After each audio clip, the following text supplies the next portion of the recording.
Alright, hello, and hello. And welcome to this very kind of impromptu, not super impromptu, I decided to do this earlier today, but more impromptu than I'm usually doing these church things. It's Gage, as is standard. It's Gage. I'm here to guide you on this journey to the center of several things.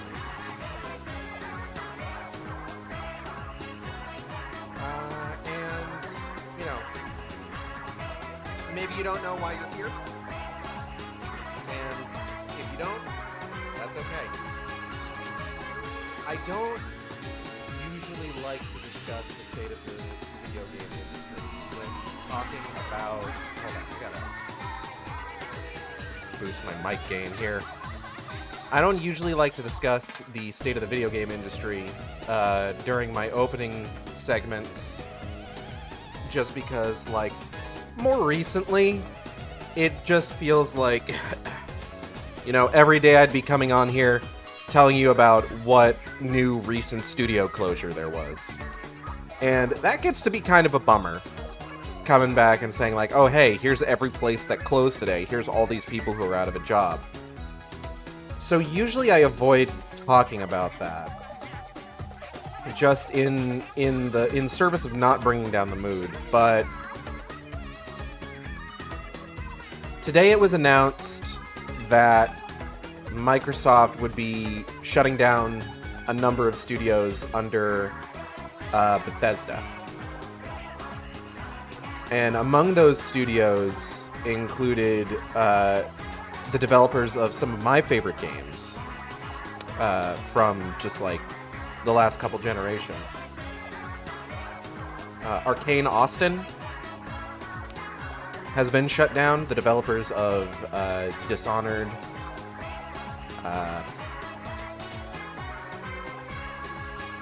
Prey 2017.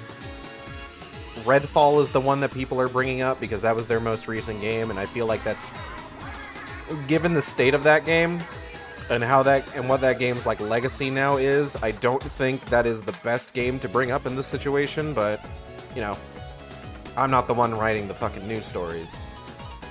And I would say probably most devastating of all to me is that they are shutting down Tango Gameworks.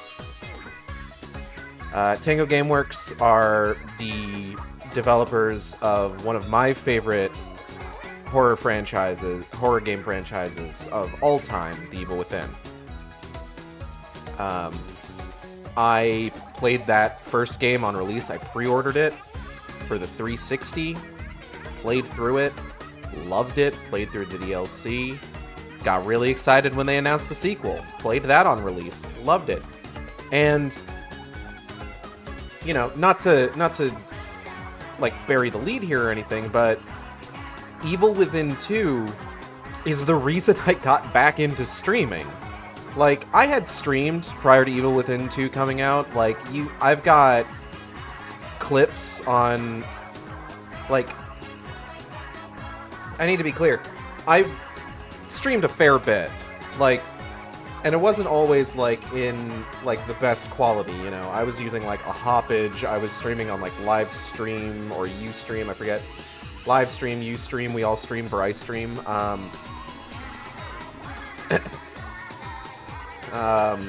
I was... I was streaming PC games on a laptop whose fan was overpowering my mic. I was pointing a webcam at a TV to stream, games off the GameCube. I was using, hoppage back when that was, the best option before, Elgato really came onto the scene. And there was a period of time where I stopped streaming for a long while, for one reason or another. It was a number of months, and this is back when we were still living in Washington. And then Evil Within 2 was coming out. And Evil Within 2, the turnaround time between Evil Within 2 being announced and it releasing was like a few months. So when it did come out, and at that point I had kind of like gotten an idea of exactly how, like, I think streaming straight from the Xbox One worked, I decided, you know what? I want to stream my first impressions of Evil Within 2. And then once I did that, like, just I found myself getting, like, more into streaming again. Like, it wasn't just playing the first impressions of Evil Within 2, then it was doing Nightmare Mode on Evil Within 1, Nightmare Mode on Evil Within 2. Then I was streaming Assassin's Creed Syndicate. Then, like, Assassin's Creed Origins, I believe, was the first game I streamed where I got specific art for the thumbnail. And just, like, that's when just my newer era of streams began. And just kind of, like, what I've been, like, building off of from there. So, to call this franchise, this developer, this particular game, like, incredibly important to me, not just, like, as a person with the sort of things that I like and the sort of stories I enjoy and the games I play, just me as a streamer. Like, I wouldn't likely be sitting here in the same capacity that I am right now without this game, without this developer. And to be clear, Evil Within 2 is my favorite game from Tango Gameworks. Like, I say that specifically as somebody who has played 3 out of their 4 games and only finished 2 of those. Excuse me. Because I didn't ever actually finish Hi-Fi Rush, but I played a lot of it, and it's a really good game. I've always wanted to get into Ghostwire Tokyo, I just haven't gotten around to it yet. And I mean, like, I do, there is a part of me that also wants to, like, you know, do, like, a proper send-off stream for Arcane as well, but I gotta get back into Dishonored to do that, realistically speaking, or start playing Prey. But yeah, this is one that hurts, I guess, is kind of what I'm getting at here.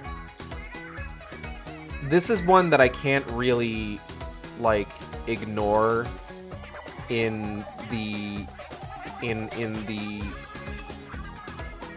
for the sake of, like, you know, not bringing down the mood. This industry is fucking collapsing under its own weight. We've been holding out hope for Evil Within 3 since there had been hints. Like, oh my god, the fucking Hi-Fi Rush almost basically all but came out and said, we're working on Evil Within 3. Between, like, the robots styled after Sebastian Castellanos and Joseph Oda, and the fact that, like, there being, like, an in-game news report saying, hey, we're doing Evil Within 3. Like, I've been holding out hope for that game for years. Years. And now who knows if it's gonna fucking happen.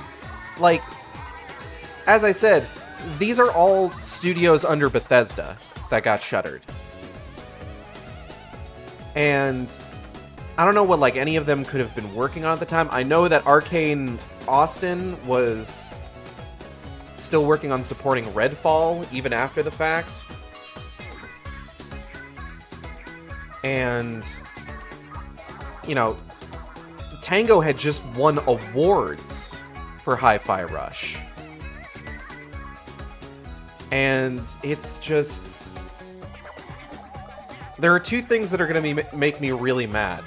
If we find out that Bethesda had to shutter some of its studios because Starfield didn't meet, like, sales expectations, and also if we find out that they had to cancel Evil Within 3 because they closed down Tango, I'm gonna be fucking pissed.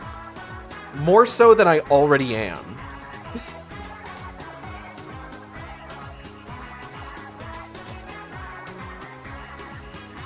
Because I think the fact that it is specifically studios under Bethesda that got shuttered is particularly telling.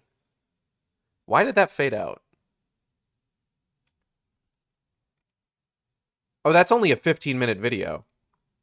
I thought that was the 30-minute version. We should probably get started anyway.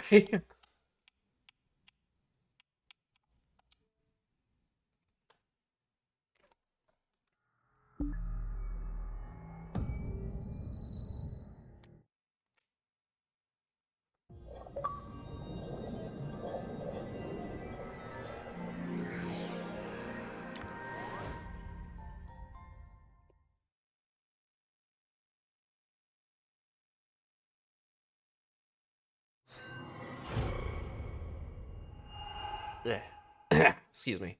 I gotta make a gross noise. 1 second. Rip in peace, sweet snail prince. I honestly had no idea this was a Bethesda property. Yeah. Motherfucking Zenny Max.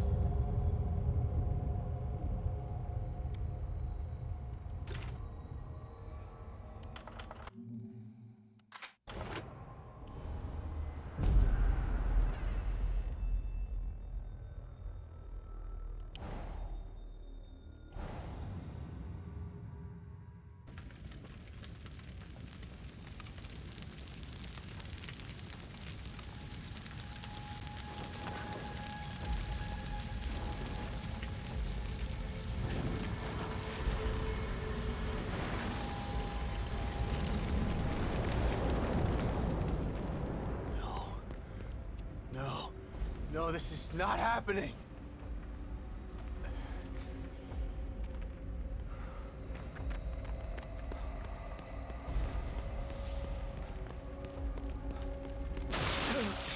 Oh God, Lily!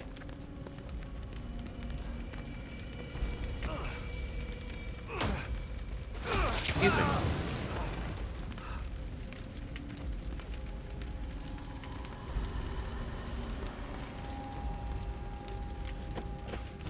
Damn it! Give it the chair! Yeah! Lily, I'm here! Where are you?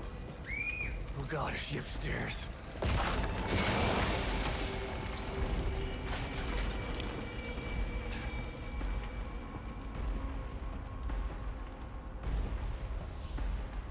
How did this happen?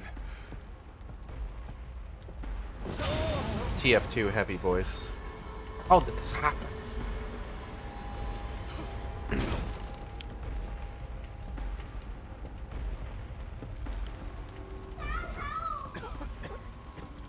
I'm coming, Lily! Just hold on!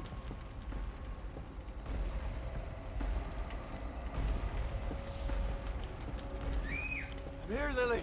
I'm here!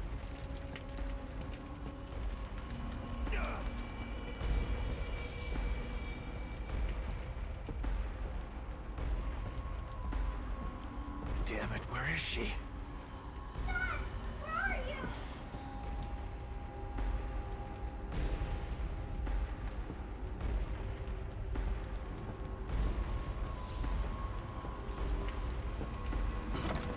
Lily?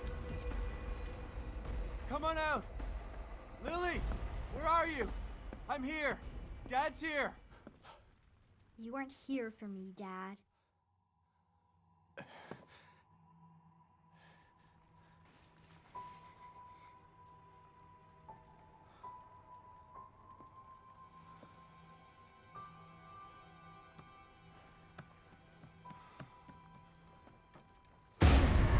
Lily! No! You didn't save me!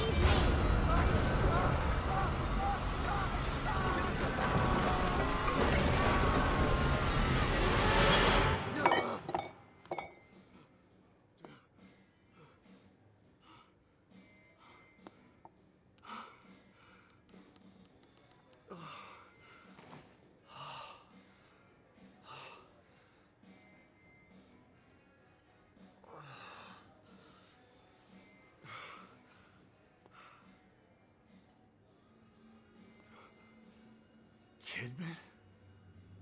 Hello, Sebastian. It's been a long time. 3 years. I've been trying to track you down for 3 years. And you thought you'd find me at the bottom of an empty bottle. Is that it? And why are you here now, damn it? You didn't find me because they didn't want you to.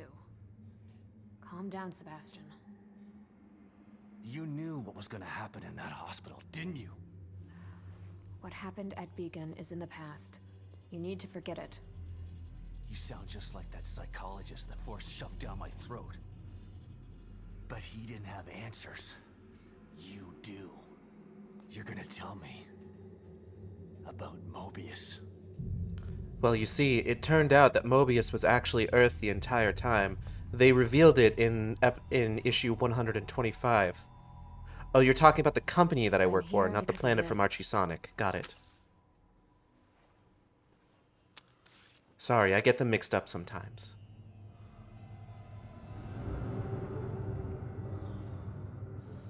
Where did you get this? Lily's still alive.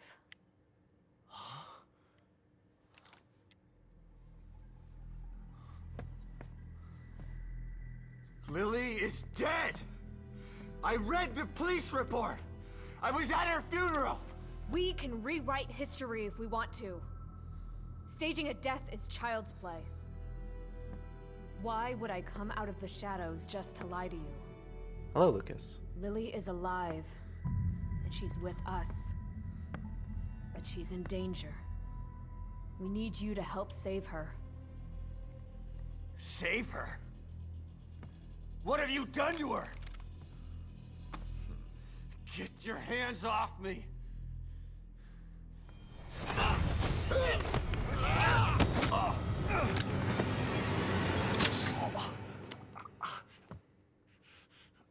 I was hoping you'd come willingly, Sebastian.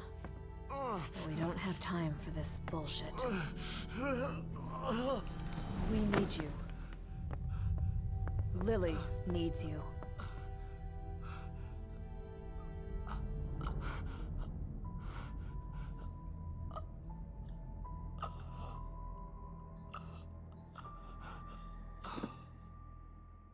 What popular ships from Sonic the Hedgehog do you think each of the three Evil Within folks would ship? Sebastian? Kidman seems like a Shadoo's shipper. You're awake. Good. Great. Where are we? You're in one of our facilities. So this is the almighty Mobius, huh? Be careful about what you say. You don't know how powerful That's a they good are. question. Right. So powerful they have to kidnap a washed-up ex-cop to help them. At least your terrible sense of humor is still intact. Enough of this bullshit. Where's Lily? Patience. All your answers are right here. Joseph Oda probably ships Tangle and Whisper. The mental hospital incident was an unfortunate setback. But we used the knowledge gained to build a new and vastly improved STEM system. What does this have to do with my daughter? Imagine it. Millions of minds connected together. Happiness for one is happiness for all. This machine, this miracle, will allow our species to achieve greatness. We needed to start with a mind that was pure and clean enough to support thousands of personalities. The mind of an innocent child. You connected Lily to that machine?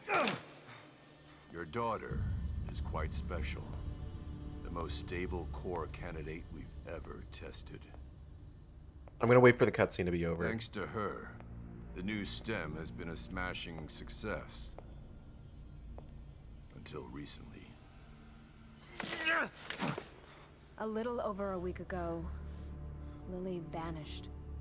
Just stopped sending signals. Then the STEM environment began to collapse. We thought it was just a technical glitch, an easy fix, so we sent a team of Mobius agents inside. But then we lost contact with them, and STEM went dark. Think about this, Mr. Castellanos. I am providing you an opportunity. Not only to see your daughter again, but to save her life. Something you thought you failed to do before. You can save her, or let her die. It's your choice.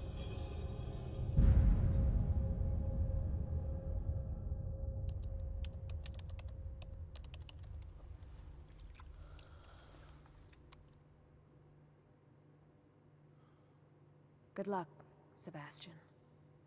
And please, try to cooperate with any team members you might find in there. I know you don't trust us, but they have the same goals as you do. That's all right. I'm fine by myself. Just remember to call me the moment you find Lily, so that we can begin the extraction process. I'll be out here for you.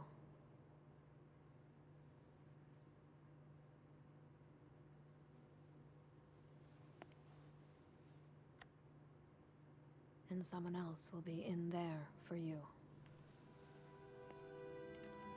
Are you ready?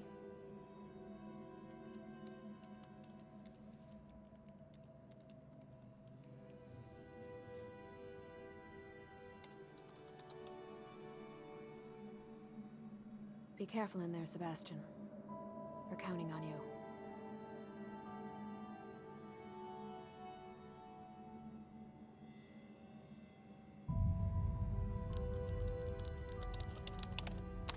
Stem entry in 3, 2, 1.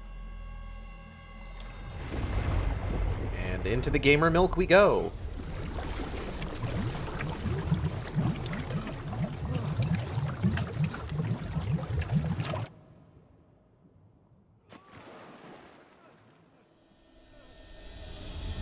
Gilk.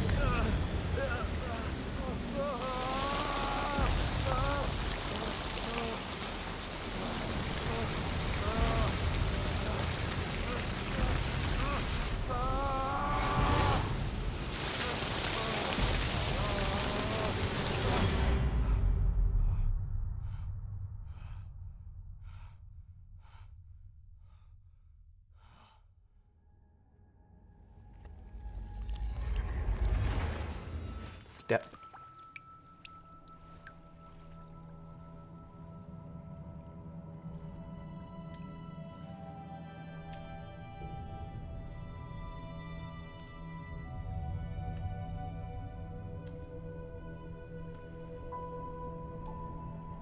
What a good title screen. Such a cool opening sequence, just immediately in the shit. Is this... Where am I? Where aren't you? Let's be realistic here. Oh.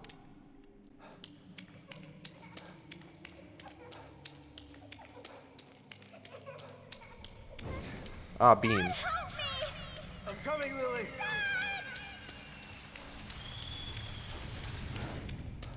Oh. I know it's hard to accept, Myra.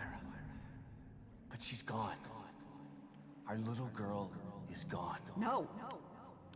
I'll never accept it. If you won't help me, I'll find out the truth on my own. What the hell is this place? Oh.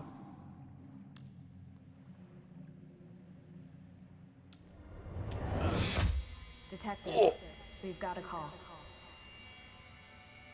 All units 1199. Exploit cover code 3, Beacon Mental Hospital.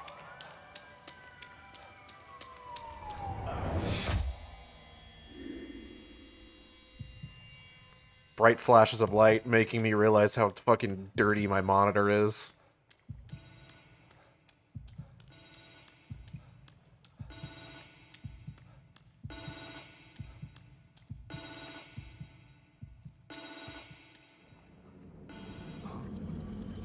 What the...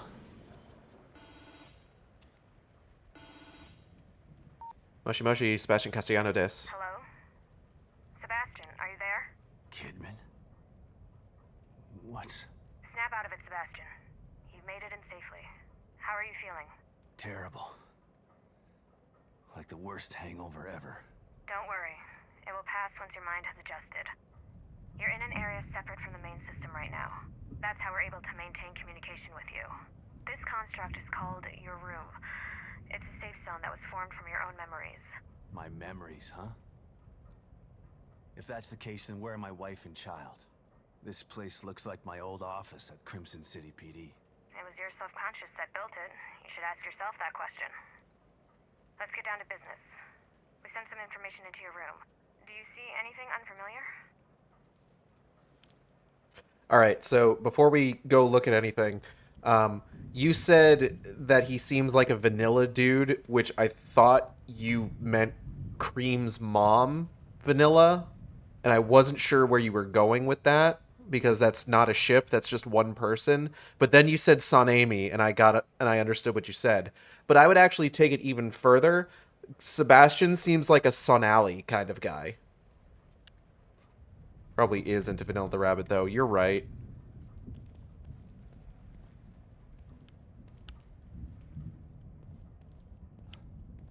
Can I...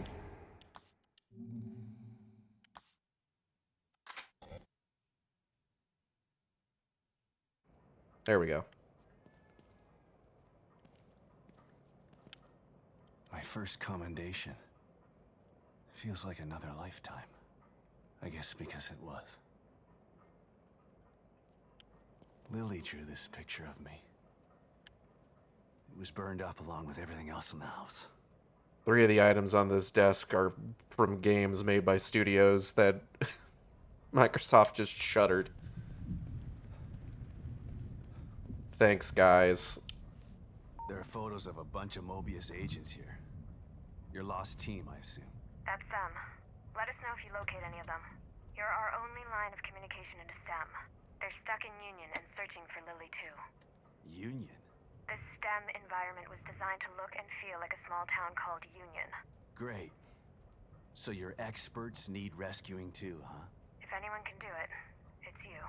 Thanks for the vote of confidence, but I'm only here to find Lily. There's more info there. You should check it out before you go. What animals would the evil within crew be in Sonic the Hedgehog?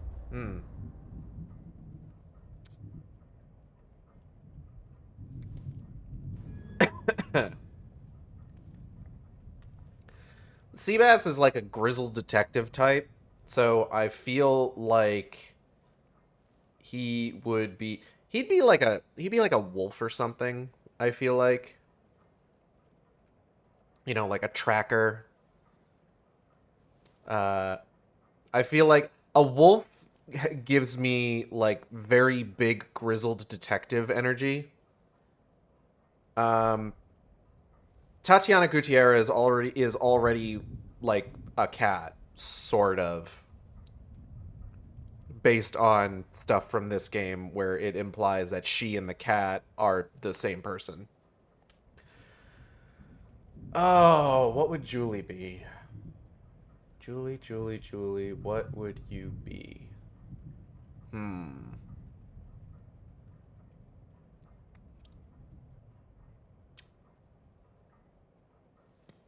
I don't know.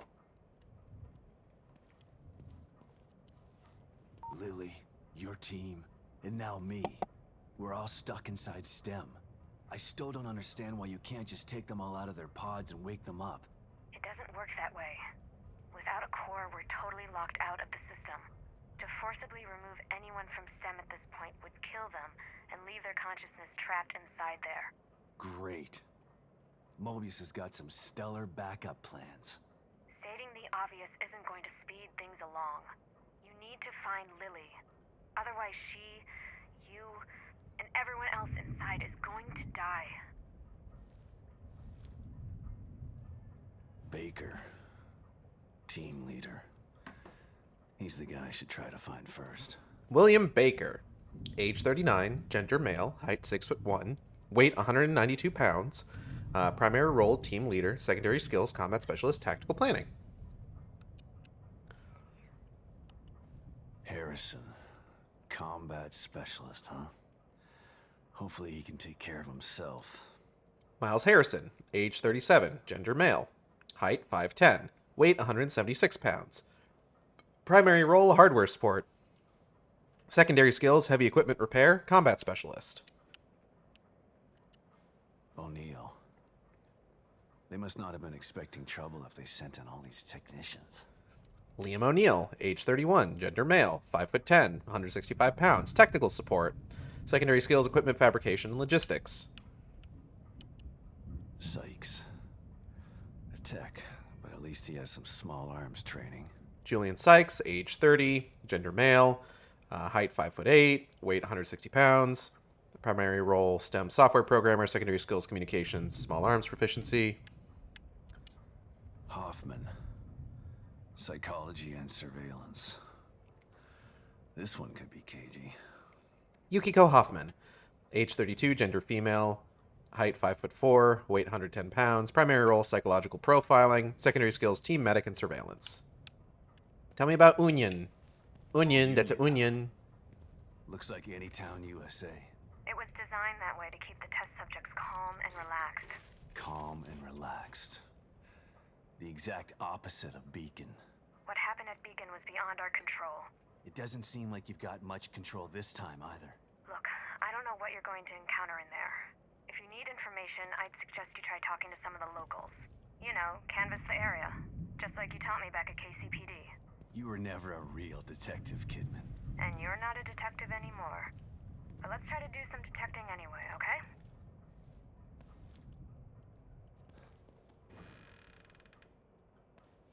I love the game being just like, oh yeah, you know, just talk to I don't people. ever remember owning a cat. Before we ever actually get in there and figure out, like, how the fuck this is all gonna go. Is that Kidman on a ad for perfume? I don't know if I've ever noticed that before. I probably have. Whoop. Kibi cat, oh, kibi, kibi, kibi.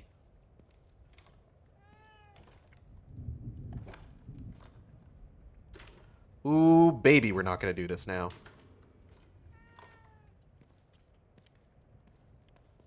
Because I'm gonna get to the end of that and I'm just gonna be sad. Oh, fuck. A mirror. Just like Beacon. Should be a way out. Why couldn't my memory just make regular doors? No, you know what? Kidman would be some kind of a bird, I think. Kidman's bird-like.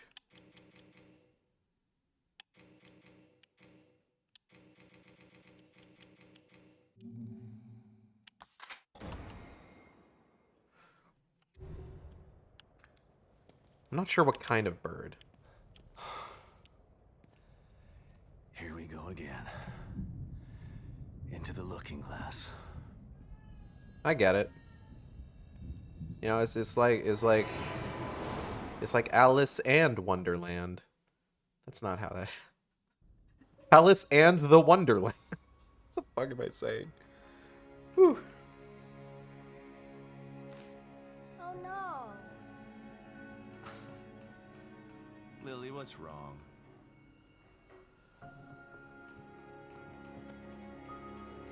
My doll's head is broke. You can say that again. It's okay. Mom can fix it for you. She can fix anything.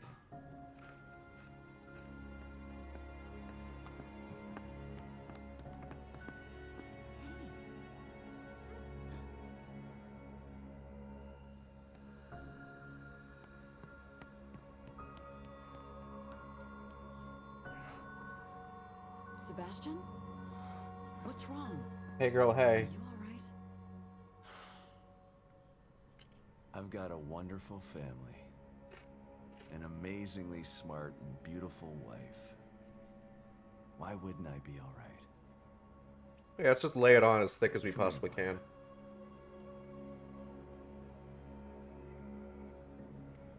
You've been working too hard.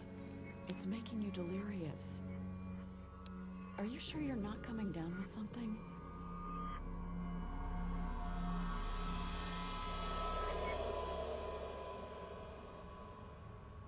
Doctor, doctor, tell me the news. I got a bad case of... Oh, shit.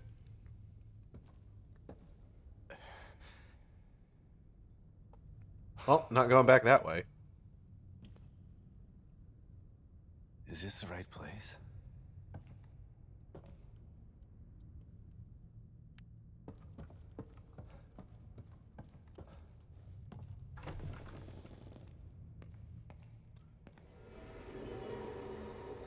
the... That seems normal. Pattern of the floorboards is giving Twin Peaks.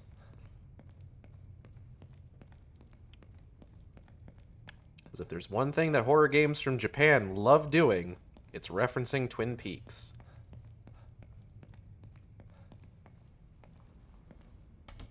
Ah, bois? Ah, ah, bois. William Baker. Yo, ain't that the guy what is leading the team of dudes? Oh. I see you're playing a good game. I am. Giving Tango Gameworks a proper send-off, given the recent news. I'm playing a bad one. Oh no, what are you playing? That somehow I happen to like. It be like that sometimes. What the Secret hell? of Evermore.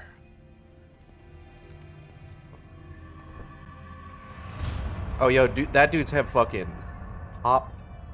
That's one of the search team. Baker. Bleh. Look at all that brain meat coming out the back of him. Disgusting.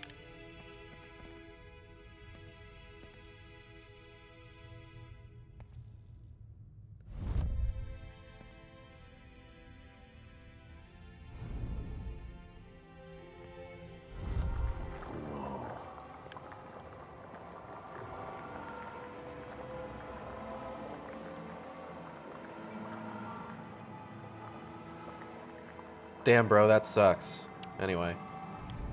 Oh, well, hold up. I gotta, like... The team leader. One bullet. Straight to the head.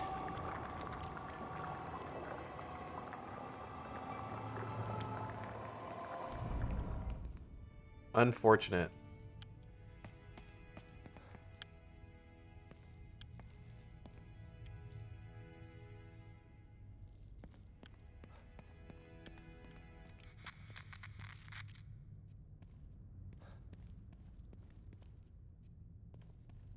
Excuse me. Excuse me.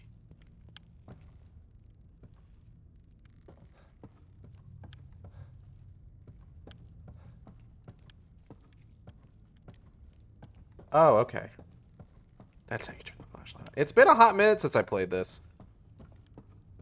My last save file was from like a year ago. Someone tried to block the way out. Or in.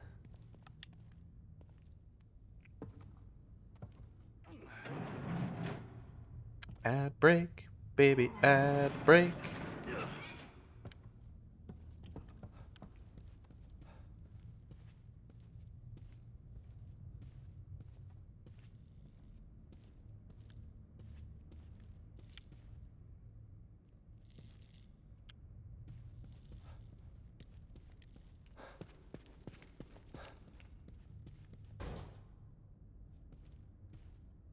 Damn.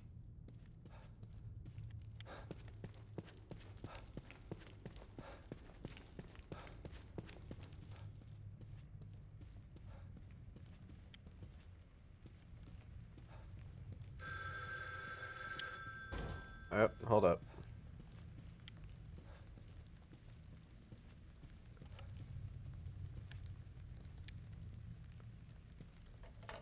Moshi Moshi, Sebastian Castellanos Hello? des. Shit. Who was that?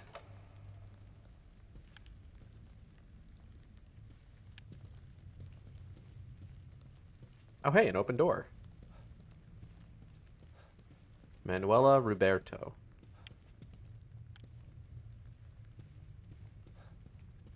Can't go in there. Don't know who that is. Perhaps we will never know. It is a mystery.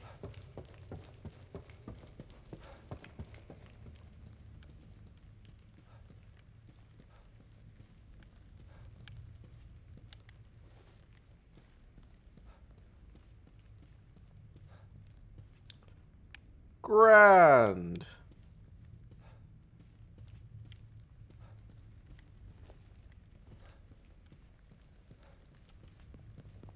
Oh.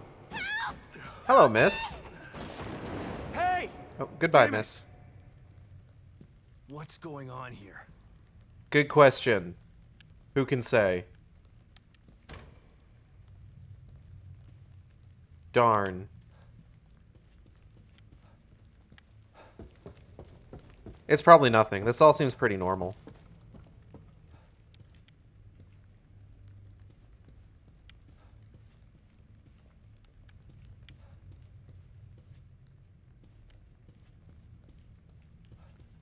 Yep. Totally normal. This is even more Twin Peaks coded.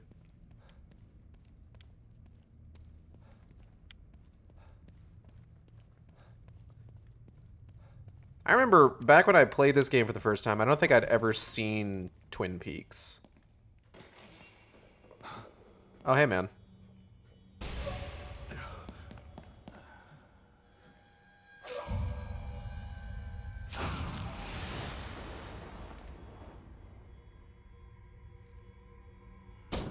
What was that?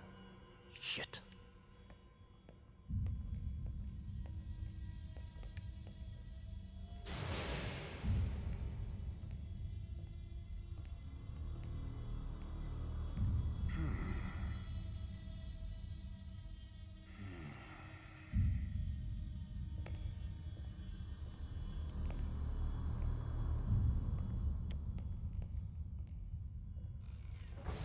God, I remember how fucking strong of, like, a Act 1 villain Stefano is.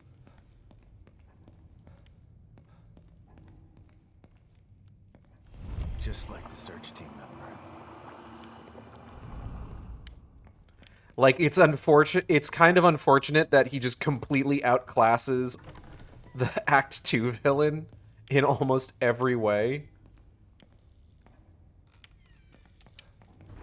Though I would argue, personally, I would argue that the final boss is just as Out of here. strong, if not more so.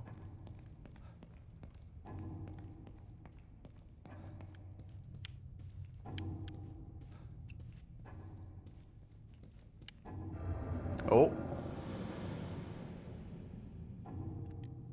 Alright.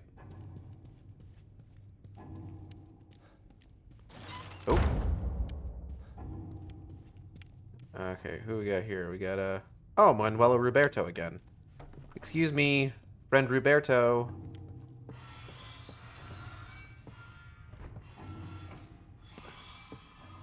Hello?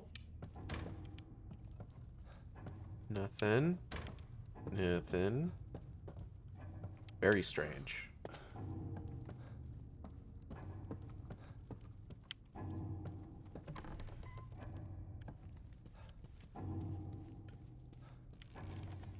Personally, I kind of find it difficult to, like, discuss things like this, just because I guess part of it is that I don't really have a whole lot of experience discussing them, because I usually try to avoid talking about, like, the big layoffs that happen.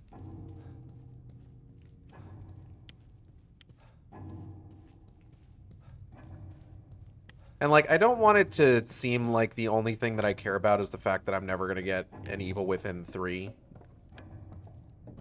Like, that bums me out, for sure. Or if I get an Evil Within 3, it's... Ugh. I don't know. It's not gonna feel good. You know?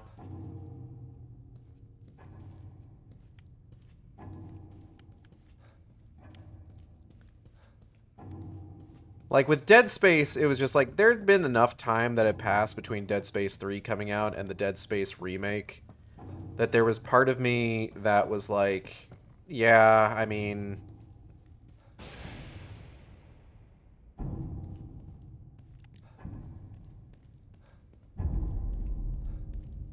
Like, this might as well happen. I might as well go for this.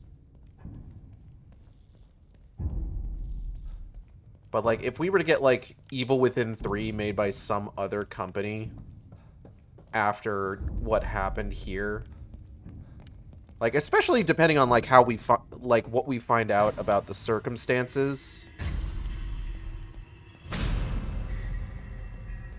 of the Tango Arcane shutdowns.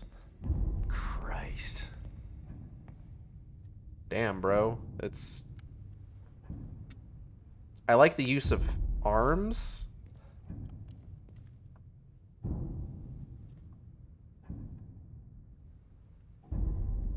Very, very good arm usage.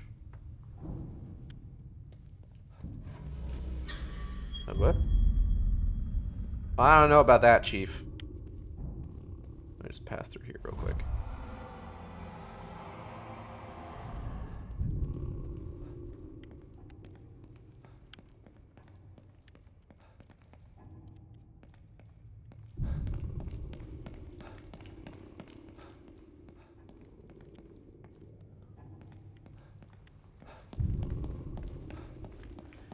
Because it's not like... Because here's the thing.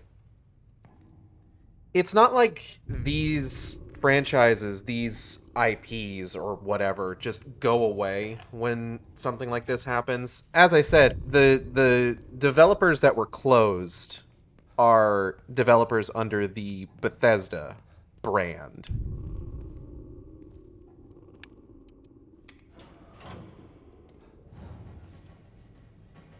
It just fucks me up that it's like, yeah, Tango Gameworks and Arcane Austin, the developers of some of the most interesting single-player experiences within the last, like, 15 fucking years. Like, seriously? Ugh. Blachem. Hate it. Hate it. Hate everything about it. And you know what really sucks? Is that I was getting excited because Xbox was going to have, like, a big, like, showcase next month. And they were teasing that it was going to be, like, an Xbox Games showcase and then a redacted direct afterwards. Like, they were teasing that there was going to be some big announcement afterwards. Or, like, they were being secretive about what developer or what, like, series or whatever was going to follow up, like, just sort of the general games showcase. And I was kind of excited to find out what was in store. But, oh.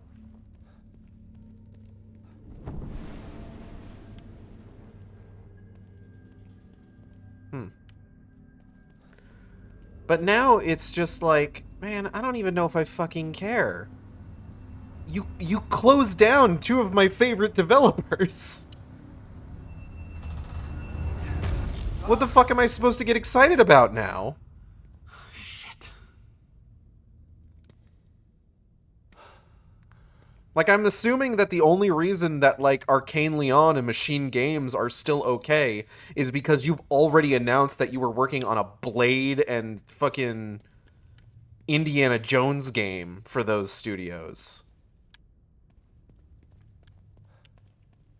It feels like shit, Cap'n.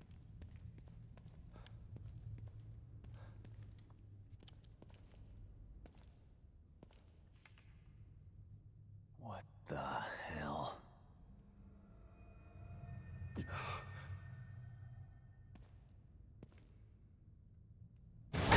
Eep.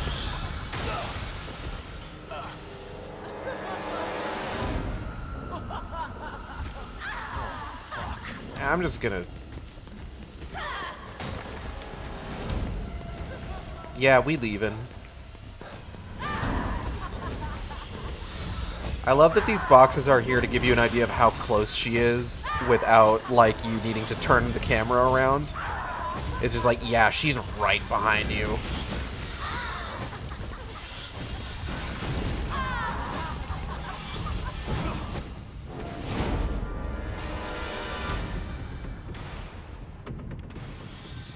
Shit. Trapped in here. Or maybe not.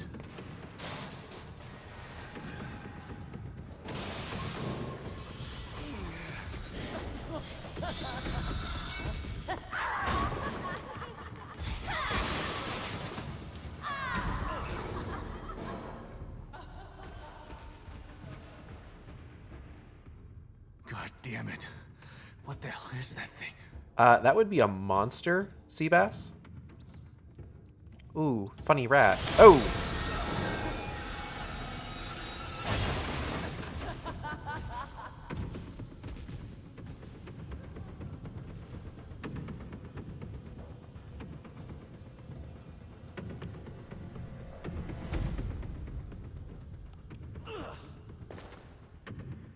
Oh, I don't hear it. So therefore I'm safe, and nothing bad is going to happen if I try to walk down this long hallway. Oh, you gotta be kidding me.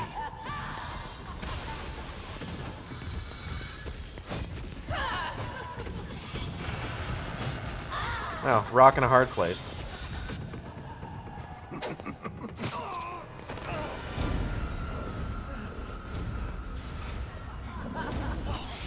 No! My knife now!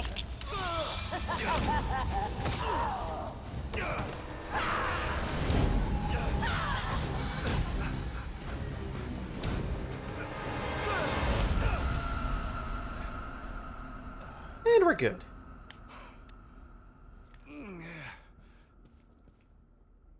Alright. What the fuck is going on here?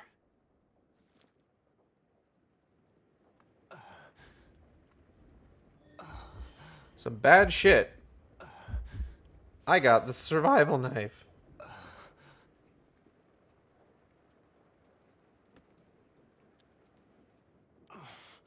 Alright. Let's take a look around here. I don't think there's actually anything in this room. And now where am I? Shitty house. Bad house. House that sucks. House that turns you old? No.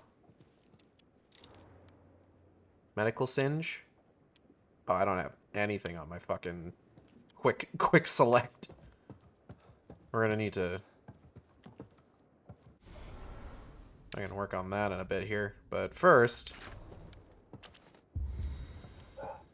Bark.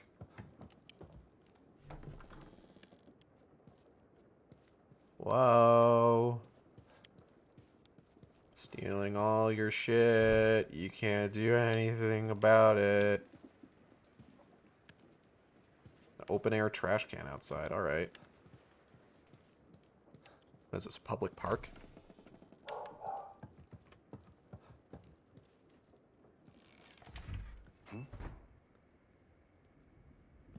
Oh, sick. Where were you when I needed you? I was right here under this book. Hi, I'm the gun, I talk.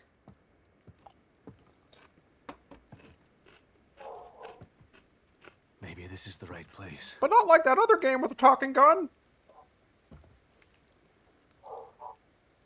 Lily, I hope you're here. Photo of Castellanos family. This photo. I thought this was lost in the fire forever. I remember when we took this.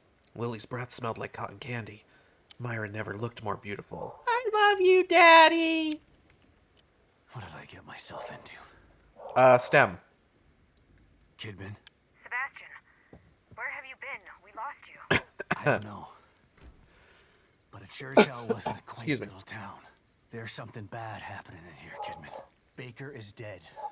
There's a killer running around in here, doing things that are... It's like Beacon all over again. What the fuck did you just send me into? I don't know. We're in the dark out here. Bark, Baker bark. was the team leader. If he's dead, that doesn't bode well for the rest of them. Keep searching around. The more info you gather, the more I'll be able to help you. Bark, bark. Sure. Can I root around in the trash can? No? Okay, we gotta... Hold up.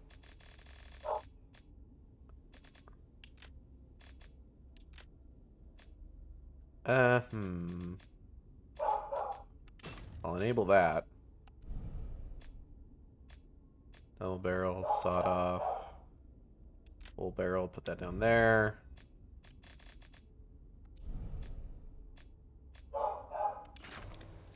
Oh, hold up. Okay. There we go.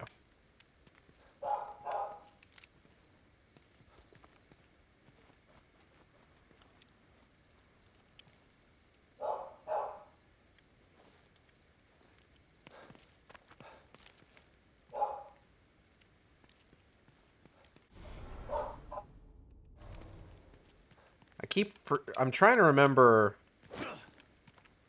I think in this game he puts the gun away automatically. And it's Evil Within 1 that you have to, like, press the button to put the gun away. Man, Juno barking.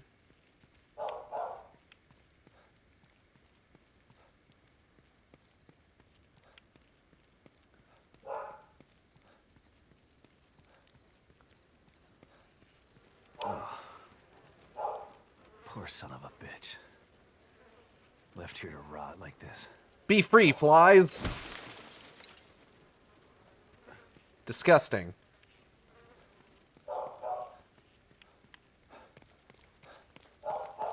Don't worry, Sebastian. It's just a small, quiet town. Yeah, everything seems Yeah. super normal. Too quiet. Yeah. It's quiet. Too quiet. Hello? Hey! She had to have heard me. Better check it out. Bark, bark. Knock, knock. Open up the door. It's real. Non-stop. Pop. Pop? Hello? Hello? Hello? Gotta eat. Skin and bones. Gotta eat. Oh, I love Clean your plate. schlop. Gotta eat. Skin and bones. He seems like he's enjoying it. I said eat!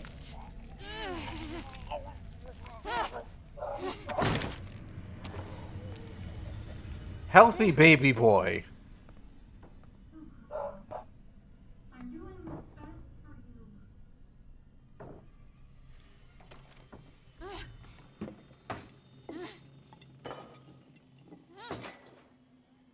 What the? It definitely seems like what's best for him.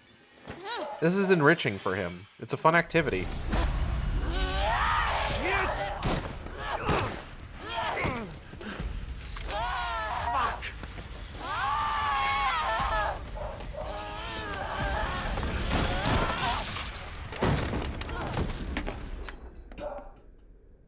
Yeah, she can't just...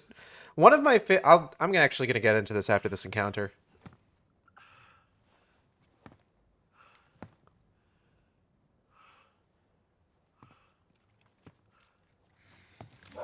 Hey, Sebas. She got worms. She got worms in her brain. Oh, God. No.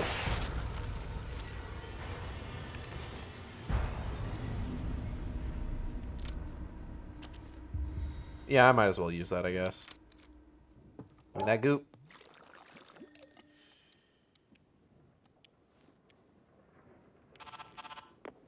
Kidman. That was fast. Did you learn anything new? A couple things. Yeah, I did. I learned that it really is like Beacon in here. The people in here are turning into creatures. Damn it. La critura. I don't know. But it means that Lily is in more danger than just being lost. Sebastian. Save it, Kidman.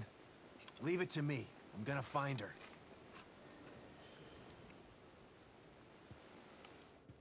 Sit in wheelchairs and save houses and other locations to upgrade skills. I haven't even gotten that far yet. You're getting a little ahead of yourself there.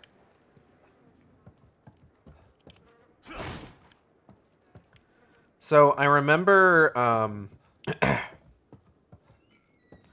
if you can believe it, someone like me was really into Invader Zim when I was younger. If you can believe it. And I remember I got all the DVDs for the series. And this was back when I really, really enjoyed listening to, like, creator and director commentary, which I still do.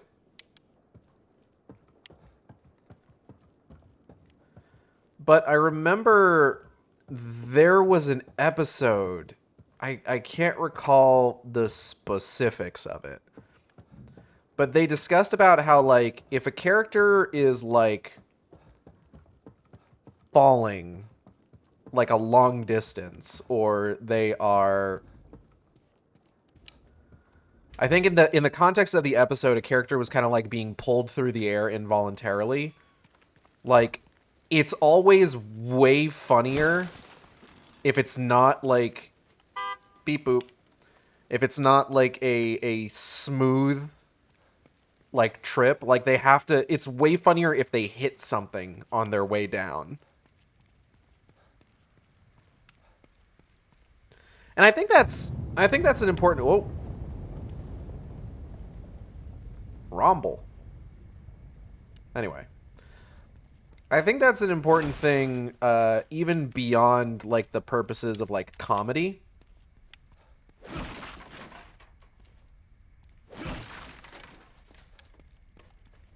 You know? Where it's just, you know what I just realized? That's the wrong weapon to have on that quick draw. I need the revolver. There we go. Fucking Evil Within 1 revolver. That's what you want. That's what you need. Because, like, excuse me. Realistically speaking, Sebas blasting that lady in the dome. Welcome to Union. We're glad you're here. Yeah, cool, man. I'm glad I'm here too, I guess. Hold on, I'm eating a chip.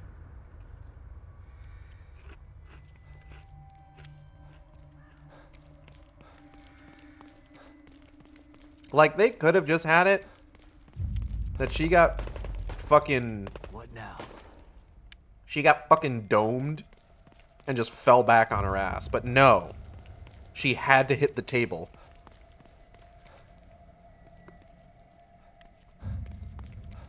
Like, it's not just, like, the idea... Like I said, it goes beyond just being, like, a thing for comedy.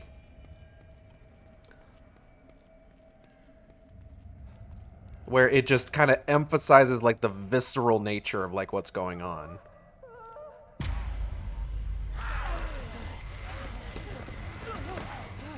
Makes the scene feel a bit more real, a bit more weighty. O'Neil, move!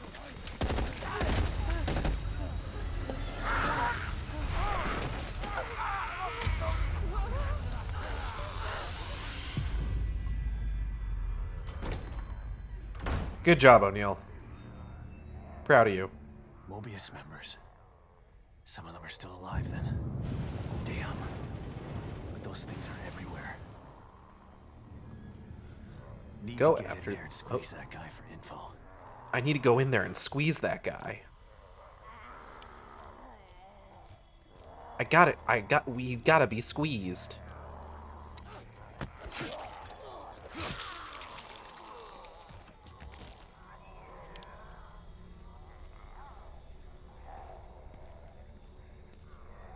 He will be squeezed.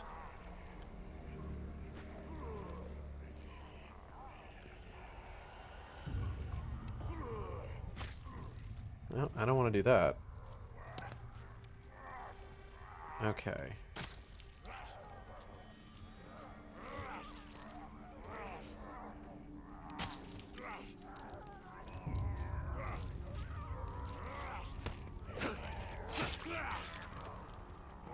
I need to reacquaint myself with some of the...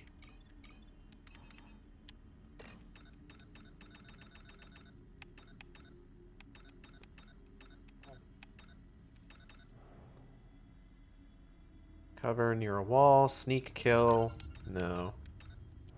Reflexes? Automatically evade enemy attacks with a set probability. Certain attacks cannot be dodged by the reflexes skill. There is a specific ability that... Here we go. Start, stop, attack when the red icon is displayed. Sneak kill when the sneak icon is displayed. Okay. That's what it is. I couldn't recall what the mechanic was offhand. But now I know.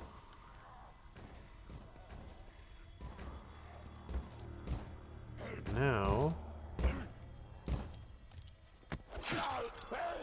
Only dreams now. Realistically, I could, like, take out all of these guys.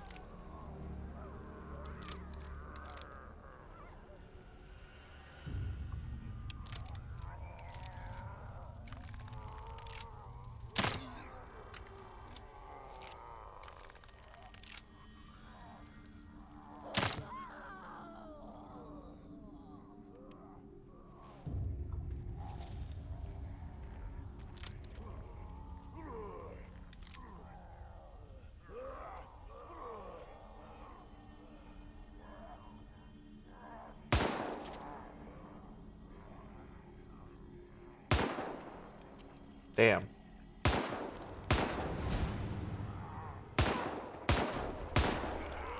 No, my aim.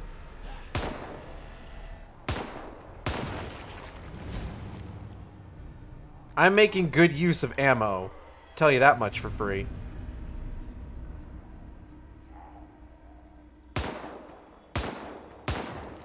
There we go.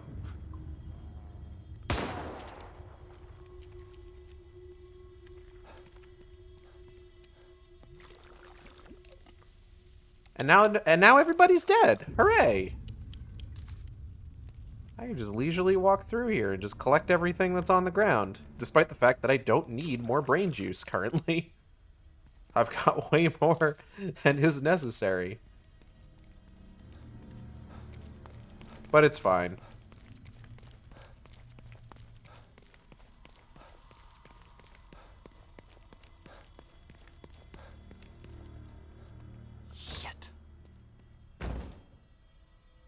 You can take your time, Sebas. There's nobody coming up to kill you. We've killed everybody in the area. Oh no! More spawned in! Where did they come from? Anyway, it doesn't matter. This door is now shut for the rest of the game. That'll hold.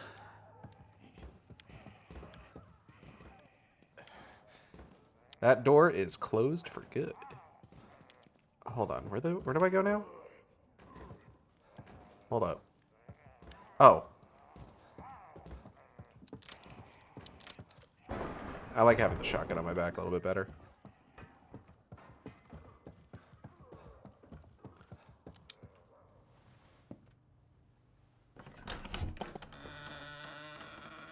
Don't come any closer! Okay, calm down. Don't shoot.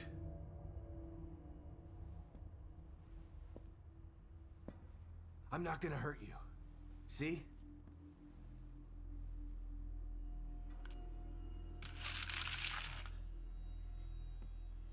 You can lower your gun. I'm on your side. You're not Mobius. You might not be one of those things, but that doesn't mean you're on my side. You're right. I don't work for Mobius, but I was sent here by them. Have you seen what those things out there? What they can do? Yeah, I have. Lucky for you, your partner was willing to sacrifice himself so you could escape. He wasn't my partner. He was just a member of Union's security detail. Protecting me was his job, and my job is to solve a hardware issue. Dying inside here is above my pay grade. I'm not a soldier. I'm just a technician. I know. Stop, or I'll shoot! No!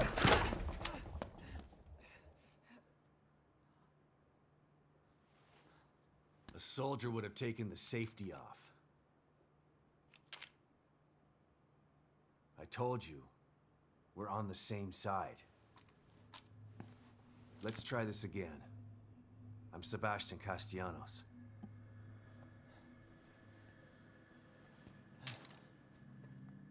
He's so mad. I'm O'Neill. He's so embarrassed. Liam O'Neill. I So can't you're believe I not had the Mobius, safety but on they the sent whole you in here? time. Why? I'm looking for my... I'm trying to restore the core. Just like you are. Yeah? Good luck with that. I'm Oh, done. thank you. I'm just gonna hold out here until extraction. They can't extract you. Not until Lily is found. Who's Lily? Look, everyone is stuck in here until the core is located. Can you help me out? If you're asking me to go out there with you, you can forget about it. This is a safe house, so I'm staying safe. Got me? But I may have a lead on the core. I detected some signals nearby that resonate at the core's frequency. We were trying to track them when we got attacked. Here, listen to this. It sounds like a little girl, right? Quiet.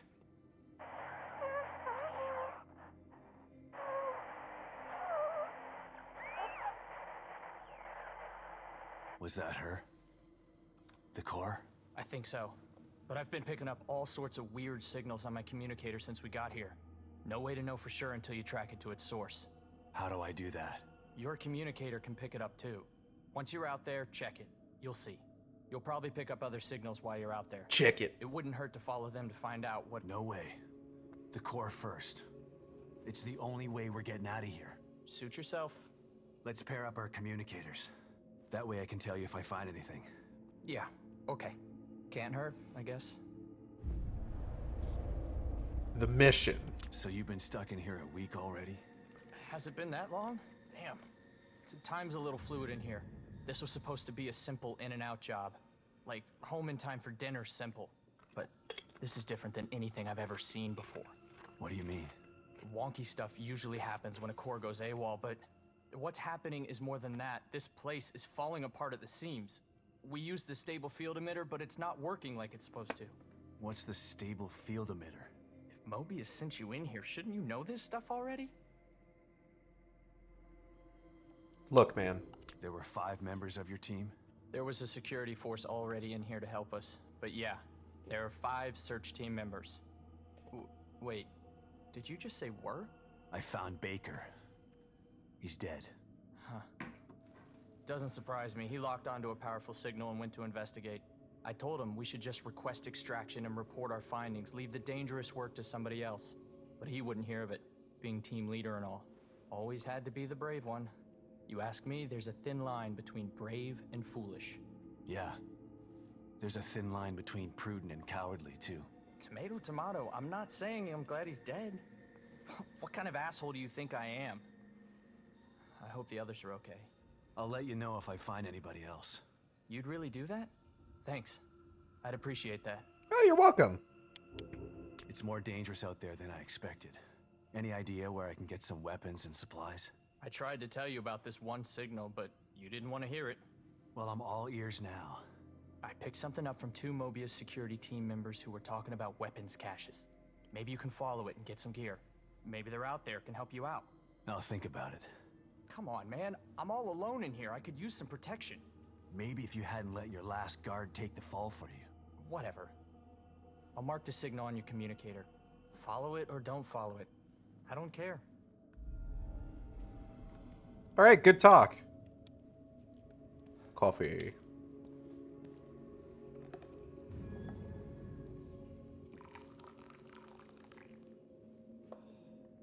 Fucking sip.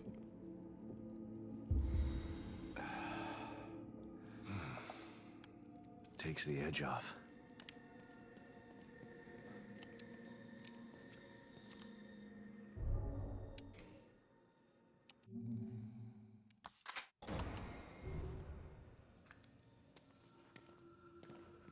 Okay.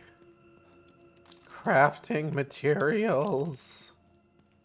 Weapon parts. Blah. Anyway. I've already upgraded everything, right? reasonably certain I have.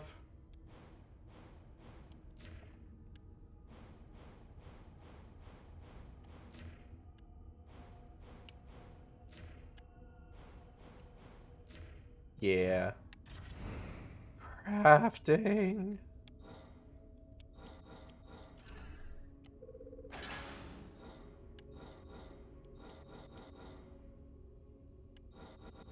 Alright, let's see here. Medical kits.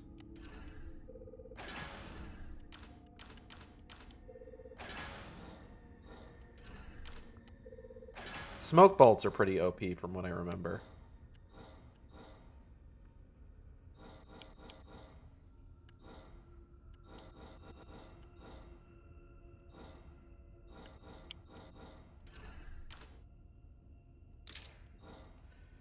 Oh, what do I want? What do I want to have on hand?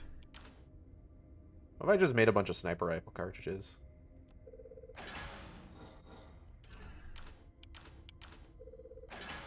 And 2 whole handgun bullets.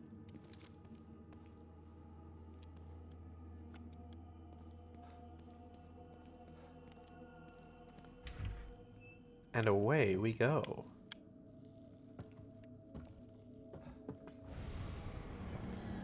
Hey girl, hey! Oh. What the? Who was that? Sebas, you know damn well who it was. Get in there.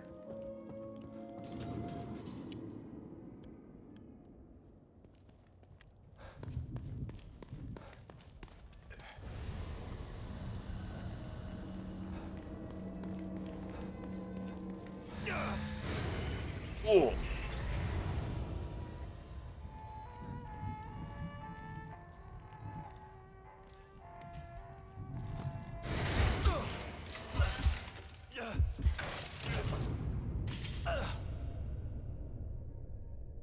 Ka-chunk.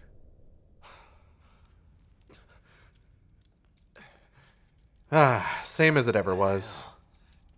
Hey, let me out of here. Tatiana, how you doing? Detective Castellanos. What a pleasant surprise. Welcome back. Thank You you. again? How are you here? I could ask you the same question. Regardless, it's nice to see a familiar face. Even if that face has seen far too much. You look tired, Detective. I can help you get back in shape. Just like before.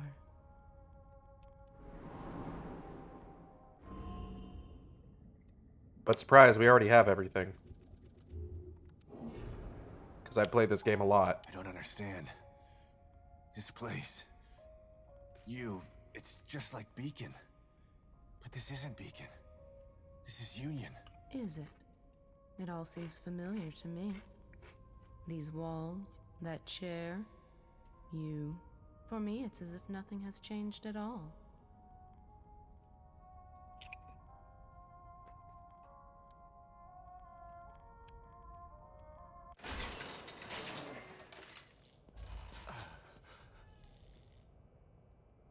We'll be stopping in occasionally to talk to Tatiana.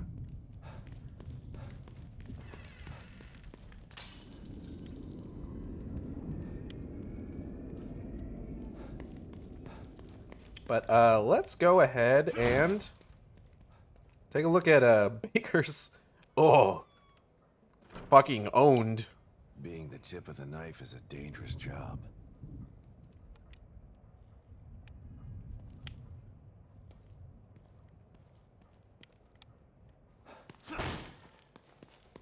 Let's get back there. Hi, kitty. Let's get back out there.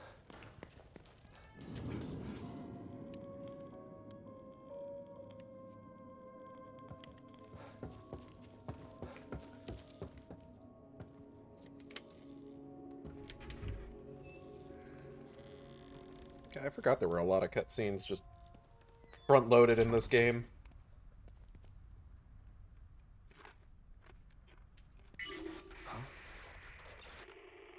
Okay. Let's see if I can find this signal he mentioned.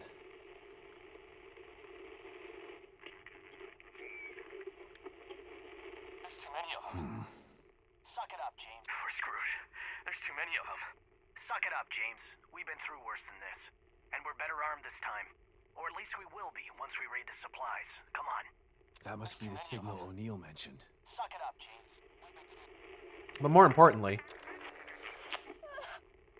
Looks pretty far away. But it's the only lead I've got. God, I hope it's Lily.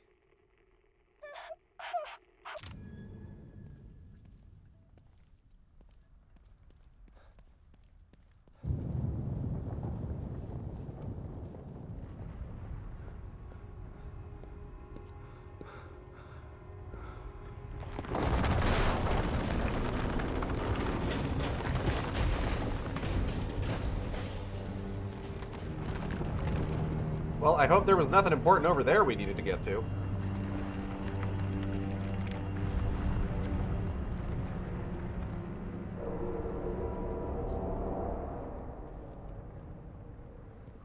What in the hell?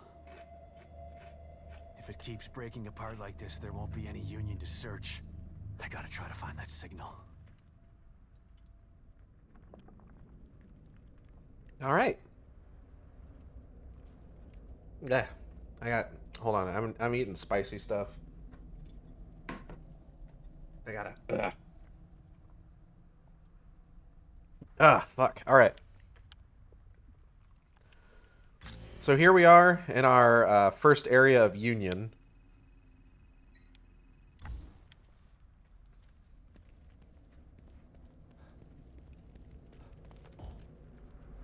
Games like this are part of the reason that I don't really mind the idea of more horror games. Those things are piling corpses up here. But why? Oh, I'll find out. It's part of the reason why I don't dislike the idea of more horror games, like kind of like delving into the open world format. Because realistically speaking, a lot of survival horror games are open world already, you know?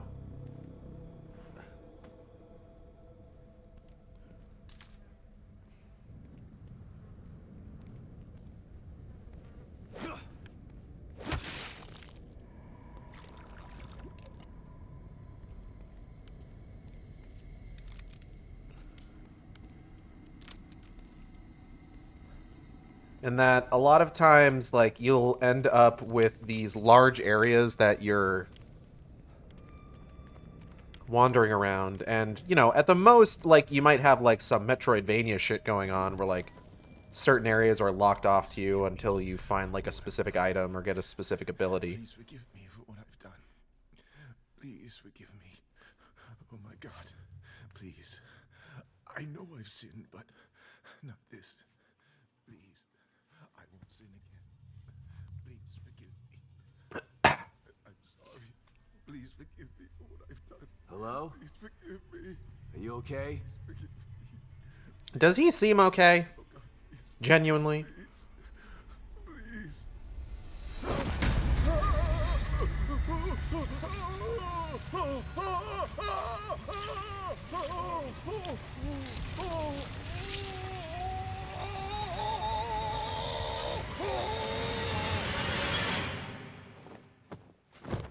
Damn, fucked up.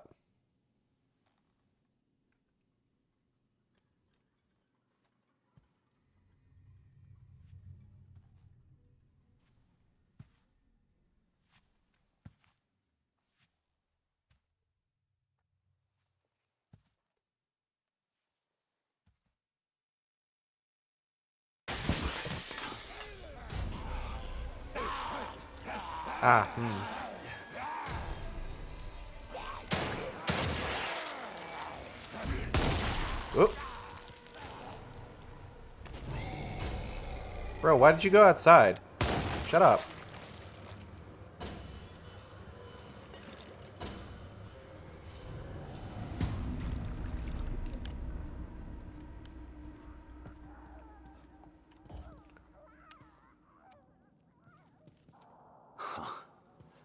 Looks like the Padre had some fight in him.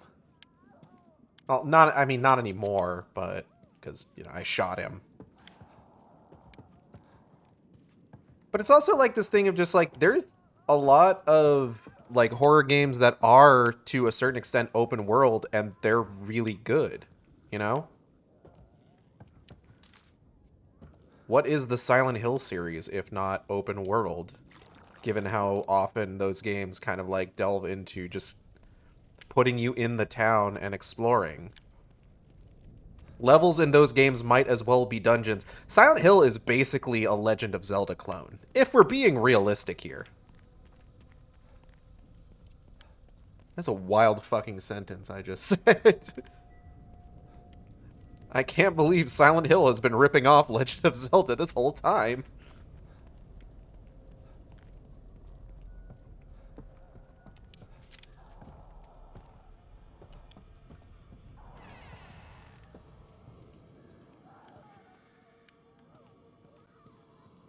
But, like, there's been plenty... Basically, what I'm getting at is there's been plenty of, like, horror games. Because I guess the reason I'm bringing this up is because I've heard that apparently there's rumors that Resident Evil 9 is going to be doing, like, some open world stuff. And, like, that's fine. Because, like, I mean, what the fuck was Village, you know?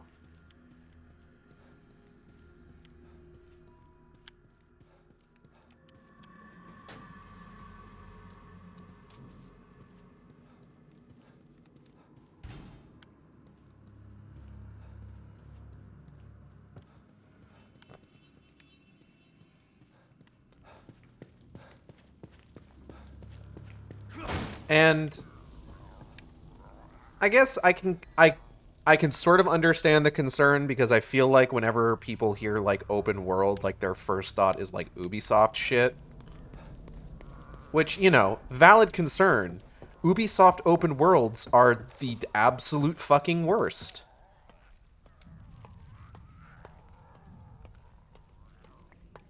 But like you also consider something like this game or Dead Space, the Dead Space remake, where it's just like, you know, it's not just the idea of like being able to wander around like wander around a big area, but like also having like additional like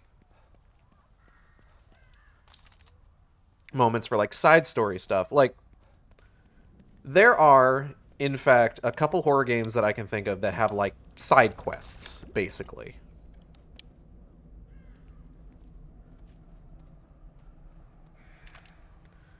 You know, and I don't mean like a Resident Evil kind of thing where it's just like, oh, there's all these funky little ceramic dudes around the world. Go break all of them. I don't mean like that sort of shit. I mean like honest to God side quests. Like, here's some additional shit that you can do. Mobius communicator log, replacement parts. Communication log found in a communicator. We're on the roof of the building next to the visitor center. I blew out the barrel of the sniper rifle. Need replacement parts, stat. The parts are in the supply shed across from Union Auto Repair. That's all the way up in the northwest corner of town. It's right on the edge of the break. Come on, man. I don't care where they are. Bring them to me before these things find their way up here. Why is things capitalized? Shit, man. Why do I always get the danger with Dobbs? Why do I always get the danger with Dobbs? Anyway. Strategic Mobius locations have been added to the map. Sick. But like this game had, and like some of the coolest things about like side quests and horror games is that it allows you to do more cool story shit. Like there are side quests in this game that like really help to fill out like the world and like the character arcs and just like the background information. God, the fucking side quests in the Dead Space remake are incredible. Just, like, learning about, like, what Nicole was up to on the Ishimura. It's cool shit. And then I would argue, just kind of in general, I'm often an argumentative sort. No, but I would argue that, like, the side quests in, like, Silent Hill Downpour are some of, like, the highlights of that game. Just like the little extra puzzles that you can do in that.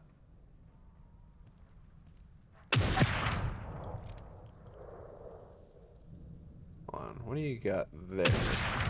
Damn. Haha. Burn, idiot.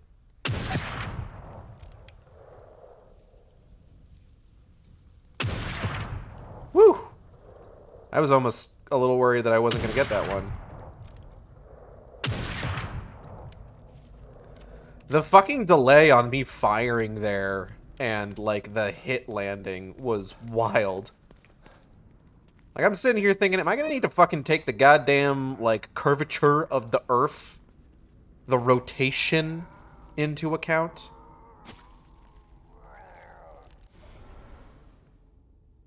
Pinch his fingers, the rotation.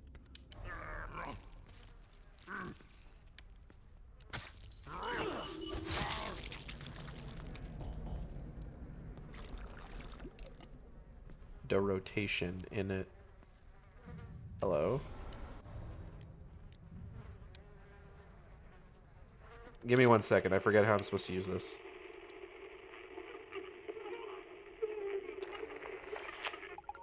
Oh, right.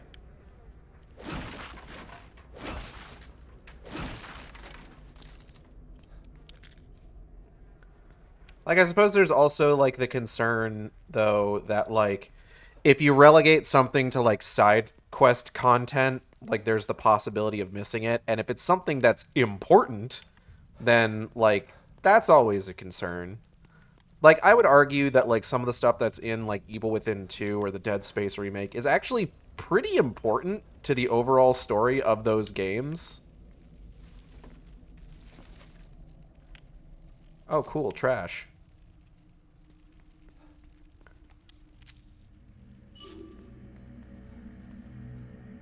And, like, it's a toss-up between, like, I feel cool for having found this stuff. But also, like, should this have been, like, content that was just in the game, perhaps? Like, this all seems pretty important.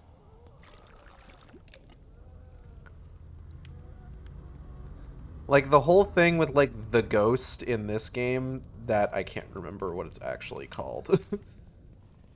And unfortunately, I don't have my guide for Evil Within 2 in front of me, so I can't reference that. Shock bolts, baby shock. Oh.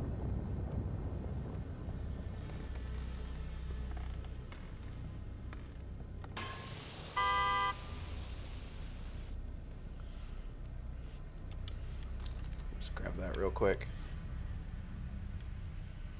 Oh, and because I killed everybody, there's only one person here. Oh. Ma'am?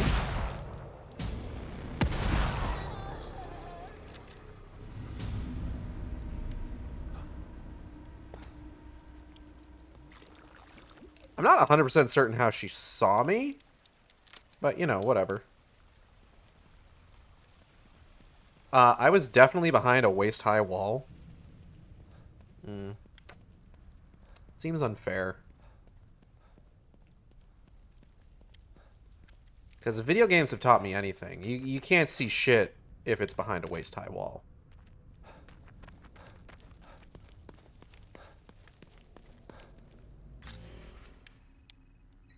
Alright, we got the rogue signal over there. Let's go check that out. For kicks.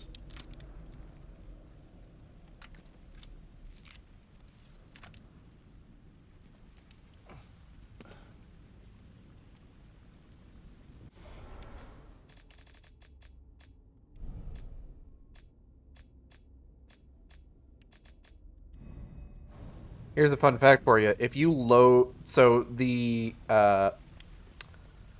different bolts for the warding crossbow have a max ammo of 10, right?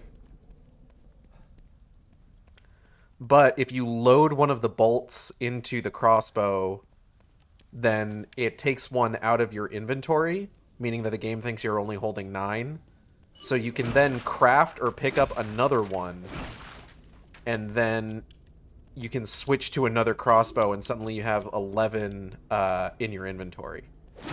It's neat. I don't know if it was intentional or not. But it's always nice to have more shit on me. Alright, hold on. Sup, fellas? There's too many of them.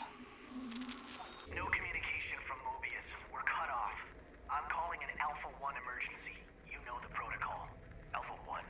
Are you serious? What about the tech team? Fuck them. Let them fend for themselves. This ain't the Marines anymore. No man left behind don't mean shit in here. You got a problem with that? You kidding me? I've been waiting to be let off the chain. I'm tired of protecting techs and running like a bitch. Good. Let's secure the weapon stashes. Load up and clean house. No matter what it looks like, monster or human, take it out with extreme prejudice. What the hell was that? Whatever it was, it looks like they were here. But where did they go? Huh? Mobius employing some stand-up motherfuckers. Oh. Oh. More signals. Not sure if I want to run into these two. Sounds like they went rogue. Then again, weapons are useful. It's true. Weapons are useful. Little fun fact. Little pro tip for life. Weapons, very useful. It wouldn't let me pick up an axe. There we go.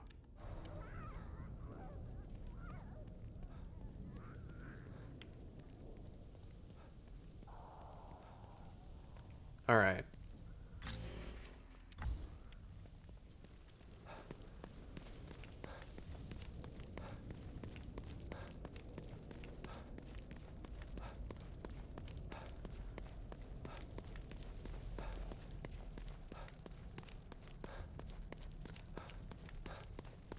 But yeah, like, with side quests in horror games, a lot of times, like, it feels like, why was this side content, you know? Like, it feels weird for certain things to be relegated to just side content. Oh shit, bullets.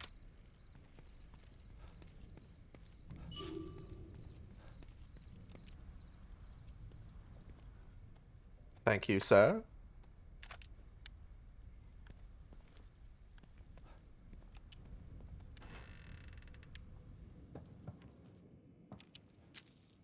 Alright, now what kind of weird house is this? Is this the story the side story important weird house?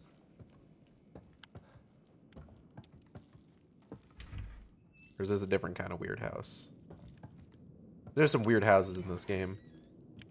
You go in, weird shit happens. Okay, that's locked.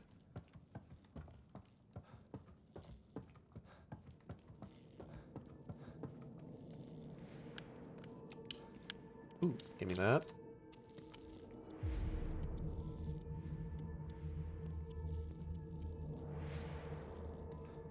Why isn't it letting me equip my communicator? There we go. You know how to use the computer to get down there, right? What? You're not going with me? No time. I'm heading to the auto body shop to get some supplies. Meet me at the visitor center when you're done. The visitor center? Why? I told the survivors I found earlier to go there and hide out. I need to take care of them now, while they're still scared citizens. Easier to kill them before they turn into those things, instead of after. Good thinking.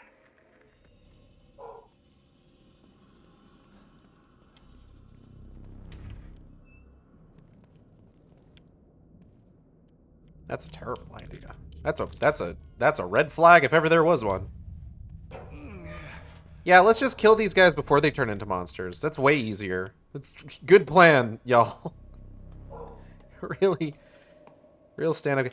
What is it with, like, these fucking, like... I think it's the funniest fucking thing in the world to me. That just, like, every time there's, like, one of these, like, evil secret societies or, like, corporations valuing, like shareholder profits over human life, you know, like Microsoft.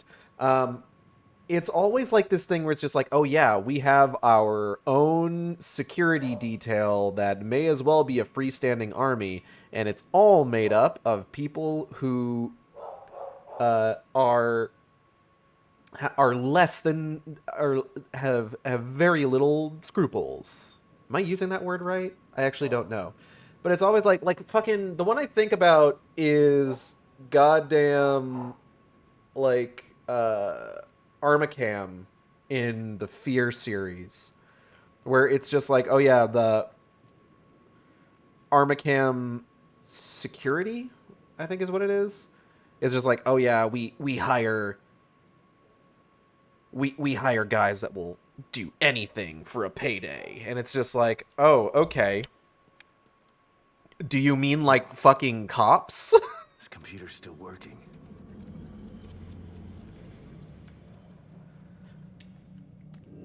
What the?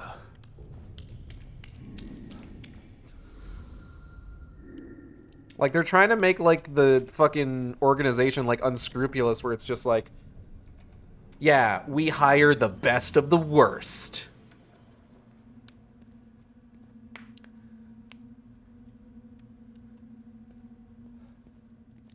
People who are willing to do anything for a paycheck, who are willing to forego things like, fucking...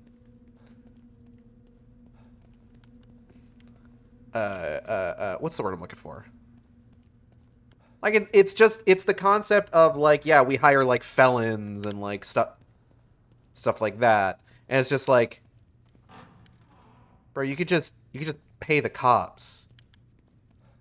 Like, they already hold up, like, the system that, like, you're a part of. Just get cops to do it.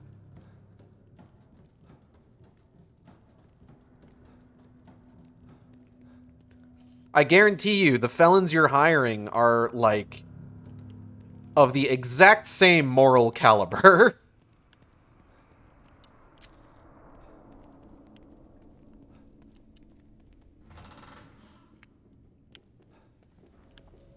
So, like, then you get these guys who are just like, this isn't the Marines anymore. No man left behind don't mean shit down here. And it's just like,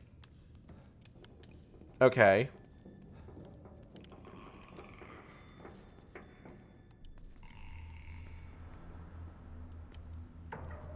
Okay, B is...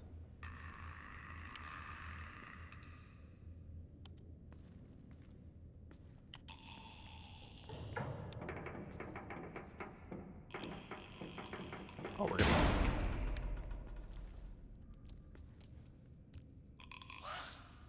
we're gonna fucking get her. She's gonna get so got.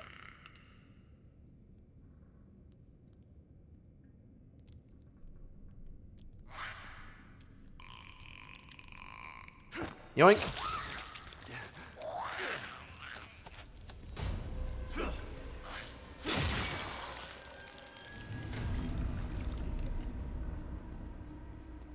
Damn.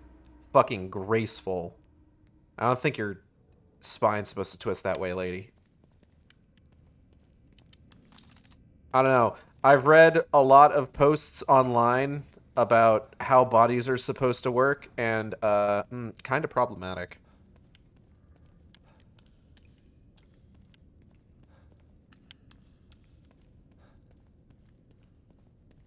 Where am I going? Here we go.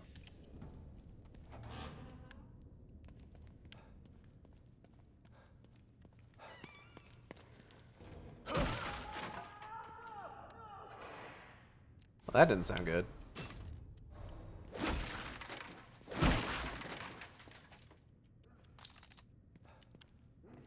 Probably nothing, though.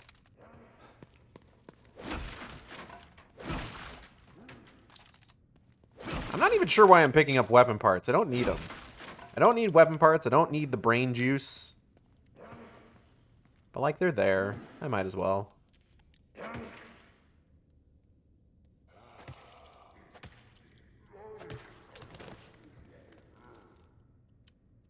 Damn, dude. I think you got him. Whoa.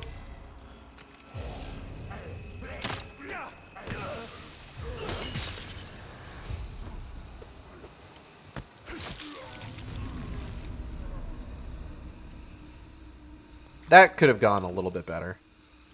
But it's fine. I didn't even realize I had the smoke bolts out. I didn't even realize I had this fucking weapon out. What the fuck am I doing?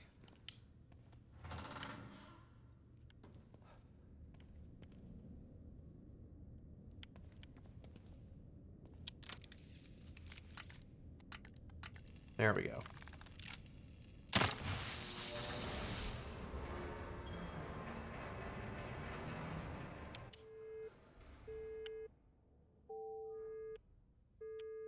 Well, let me...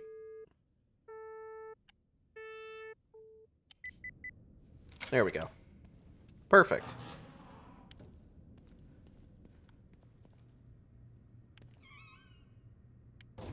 So, I kind of want to talk for a bit about, like, I mentioned at the top of the stream that this is one of my favorite Tango Gameworks games, and quite honestly, one of my favorite games of all time. And I do want to discuss that a little bit, because I feel like that's a big fucking ocean for this to be a drop in. You know, one of my favorite games of all time. Like, we're talking about a list that includes shit like Alan Wake, Silent Hill 2, stuff like that. And I think there's part of it that is just like the idea of it as a game on its own. And there's also the idea of it as a sequel to Evil Within.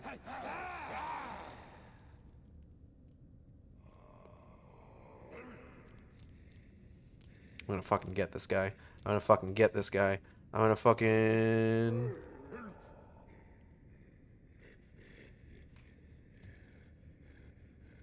Man, come on.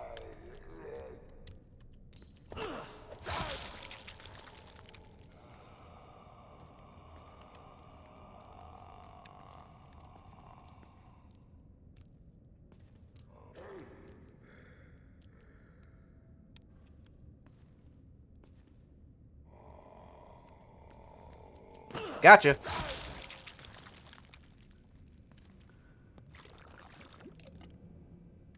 Because part of the reason that I like the Evil Within games so much is that there's a lot of really interesting things that they do, both with their own concept and then just like what that concept allows them to do.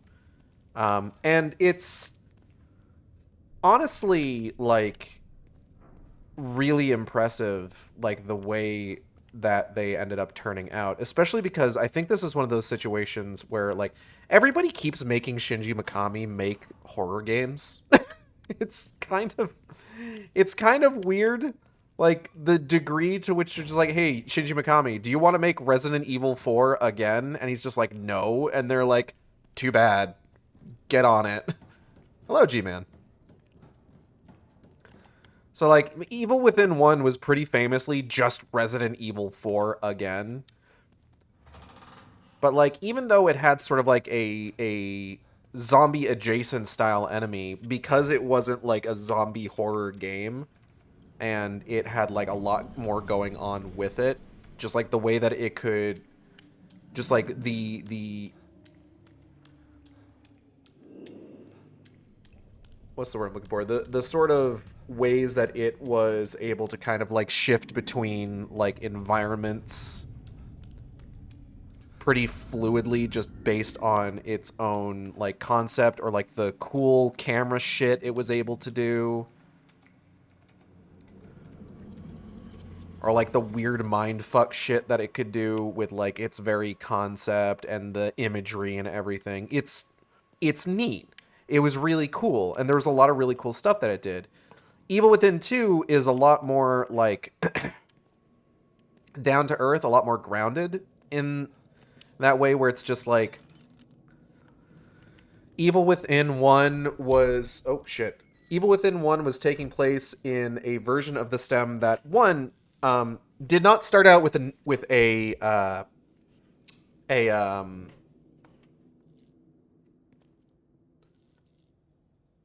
core, you know? The version of STEM in Evil Within 1 did not have a core in it like the one in Evil Within 2 does. Oh shit. And because of that, like, all of the environments and everything were being pulled from, like, everybody that was connected to it. And, like, it's not for lack of trying. They did attempt to have a core. Oh, ma'am?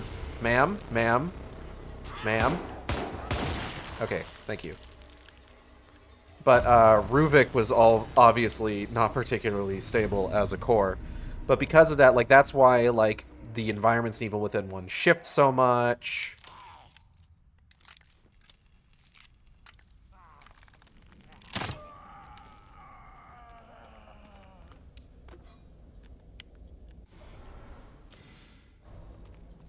And why, like, canonically, it's why, like, the fucking just imagery and everything goes so fucking buck wild constantly in that game.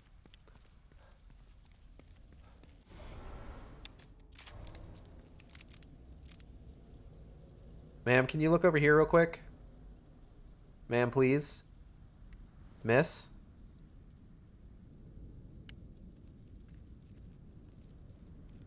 Ma'am? Alright, say cheese.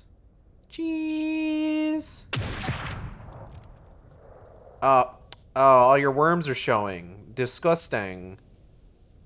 Alright, let's go for another one. Let's go for another one. Say cheese! Beautiful. Beautiful.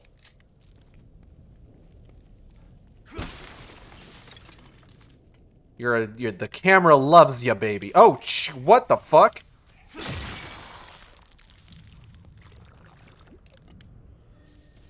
Okay, that guy popped into existence.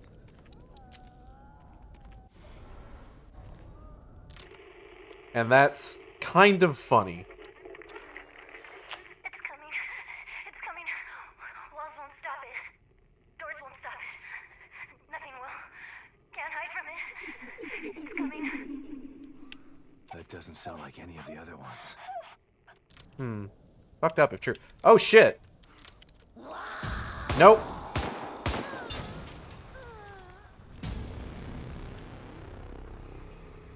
Y'all gotta stop fucking surprising me like that. It's not very nice.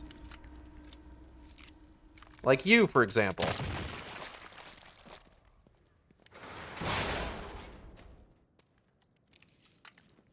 It's fine. We're already good here.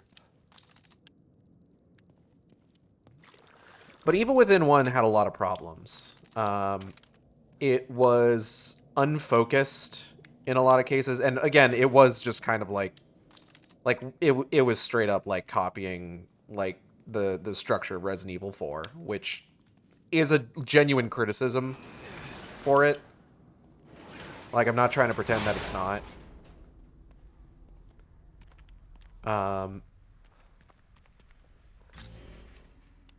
let's head back out to the road. Go meet our fucking destiny over here.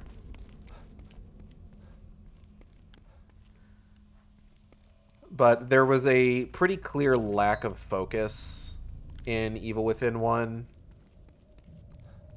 And just, there's a story there. It's not super clear what's happening. And if you really want to get a sense of what the fuck is going on in the game... Hold on. I don't really need a handgun ammo pouch.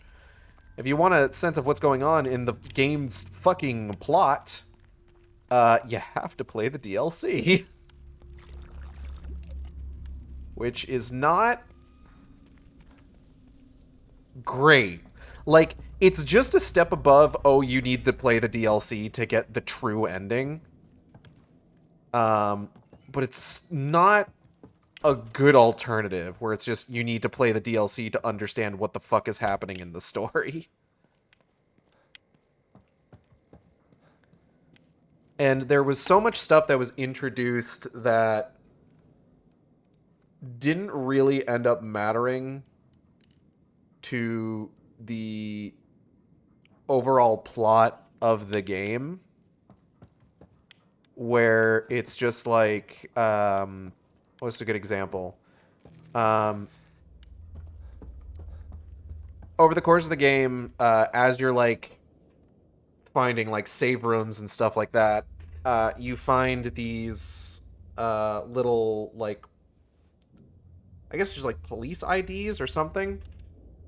They're documents that you find in certain save rooms that basically describe Sebastian's entire like life up to the point that the game started, including like marrying his wife, the birth of their daughter going missing, or them thinking that she died rather, and then his wife going missing. And it's just like none of that matters. And then of course you've got like whatever the fuck Kidman's doing, and it's not super clear like what her deal is. And again, that's one of those things where it's just, and again, those are things where it's just like, yeah, you need to play the DLC to find out. Like, nobody fucking talks about Mobius in the main game of Evil Within 1. You don't know who the fuck Mobius is until you play the DLC. Their name doesn't even get mentioned. So the DLC explains who Mobius is, among other things, and how they're tied to everything that's happening. It also explains like what the fuck happened with like STEM and like how everybody got connected, so on and so forth. What the fuck is going on with Ruvik? What Kidman's whole part in this is, and it shows that Myra has been working for Mobius the whole time. What's happening? Woman's journal. The final entry of this diary, penned in an unsteady hand. There's something in this house with me. I can't see it, but I sense its presence. I don't think I want to see it. I can hear those horrible things outside. They're everywhere. I'm afraid to go out there, but I'm afraid to stay in here, too. I'm shivering, but it's not from fear. Why did it get so cold all of a sudden? It's freezing. Weird.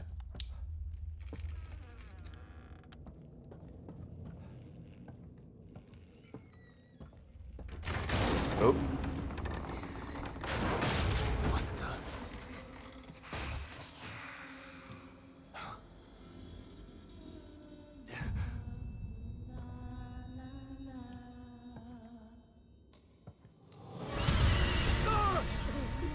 Hey girl, hey.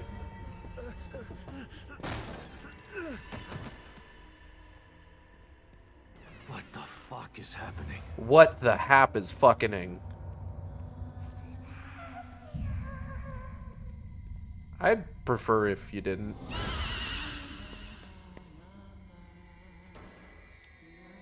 It's coming for me. I gotta get out of here.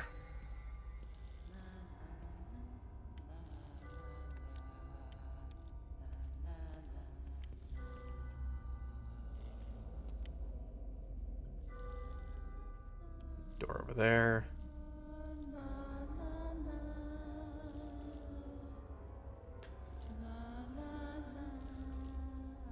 So, Evil Within 2 is flawed. It also doesn't help that it's one of those games that it's just like, it's super difficult on your first playthrough to the point that it's not particularly fun, honestly. But then it also just absolutely shines on a second playthrough, like with New Game Plus, where like you start like really getting like upgrading and just getting like super busted and stuff like that. There's gotta be some way to get out of here.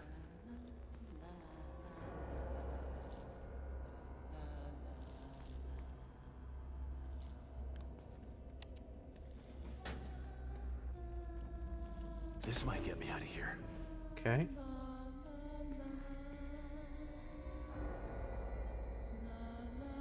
I'm not sure offhand where she is. I'm trying to keep an eye out for, like, the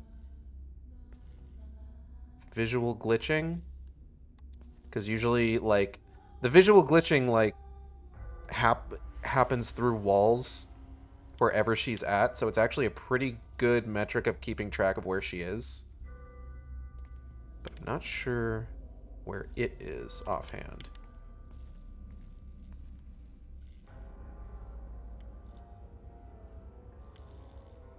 Okay, hold on. Listening. Did she go back down the hallway?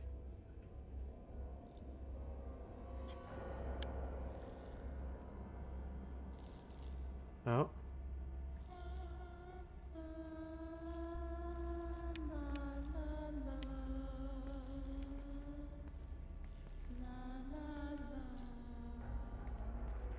There's a part of me that's sitting here thinking she's gonna fucking walk through the wall when I'm not paying attention to it.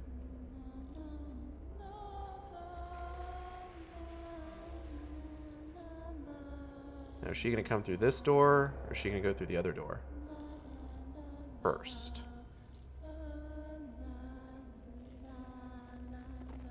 She's coming through this door, I think.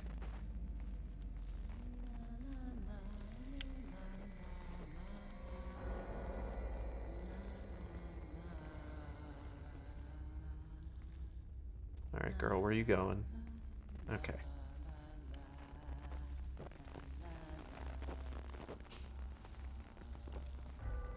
Yeah, I would also say that the story for Evil Within 1, because Sebastian Castellanos in that is sort of just like along for the ride, it feels very impersonal as a result.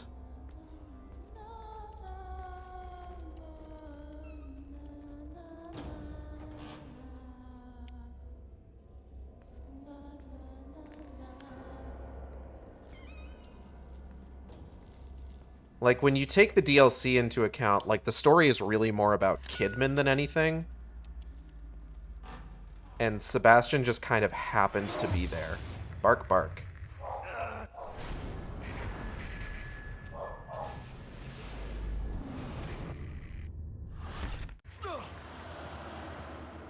So, like, with this all in mind, with just, like, the narrative not being particularly clear, the story being very impersonal. That was... What was that Bark, thing? bark, bark. Was that real or all in my mind?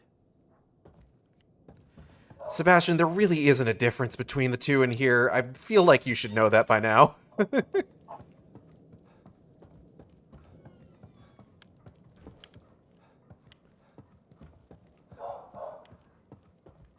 Bark, bark. But just, like, because of all that, it really kind of makes a lot of the things that I like about Evil Within 1 kind of take a back seat to the things that are maybe a little bit more frustrating. Alright, I think if we take a left at this road up here, we should be able to start heading towards the other resonance point. I'm gonna take that guy out. I don't like him being there.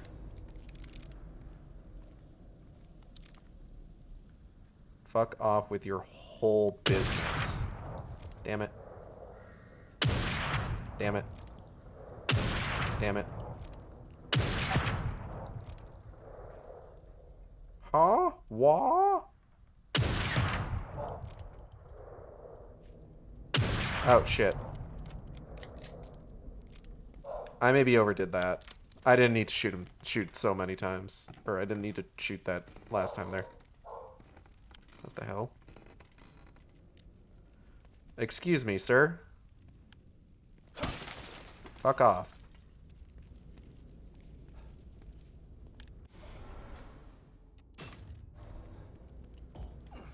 What? Okay.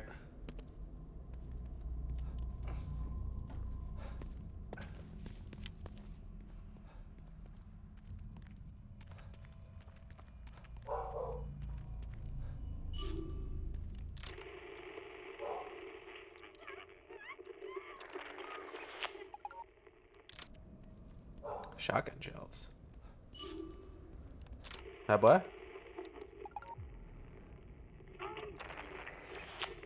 Gunpowder.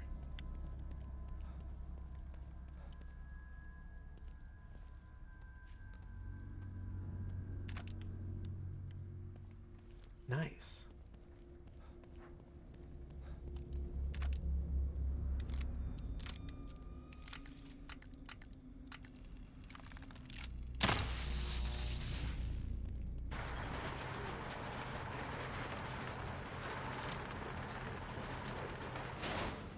Hey, are you gonna jump up and try to eat my face? Yep.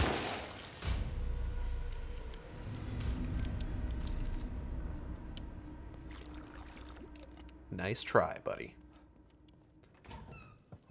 So just kind of as a result of all this, like, when Evil Within 2 was announced, I was really kind of hoping, like, whenever there's a game that is, like, heavily criticized for a lot, for some of its, like, major aspects, my concern is that the people making it are going to try and, like, course correct too much, you know?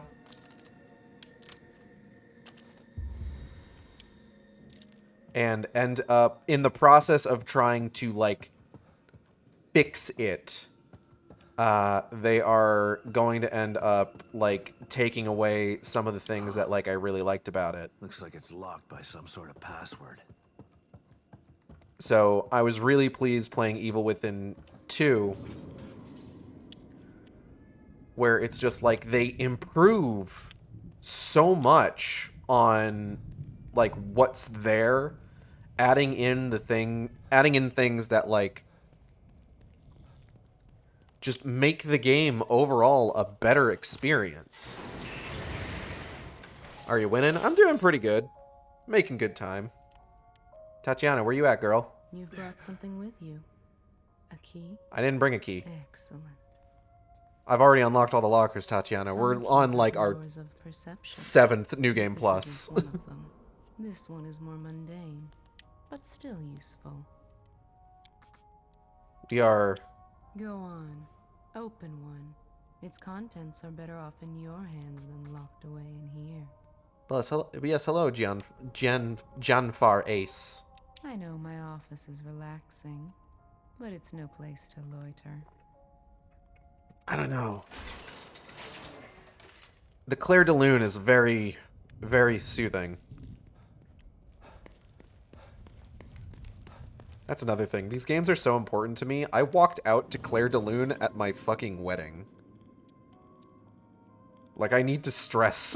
Like, just in case you needed me to stress just a little bit more how important these games are to me. And for the record, it was my wife's idea for me to walk out to Claire de Lune. She chose that. Because my wife knows me very well. And she's beautiful, and I love her.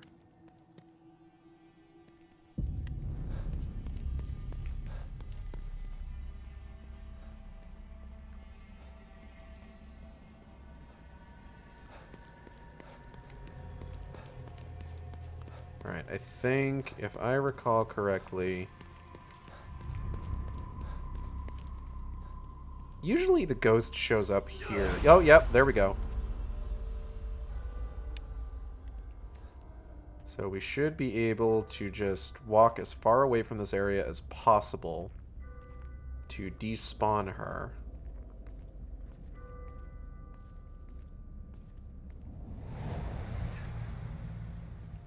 And then go right back in.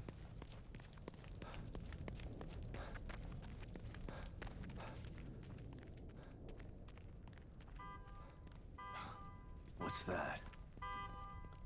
A car alarm? Come on, Sebas. Get your shit together. Hello? Ooh, shotgun shells. Sounds like life do be poggers for you.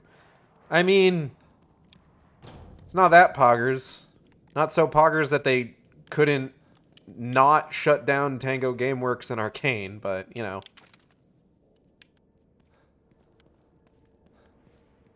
I'm sorry. It's just, it's the entire reason that I'm doing this stream is because of that. Supplies if every cache is overrun with those things. Shit. How am I supposed to get supplies if every cache is overrun with those things? I'm trying not to bring the mood down. This is, I want this to be a bit more of like, remembrance I locked a bunch of those things in the room underneath the auto body shop. than anything else. Visitor center now. James, do you copy? Shit. There's a supply cache under here.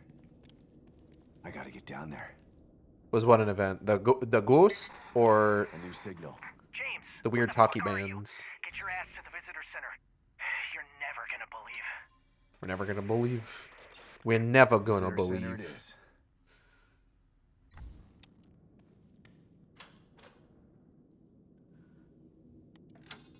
5, 6, 2, 4.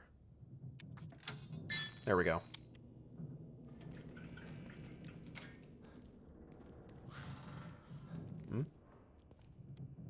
Oh.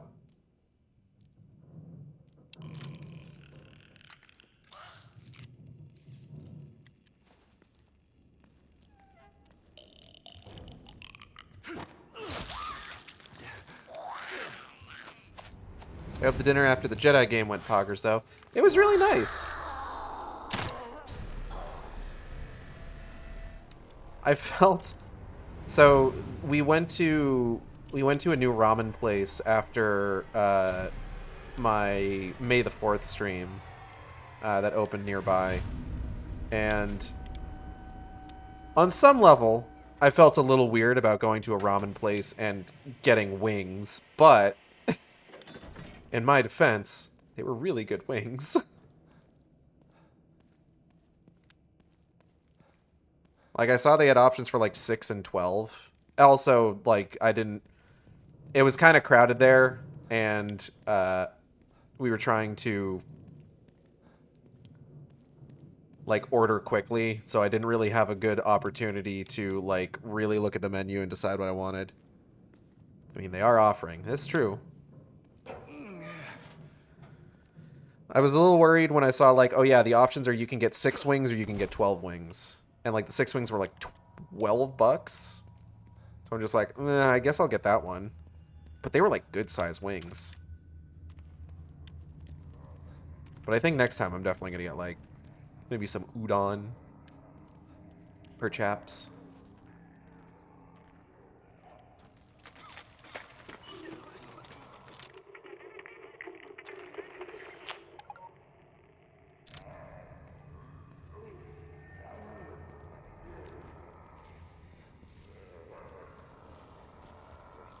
Sup, fuckers? I'm just gonna take this real quick. Don't mind me.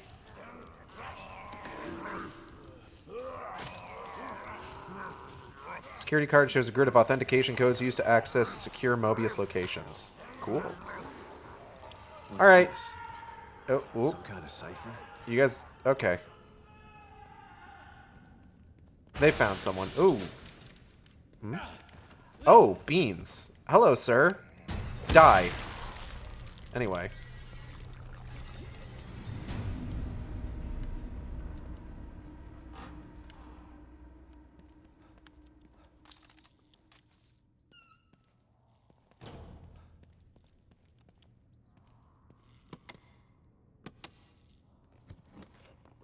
What was I talking about?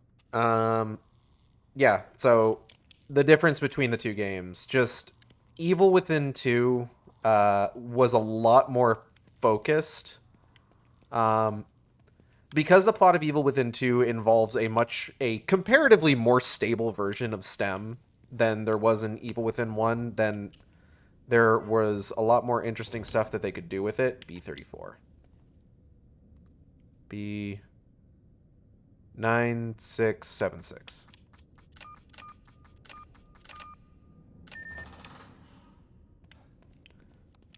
Like, they still do, like, changes to the environment and stuff like that. But at the same time, like, you've got, like, a pretty stable area to just kind of, like, walk around and, like, investigate. And it's neat. Not to mention, they made the story a lot more of a personal one, where, like, before, Sebastian Castellanos was just kind of a guy who was along for the ride in Evil Within 1, and then... what the fuck? Hold on.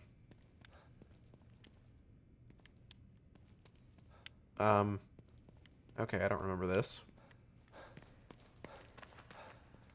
One second. Right, there's another ladder that I go through. I forgot. Whereas in this game is all about Sebastian trying to track down his daughter, his missing daughter that he thought was dead, which in the first game was really kind of a footnote in his backstory.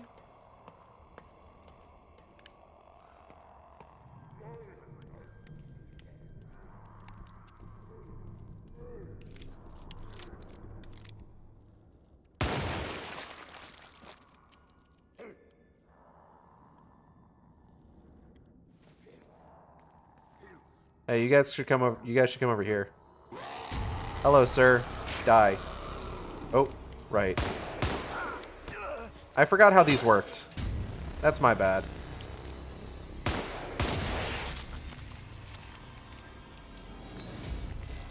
Right, you gotta trip the tripwire first. And then the fucking explosive trap arms itself. Like, the fact that they took all the stuff with, like, Myra and Lily, stuff that, like I said, is more of a footnote in Sebastian's backstory in the first game, even if they work in stuff about Myra into the DLC, just makes this game feel a lot better, and feels a lot better to play as Sebastian from his perspective, because he has a lot more of a reason to be here. I'm going to see if I can snipe this guy through the boxes. Damn. Hard-ass boxes. Alright. Excuse me, ma'am.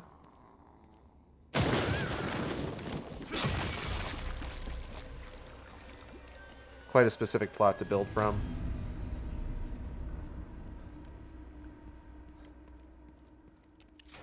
I mean, like, it was there. It feels like there was stuff introduced in the first game that, just because of the nature of the first game and, like, the way that the main parts of the plot, like, played out, it wasn't clear exactly what it was that they were going to actually build on from there.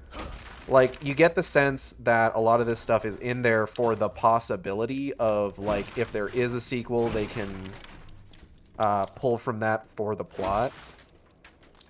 But we didn't know if there was going to be a sequel, because Evil Within 1 was...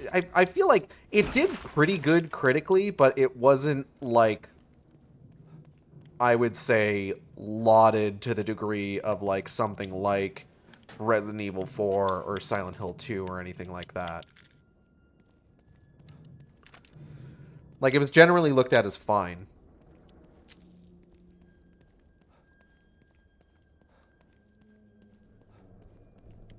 But, like, because they made it, like, a much more, like, personalized plot specifically for Sebastian, working in stuff about his daughter and his wife, it allows them to tell a much more emotional story and a much more character-focused story, which is great because, God, this game really fucking gets you when you get towards the end of it. Yeah, I'm keeping that closed. Fuck that.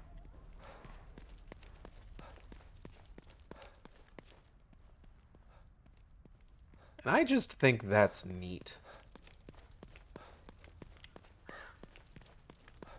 And it's part of what made me really like this game, because it's all of that.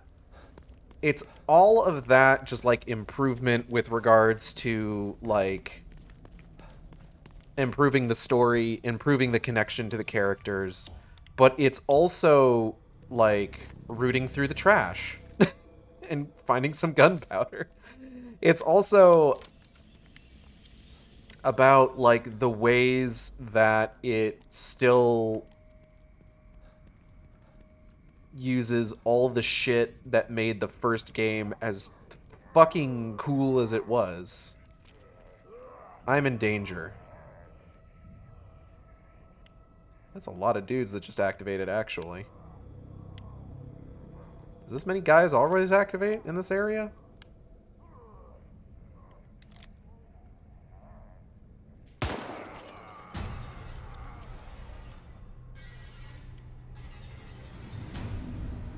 Anyway. I remember a retrospective vid from Sphere Hunter mentioning some main dev not being too content with the gameplay execution. I'm glad that she got take number 2. Have more time to polish the ideas. Yeah.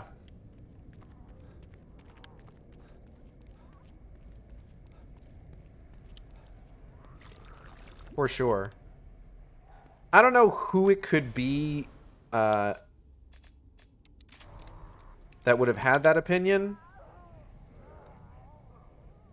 I don't know if it was like Ikumi Nakamura or anything like that. Could have been. I forget if she worked on this one, actually. Oh, someone just saw me. Hello, sir. Can you shut up? I'm hunting wabbits? Question mark?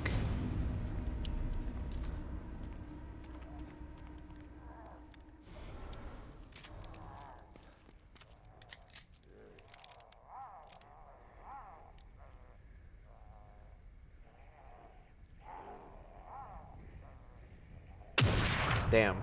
No, that was too high. Huh? What?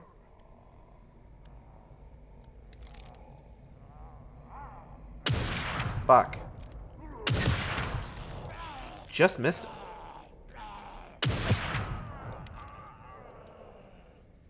Googling. Yeah, Ikumi. Okay. Oh, wait, no, not that. Not the Magnum. Magnum is a bit much to use on mooks.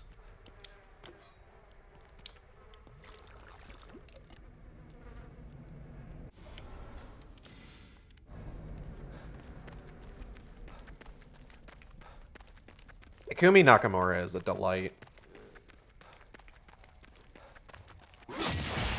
Stop that.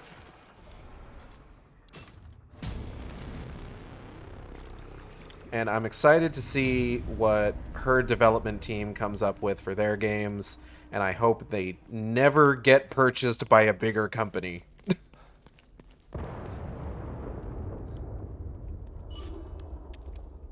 Because that just seems to be the worst possible thing to happen.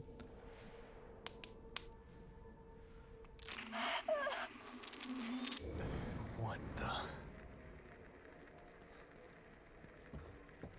Are these lilies? Yeah, fuck, probably. Fuck, man, I don't know. We should probably work on the assumption that they are. How many 10-year-old girls do you think they got running around in here? Are you Is she here? 10? I actually don't know. It's Dad. Where did she go?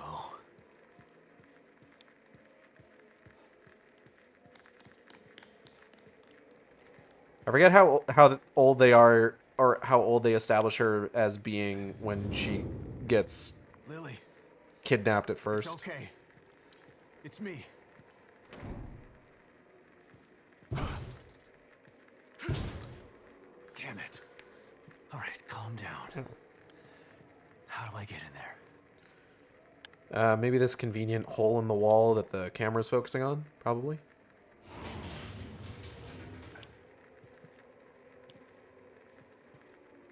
I'm just guessing.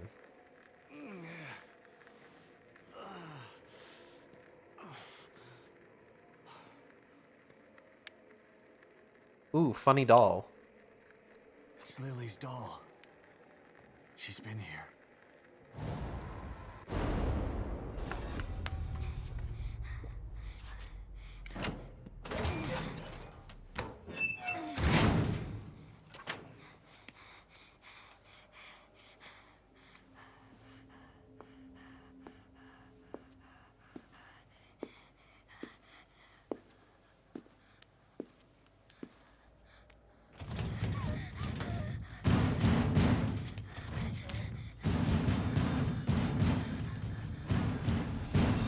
Go, Lily, go! Lily. Oh my god, she's in trouble. Someone is chasing her. I should check out around back. See where that window comes out. Good plan. Get the fuck out of here. I wish I could hop the counter. That'd be so cool. What was that noise?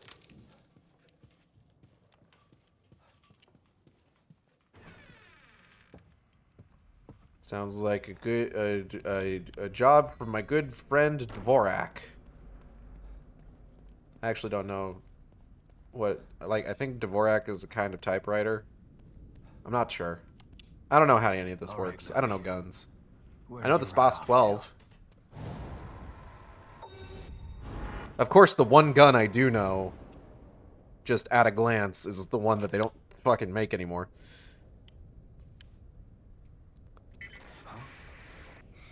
What the? Ah. Another signal. Good. All right. I'm coming, sweetheart. Just hang in there. Where are you?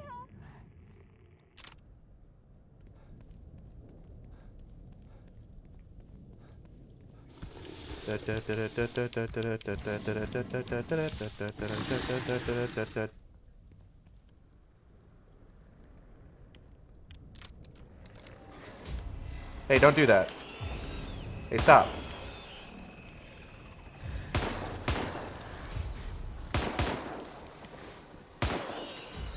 Whoop, whoop. Haha. Bullet cascade. That's what we call in the business a combo. Get fucked, idiot.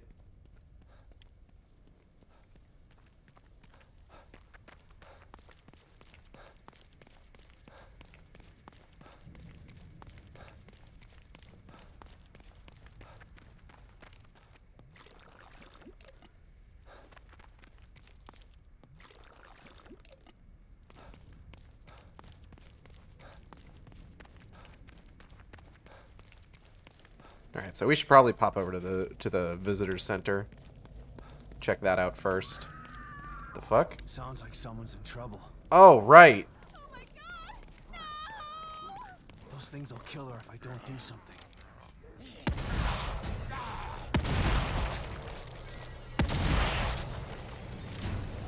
Excuse me. Wow, this one's like not even paying attention, huh?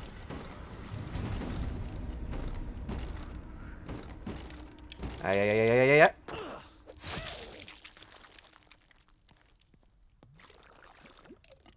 It's okay, I took care of them.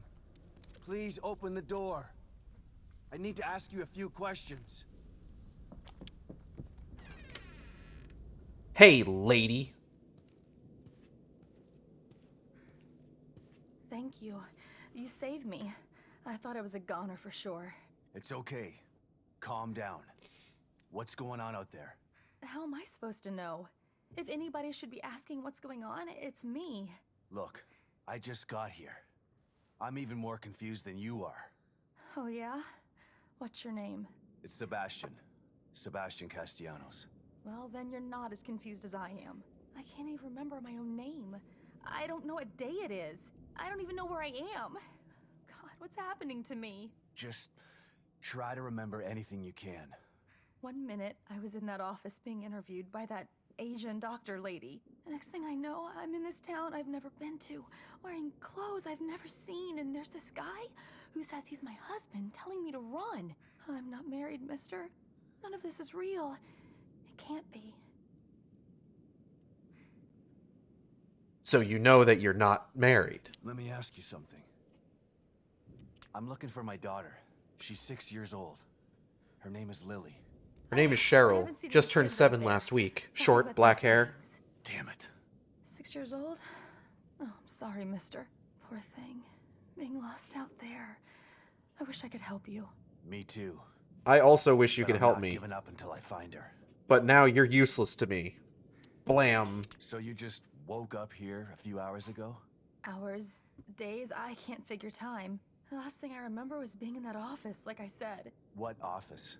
I needed some money, so I answered an ad looking for people to be in a sleep study. They took my blood and gave me a physical, and then that Asian lady asked me weird questions all day, and I don't understand what's happening.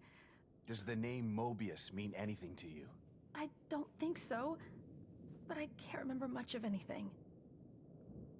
Unfortunate. What can you tell me about those things out there? I don't know.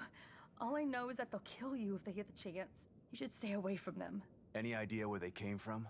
That guy who said he was my husband started acting all weird. Kept looking over his shoulder at something I couldn't see. Then all of a sudden, he's screaming and starts to change. Skin bubbling up. It was horrible. Next thing I knew, he was trying to kill me too. So they used to be regular citizens. What's causing them to change like this? I don't know anything. I can't help you, mister. Skill issue, lady. I'm gonna try to figure this out. Stay in here and keep the doors locked. It's not safe out there. I'm not going anywhere, that's for sure. But thanks for saving me. You need anything from the house? Go ahead and help yourself. It's not my house anyway. Let me ask you something. Let me ask you something. Never mind. I don't need anything from you. Alright, let's grab all this stuff. Can't get in there. Okay. And let's get out of here. I wish I could do more for her. But finding Lily is the best thing for everyone here. She is going to die, though. Oh! Oh, hell.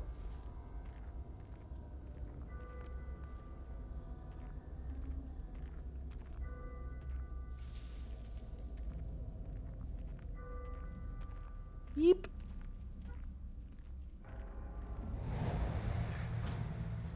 The fuck? The fuck? Shotgun shells? The fuck? Alley-oop.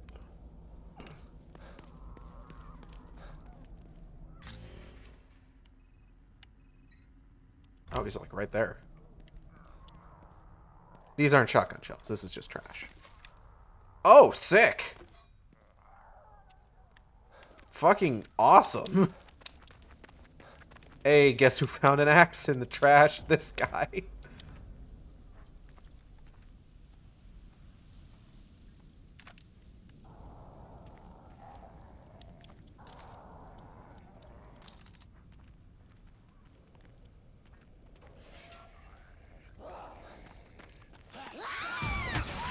Shut up.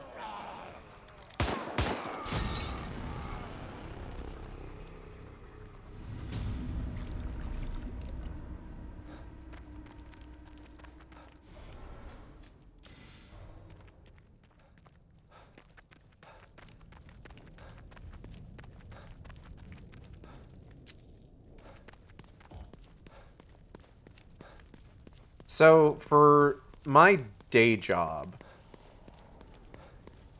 I will on occasion... Oh.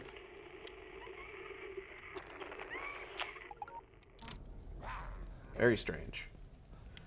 I will, on various occasions, need to,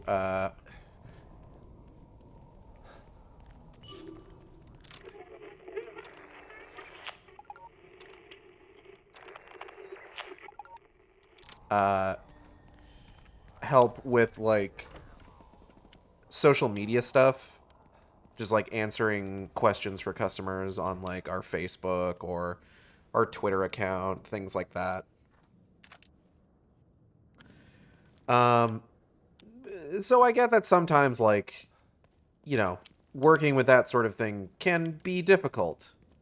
I feel like, perhaps, on occasion, people running social media accounts need to pay a bit better attention to... Oh.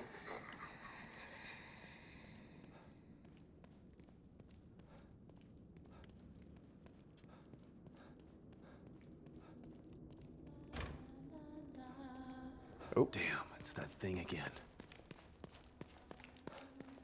people running social media accounts need to pay a bit better attention to, like, the things that they are working with.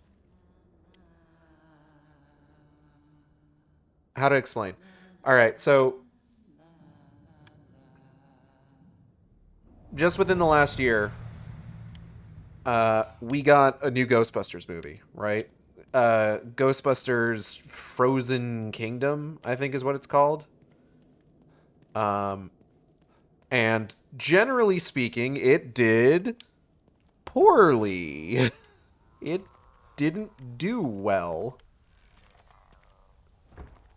Which, you know, that sucks, question mark?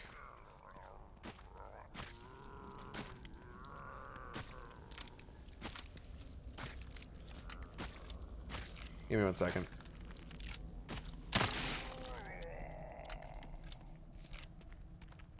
Like, unfortunate. Sorry your movie didn't do well, I guess.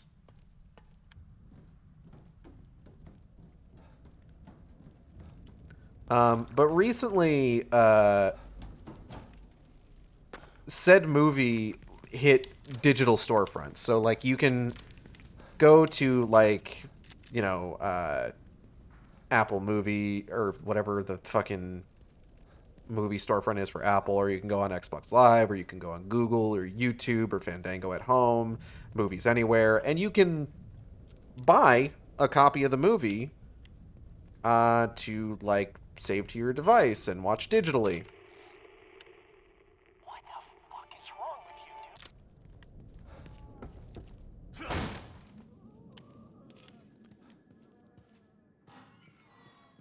Ominous. And there's you know, there's a don't go.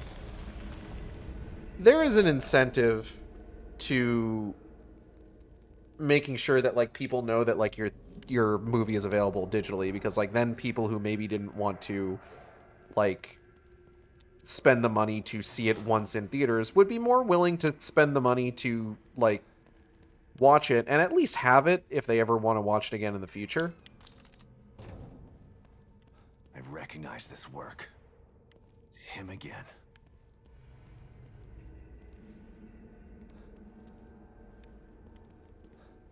I can get you out of here. Look, man, just let me go. I can take you somewhere safe. We've got supplies. Stick with me. I can get you out of here. Safe? What's interesting about safe? Why would I want to leave here? This place is a work in progress, but soon it will be perfect. All it requires is my inspiration and your blood. What the fuck is wrong with you, dude? Don't move. Oh shit! Oh shit! Help! Somebody help me! I said don't move. Now, let's make some art. Yeah, that's pretty cool. Tough luck, Ryan. This is supposed to be art, more like an execution. Yeah, I think that's the point, Sebas. Anyways, let's get out of here. Uh-oh. Damn it. Where did he go? Where is he? Where did he go?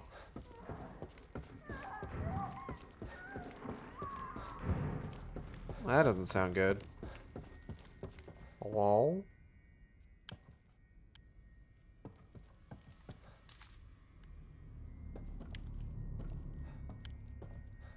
What the hell is this supposed to be?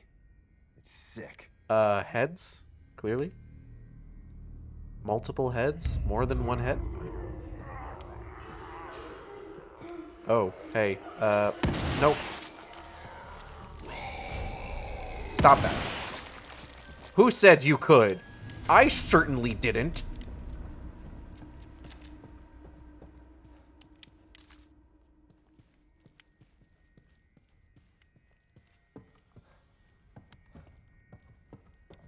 Ooh. secret door. But yeah, like, you know, there's a benefit to letting people know that your movie is available to purchase digitally. I question the logic of... Raggy, what are you looking at? Are you looking at your sister on top of the computer tower? Hey. Why are you, like, hunched like that? That's weird. Oh, it is a movie that came out this year? I couldn't remember, because I didn't see it. I'll probably watch it at some point. I watched Afterlife way after, like, well after the fact. That was weird. Even for this place. O'Neill's safe house is right there. Might as well give him the bad news about his entourage face to face. Good plan. I'm sure he'll love it.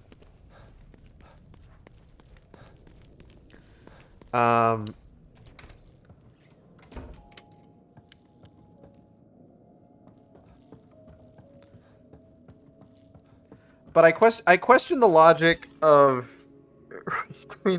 there was a tweet announcing the movie coming out on digital by the Twitter account Discussing Film, and it's just like Ghostbusters Frozen Kingdom is available now on digital. Read our review here, and the review is just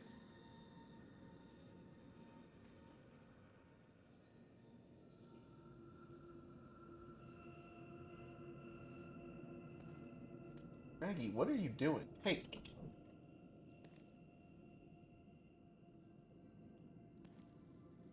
You good, big guy?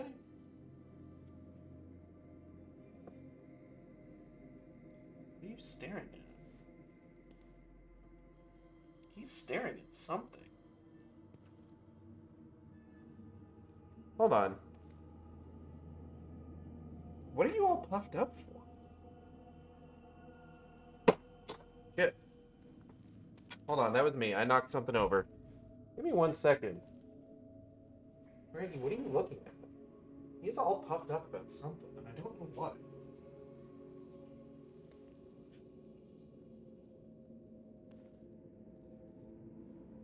What's up, big guy?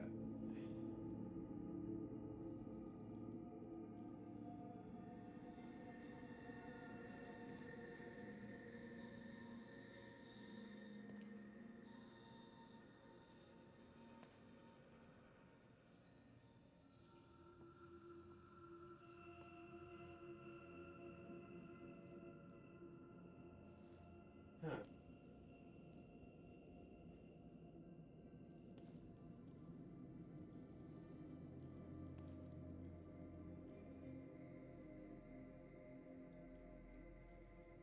Minnie, do you have any idea what's going on? Minnie seems completely relaxed.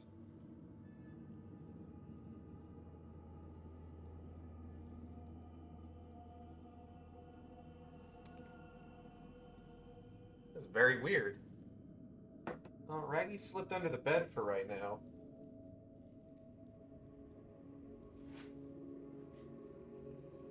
I'm not sure what he could have been looking at. He kept looking towards the window.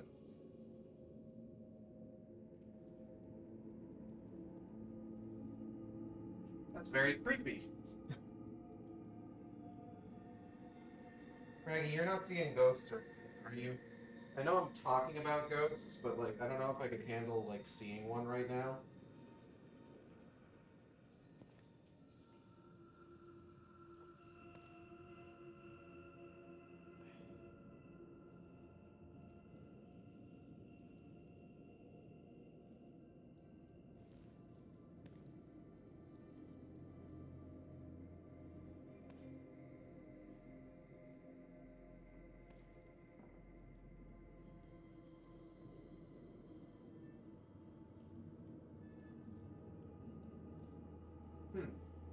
Weird.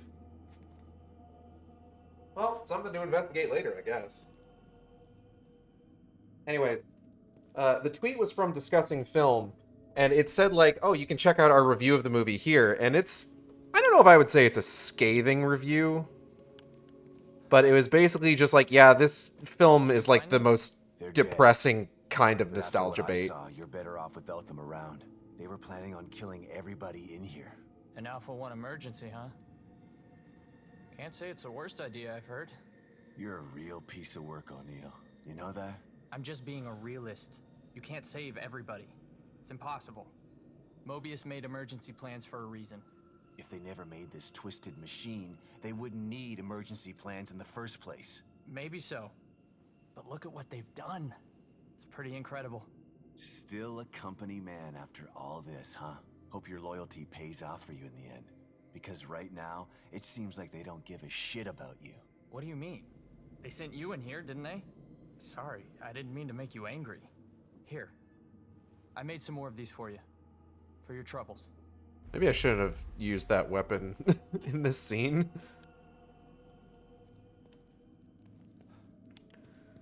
But what really ended up getting me about this, about like just a tweet from a sort of like movie news account about a movie coming out on digital and then being like, hey, here's our review of it, isn't out of the ordinary or anything. Like, it's not weird for them to do that. Like, it makes sense, you know, metrics and algorithms, etc., etc. What's weird is that the official Ghostbusters account retweeted it. And it's just like, guys, I know you're doing what you can to let people know that the movie's available to buy, but is it a good idea to share a tweet that includes a review calling your movie like the worst kind of just like nostalgia bait trash? Like, really? This is what you're gonna put out there for the world to see?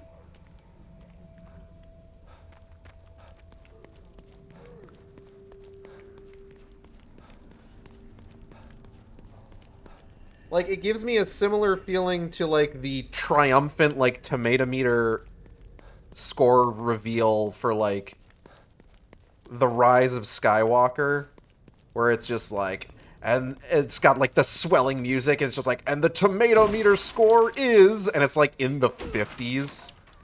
It's just like, is this what we wanted the triumphant music for? Is like a score that seems to indicate that this movie sucks? Really? Okay, I mean, like, you know, I'm no marketing guy or anything, but I feel like there's maybe some better decisions that could have been made here.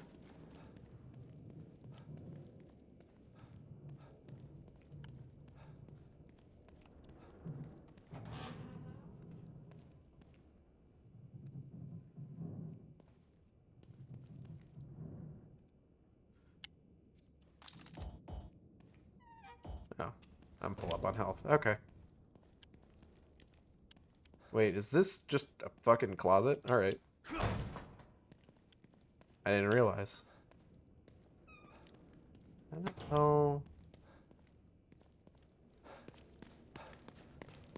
I'm still, like, concerned about, like, whatever it was Raggy was, like, freaking out about.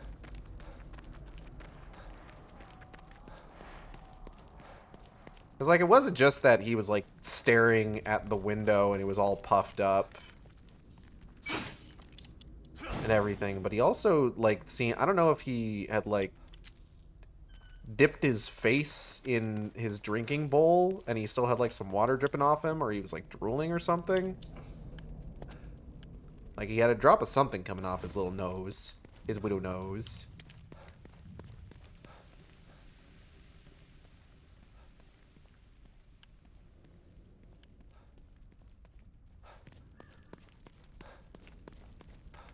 Okay, we should progress.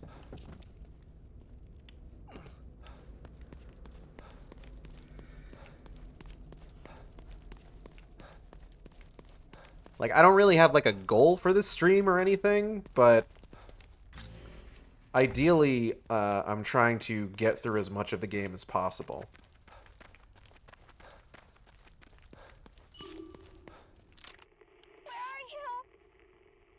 Let's try this again.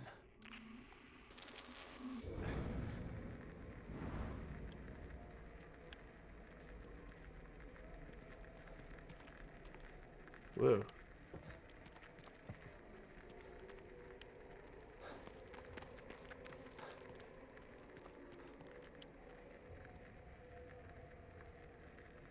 They didn't read or just too desperate to make some reach, I guess. Any publicity is good publicity or something, IDK. Yeah, that's the only thing that I can really think of where it's just like, guys, I feel like maybe, like, Blood. Clearly your movie isn't good. Hope it's not Lily's. But I don't know if it expresses the greatest level of confidence in your work to be sharing tweets that are effectively talking about how your movie sucks.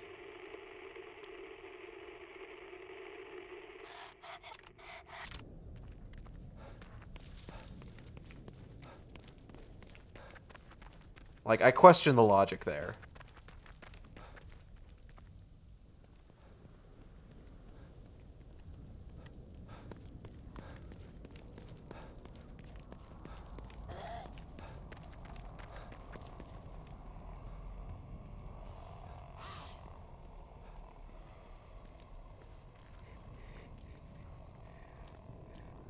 Shit.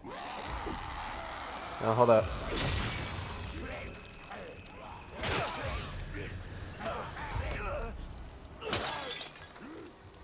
One second, everybody. Okay, I'm ready now.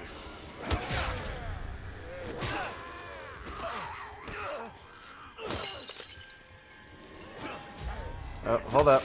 There we go. Taking that, thank you.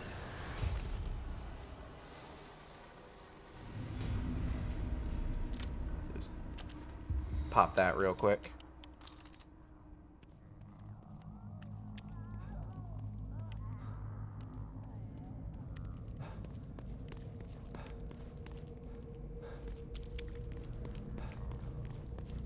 Whew. Ka-chunk. Shit. Hell. Gotta restore power to these doors. Maybe that wire leads to a power source or something. Maybe. It's possible. Or it could just be like the phone line.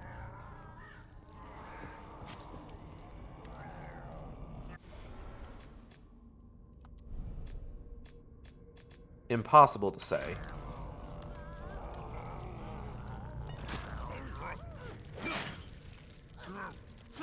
Hey guys.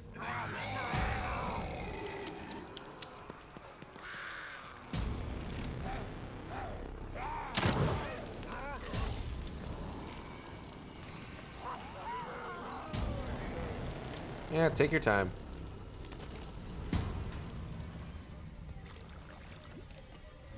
Perhaps it's easier on the movies in comparison to some other product review like a phone or game. There is an audience that checks a movie after watching a bad review. Or after... Yeah, I mean, that's true. You know, I've certainly watched movies that I know have gotten bad reviews before. Like, for God's sakes, I just got the Steelbook Blu-ray of Madam Web.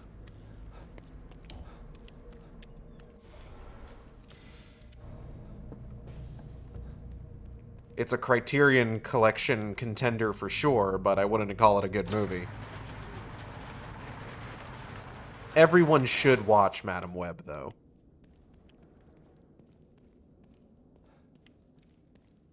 Because I don't know if you know this, but her web connects us all. Oh, hey, man. How's it going? Oh, sick. Brain juice. Thank you. Your sacrifice will not be in vain, probably. I mean, it will be. Because I don't need to upgrade anything anymore. I'm really just collecting this just to hoard it.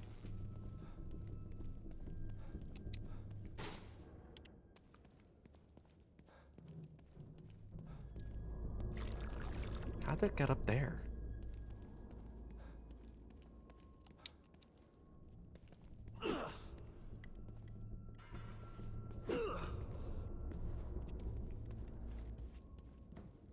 Do I just gotta shoot it?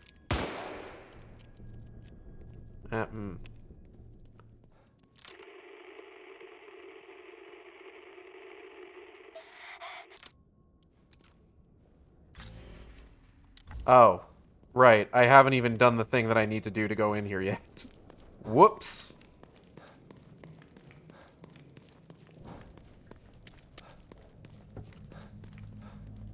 A bitch has forgotten.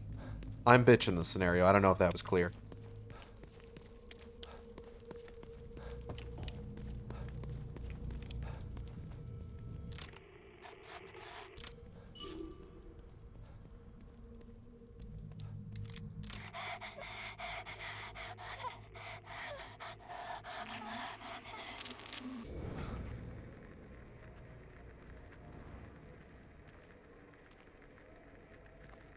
Okay. Is this the one where there's somebody? Yeah, over here. Footprints. Who do they belong to? Who can say? Impossible to know for sure.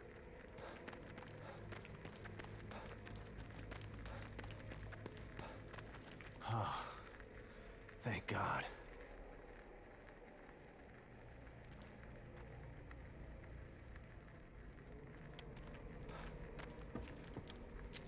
Just take that real quick. Hello, Flint Draws. Welcome. It looks like she stopped here to hide.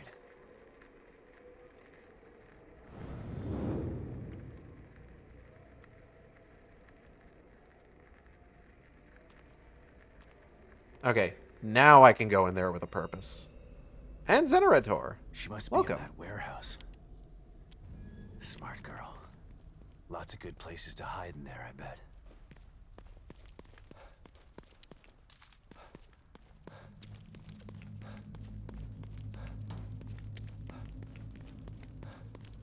I'm expecting we might be able to at least get past, like, Act 1 on this stream. Lily? Gotta talk to the pillow now. Enjoy. Shit. I hope you and the pillow have deep conversations. Lily? Well, hey. Lily. Oh, she went that way. She probably crawled through here. It looked more like she ran through. I'm gonna be honest. Sebastian, I know you can see the same thing that I'm She's seeing. a brave and resourceful little girl. She's gonna be okay. I just gotta find her. She's brave and resourceful, he says, not having seen her in 5 years. Let me just...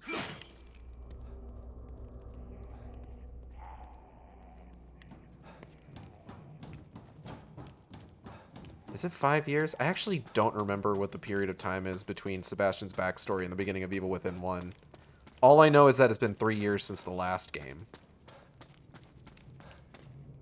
Ooh, what's in here? Bazinga. Another door.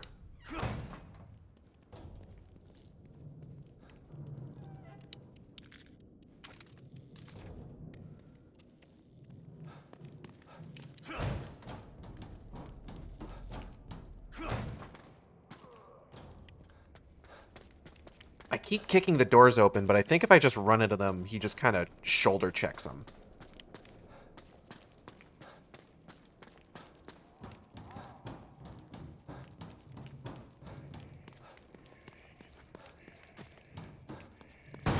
Ah. Wow, alright. Seems unnecessary.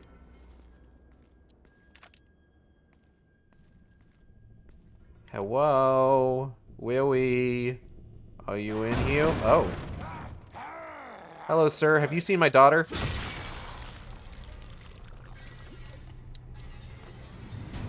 I don't think he had anything constructive to tell me. Call it a hunch.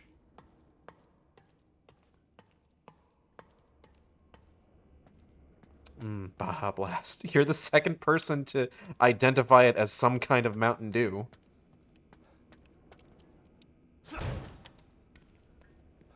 I mean, it's more like a goop, more than anything. Less of a liquid. More of a goop.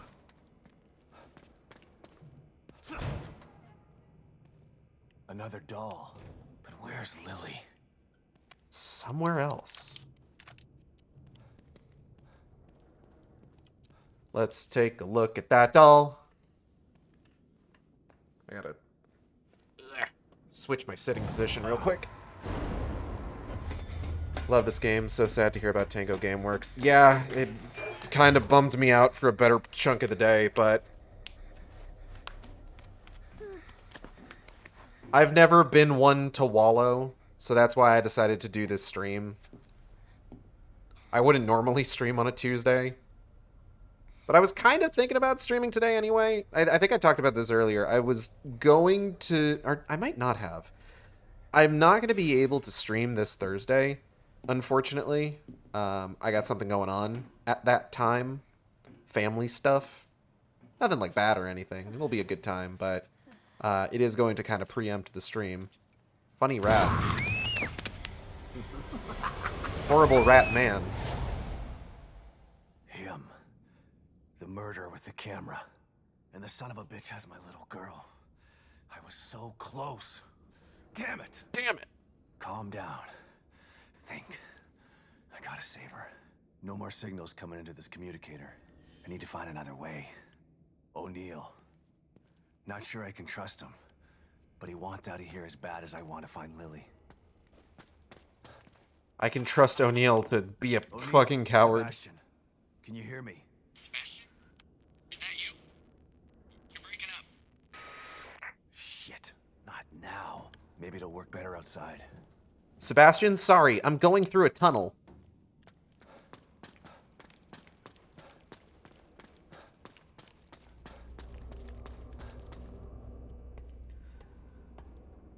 But yeah, I was wondering what I was going to do about that, if I was going to stream today, and if I was, what I was going to stream.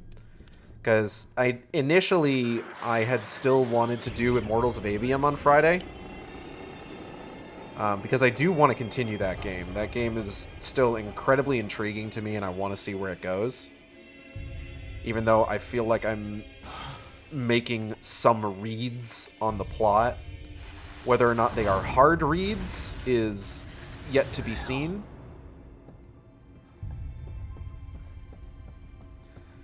But then, of course, this all happened. And at that point, I kind of made the decision, I am going to stream today. I am going to be streaming Evil Within 2. This guy's named Fig. Look at this fig. Like a fruit. Is a fig a fruit? I actually don't know, now that I'm thinking about it. What kind of produce is a fig? Anyway.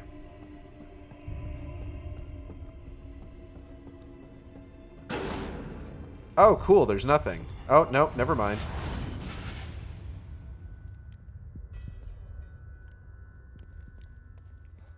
There you are. But where's Lily? Can't let him get away again.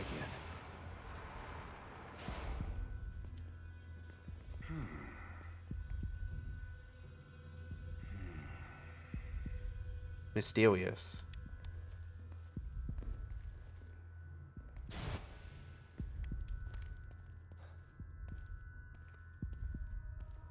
Excuse me, sir. Hey! You! The girl! Where is she?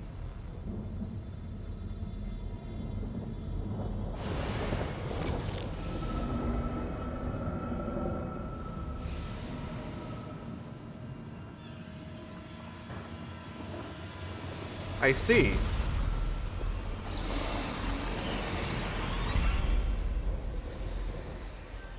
Fuck. Oh, shit.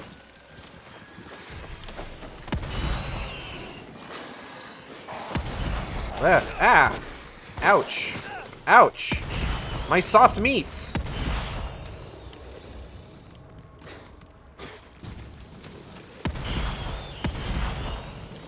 Whoa!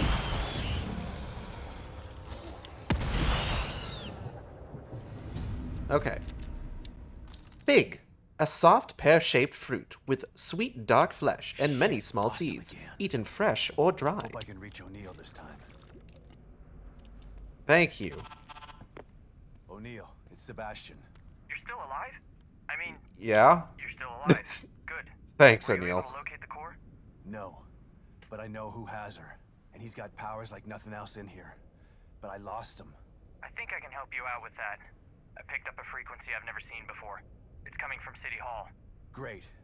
Where's that? Look up. Do you see a building with a big clock tower? Yeah. That's it. How in the hell am I Cool. supposed to get up there? It's a bit complex. Come back here, I can explain. Right. I'm on my way. Whoa.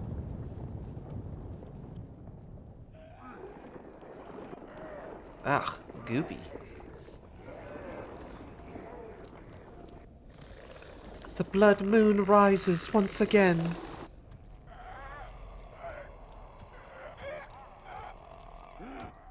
There was an enemy that didn't load in one of those, so she was just rendered as a floating knife. I saw that. Can't pull the wool over my eyes.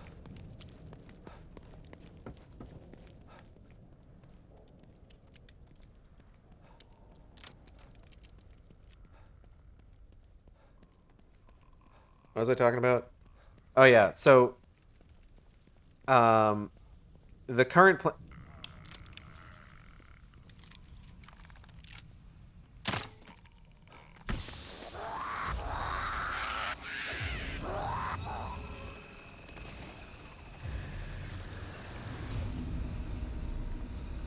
Right, I forgot that gas is poisonous. Those enemy designs are so great. They're really good. But initially my plan was going to be that I was going to do like Final Fantasy XIV tonight and then move on to Splatoon 3 tomorrow, do my thing on Thursday, come back on Friday, do Immortals of Avium, and then more Silent Hill on Saturday. But with this, what I'm probably going to do is I'm probably going to skip Immortals of Avium this week. And tomorrow's going to still be Splatoon 3. We are going to do probably a longer Final Fantasy XIV stream on Friday. I might try and just kind of barrel through the last two Heavensward patches, so that we can get started on Stormblood soon. Hey man, give me 1 second. And then still do Silent Hill on Saturday. You made it here okay. Not sure if okay is the right word, but yeah, I made it. Now, tell me how to get to City Hall. Union was built with a sort of backstage area, so Mobius operatives could observe the test subjects in secret. Most of these passageways are still intact enough to bypass the fissures in Union. But chunks of the city are floating in the air. How are there tunnels? They're passageways, not tunnels. When you go in and out of them, you're basically phase shifting. We call it the marrow. It exists in a layer separate from what you see. That doesn't make any sense. Fortunately for you, it doesn't have to make sense. It just has to work. But it's a maze down there. You take the wrong path, you could end up on the other side of town. Where's this marrow that gets me to City Hall? And who comes up with these ridiculous names? I'll mark the location of the port. It's in the north safe house. Looks like a regular computer, but it's not. I'll give you the password you need to activate it. Once you're inside, follow the marker to exit B2. That should take you straight to City Hall. You could have told me this on my communicator, you know. Maybe so, but I couldn't have given you this. The passageways are still intact, but the collapse of Union has caused infrastructure issues. My communicator says that the gas leak is blocking the path to exit B2. You'd never make it through alive without this. Deadly gas leaks, huh? Thanks for saving the worst for last, O'Neill. Based on what we've seen so far, I doubt that it's the worst you'll encounter. You're not helping. Anything else you need to know before you go? Gas mask. By the way, how did you know that this signal was coming from the guy I mentioned? My communicator went crazy when you tried to call earlier. Something was interfering with it, a frequency I'd never seen before. And it was coming from the warehouse that you were just in. Right before you called, the signal disappeared. And then bam, it was at City Hall. When you said this guy was powerful and that you lost him, well, it stood to reason that he was the source of the signal. What kind of powers are we talking about here? He summoned some of those things, like he was controlling them. Then he just teleported away. Reminds me of the last time I was in STEM. But everyone in Union was tested before they were placed in STEM. There's no way they'd let a psycho in here. Well, I'm here. They didn't test me. But you're not a psychopath. Right? Debatable. Why do you think he chose to camp out at City Hall? It's probably got something to do with the stable field emitter we set up there. Damn it. What's a stable field emitter? It's a machine that temporarily stabilizes an area of STEM environment if it starts to break up. It's not nearly as powerful or effective as a core, so we only use them for emergencies. It doesn't seem like it's working. Yeah, we sent Harrison and a security team to set it up when we arrived. I hope they're okay. Maybe you should come with me. If I can find Lily, we can get out of here together. No way. I'm not leaving this safe room unless it's to get out of Union entirely or someone forces me out. And who the hell is this Lily you keep mentioning? Lily is my daughter. She's the core. No wonder you're so determined to find her. I could really use your help. I'll help you from in here when I can, but I'm not going out there. She's just a little girl. I know, but appealing to my better nature isn't a good way to convince me of something. Sorry, I'm just not built that way. Yeah, I've noticed. I don't have a better nature. Anyway. Oh, which Silent Hill? We are currently working our way through Silent Hill 1. It's my second time streaming it.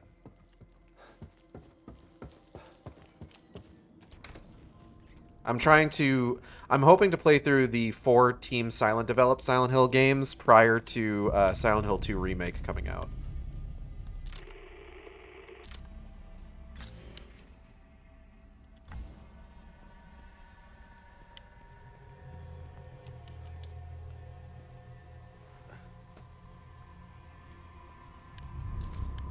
Only issue now being that we don't know when Silent Hill 2 Remake's coming out.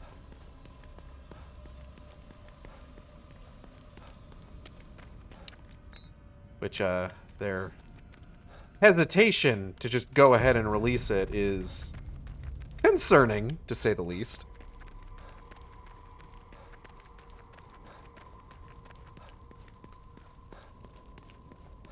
Like, it's not surprising, but it is concerning. And it's also not surprising that it's concerning. There's kind of a lot going on here with this scenario I'm presenting. I still don't want to open that truck. It would be a really bad idea for me.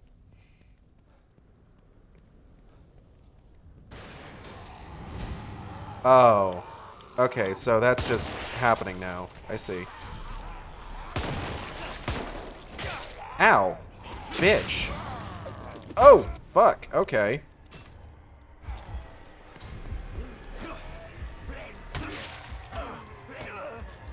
Bottle.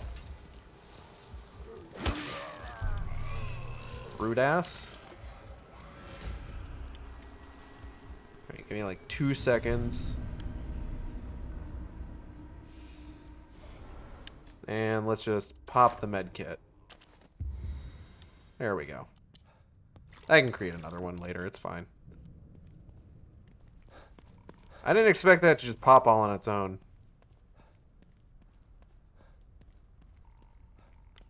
And yet, here we are, I suppose.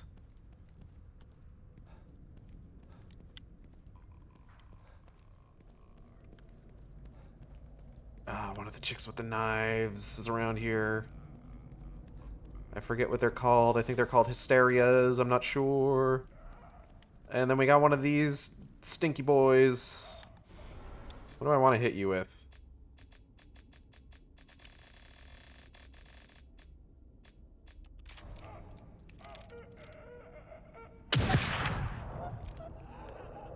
And he's down. Cool.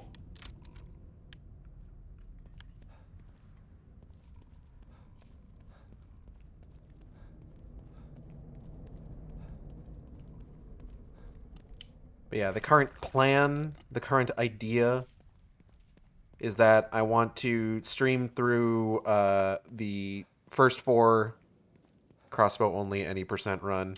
Probably manage that, I'm sure. Probably should let Kidman know what's going on. And telephone conversation. Kidman, can you hear me? Loud and clear. What have you got for me? The good news is that I located O'Neill, and he was able to get me on the trail to find Lily. That's great. The bad news is that Union is literally falling apart around me, and it's mostly populated by corpses and monsters. Oh, and that psycho I told you about, the one with the powers he shouldn't have, he's got Lily. I'm getting ready to head into the Marrow, which you neglected to tell me about, to get to him. I'm sorry we didn't have time for a briefing before sending you in, but we didn't think it would be this bad. It's just as bad as Beacon in here. No, it's worse. My daughter wasn't stuck in Beacon. Okay, calm down. Maybe I can help you out. Can you give me any information on this person? Male, about 5'10", black hair.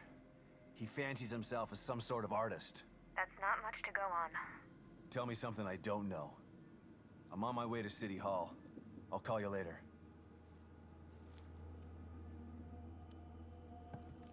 Right, so I think now that we've told her that, I think the information on Stefano should be in here. Oh.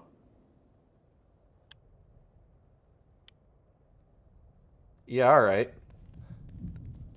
Huh? Was that door there before?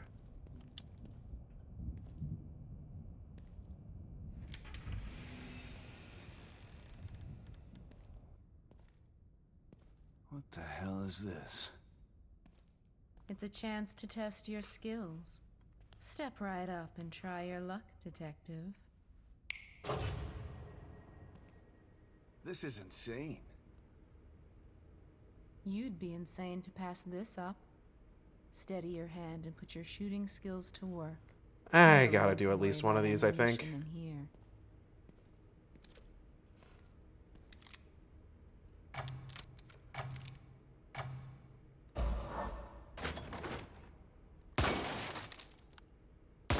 Shit.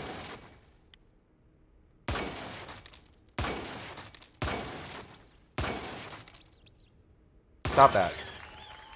Oop.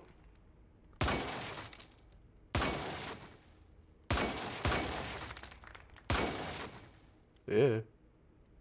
Shit.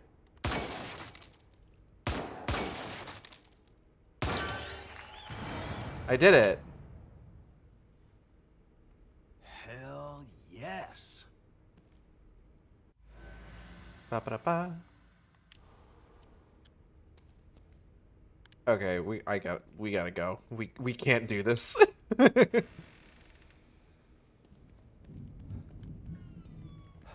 I'm a little upset I've never Back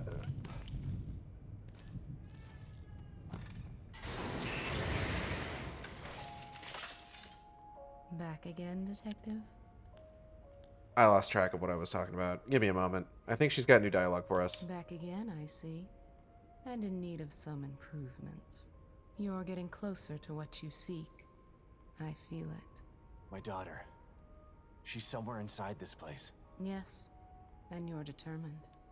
I can sense a change in you. Let's change you further. Give you the tools you need to find her.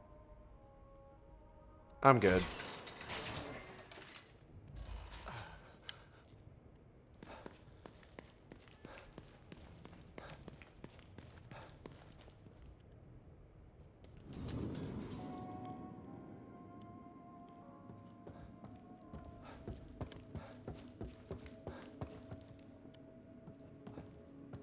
Coffee.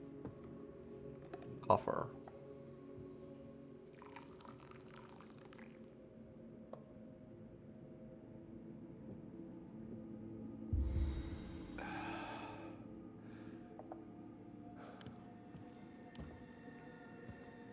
And into the marrow we go. So this is the computer O'Neill was talking about.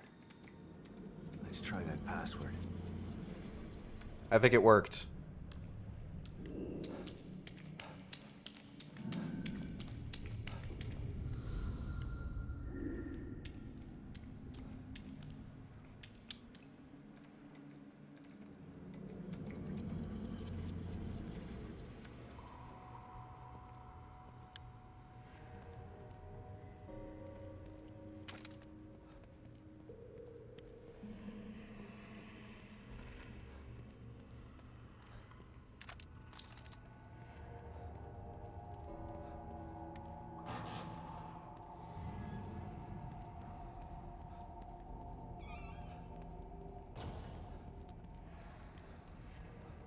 Okay.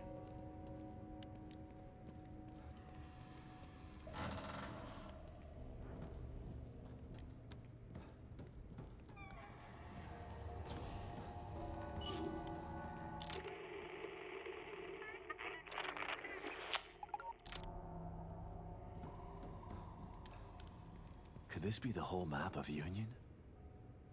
Used to be so huge.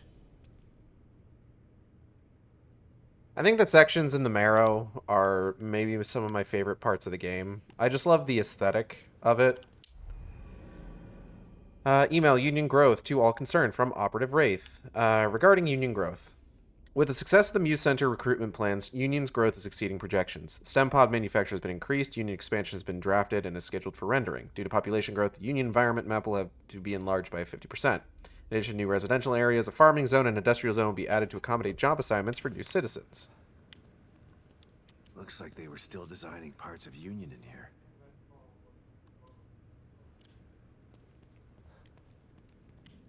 Let's grab that. What is this? Is this a... Ooh. No, I didn't need that. Okay.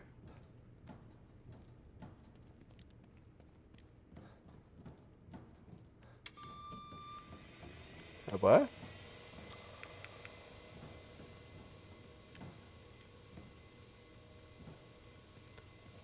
I do wonder what the point of rendering physical servers is within STEM. Like, is this just like a visual representation of like data management, or like what's the deal with this? I suppose if they're not real servers, you don't need to like worry about actual proper like airflow and ventilation, because this place would suck for that.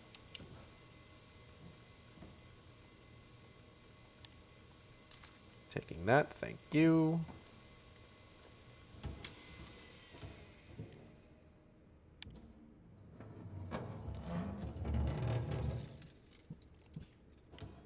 Okay. The fuck is that noise? Someone hammering something? Phew.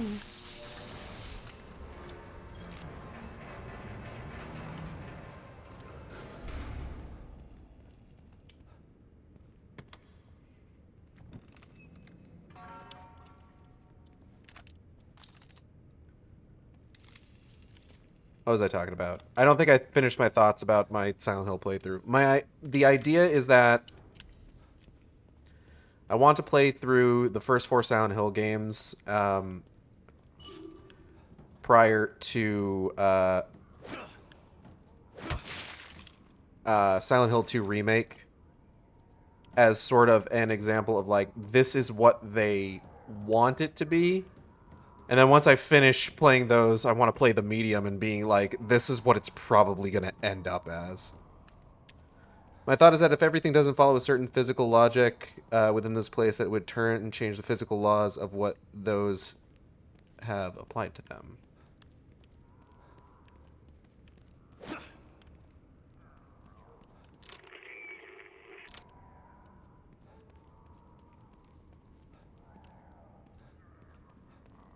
Not 100% certain if I follow, but like, I think I get what you're getting at.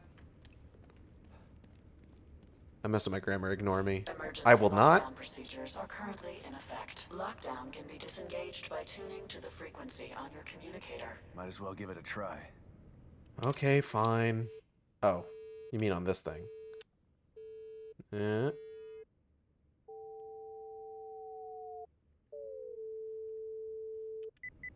Emergency lockdown deactivated. Please wait for system reboot of each annex. Oh, right.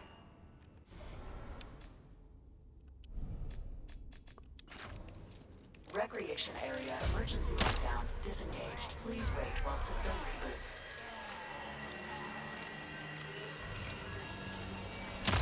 Research Don't do that. Emergency lockdown disengaged. Please wait while system reboots.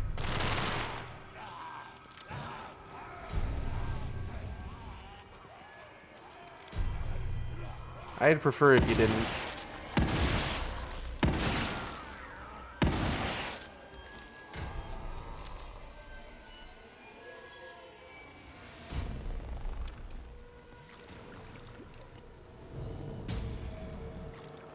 Security annex emergency lockdown disengaged. Please wait while system reboots.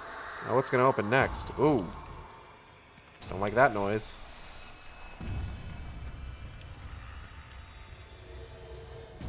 Oh, that one. Right.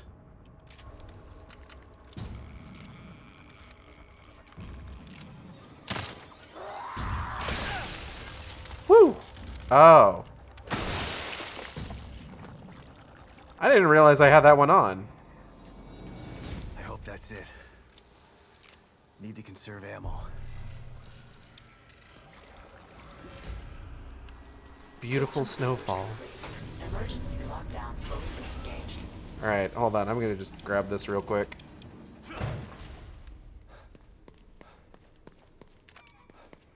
Handgun bullet.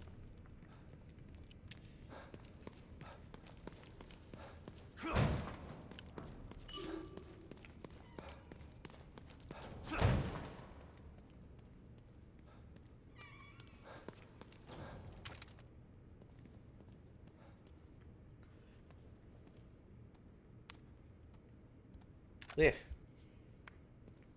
I think in the context of it being like not real and being a digital representation of a space.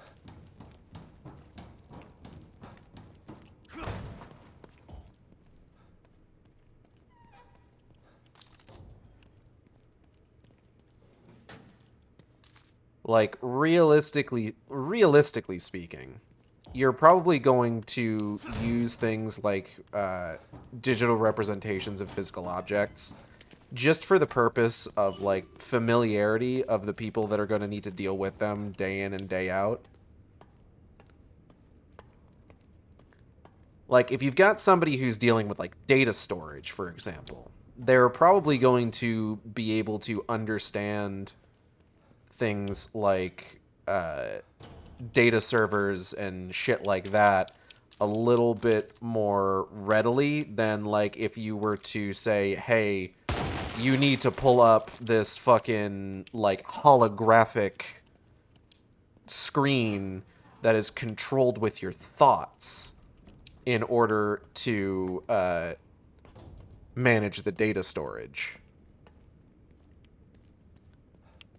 Like, we haven't gotten so far in technological advancement just yet that, like, shit like Ghost in the Shell is real. Where it's just, like, everybody views the world through, like, a layer of sort of digital projection.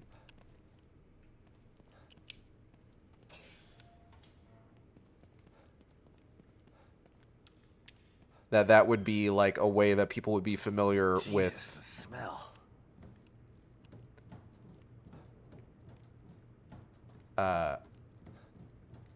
Working on the whole. If that makes sense.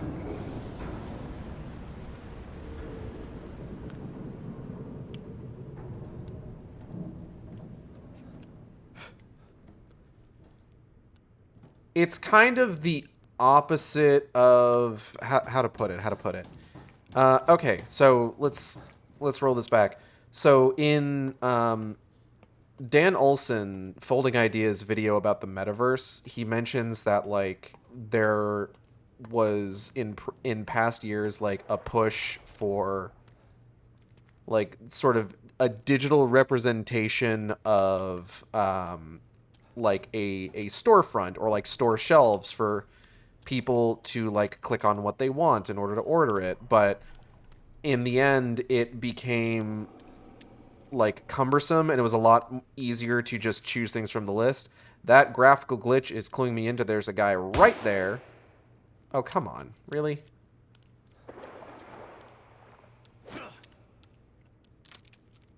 Fuck you. Damn. Hard water.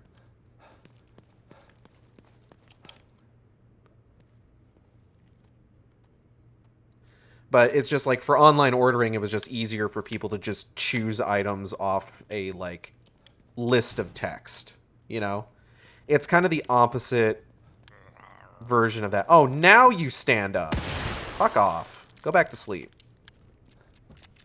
It's kind of the opposite example of that, where it's just like, this is intended to be a space that people exist in on like a digital like, metaphysical level. And things need to be certain things need to be accessible and have the ability to be like maintained from within the simulation. And the easiest way to allow people to do that is to render these things as something that they recognize. So this is the dreaded gas leak, huh? Thanks, O'Neill. I'd never make it through without this thing. It's like a maze in here. But of course, they don't need to render it 100% realistically. Damn. That means I can't rely on my firearms. And that's why we end up with data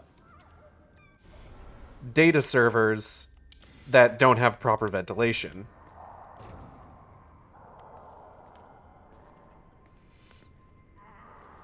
Because you need the data servers in order to, like... so that the people maintaining them will have a good idea of what they're doing. But you don't need to bother programming, like, proper ventilation for the data servers because they're not real data servers.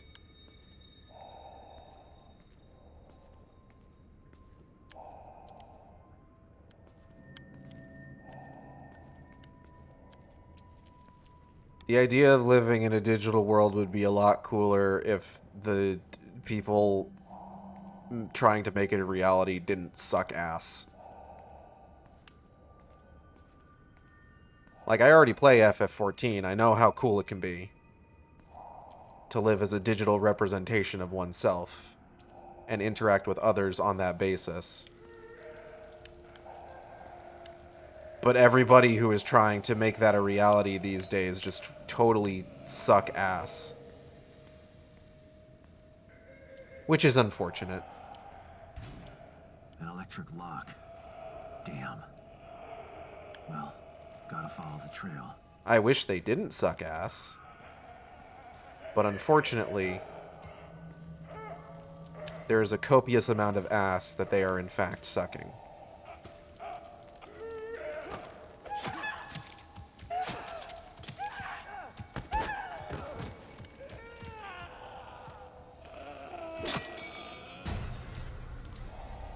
Wow, you just fucking fell over. Goals for real. Fair enough. I kind of walked right into that one.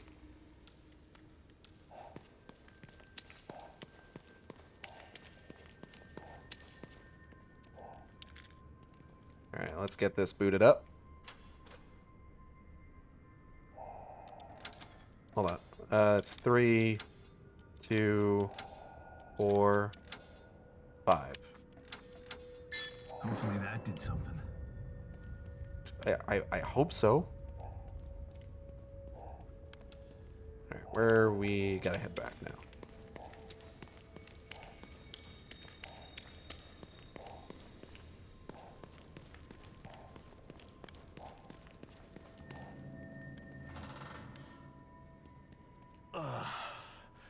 Thank God.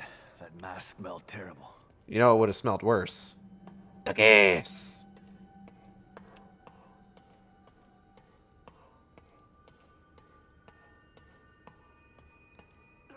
You know I just went on about how, like, oh yeah, they don't need to have, like, actual ventilation for the fucking metaphysical representation of data servers.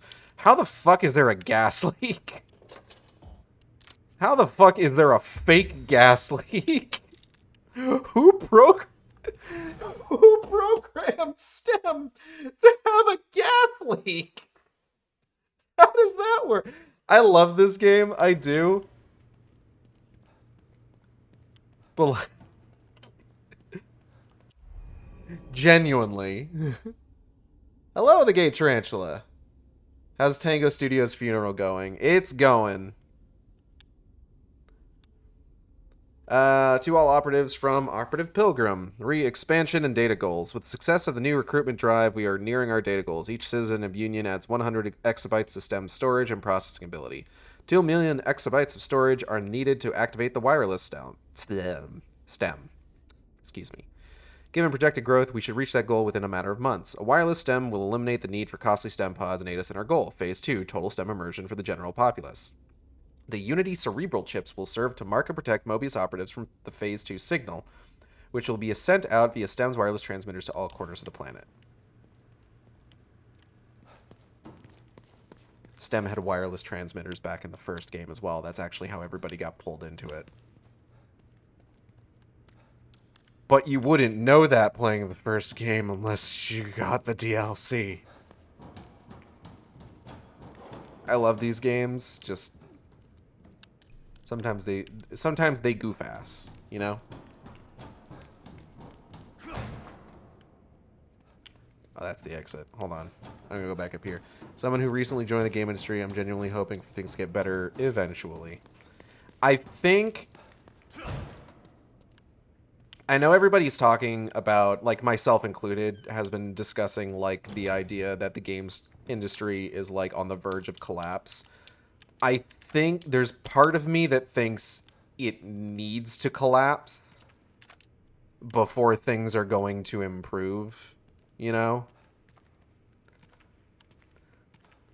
Or at the very least, what we need is... Okay, so... Here's my brilliant two-step plan to fix the games industry, right? I'm just glad indie games are doing well. Oh, hell yeah. Here's my brilliant two-step plan to fix the games industry. Step 1. Like the film industry, they need to report what the budget for a game is. Like, that needs to be, like, standard practice. Because they need to be able to feel embarrassed about how much money they're spending on a game. Step 2 is, much like the film industry, there needs to be a standardized reporting of how much a game made.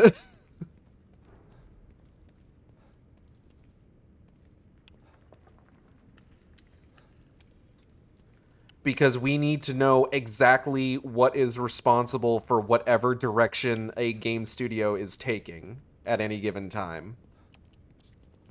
I would like to go in here. Do I have to, like... Hold on. Exit B2. Yeah, that's it, alright.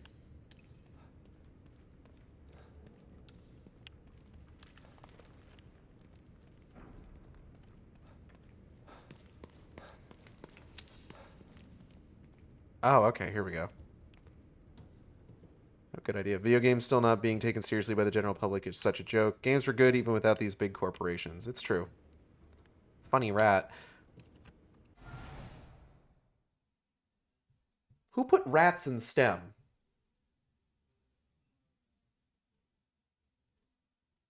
Like, okay. Rats on the union level of STEM makes sense, right? Rats and crows on the union layer makes sense.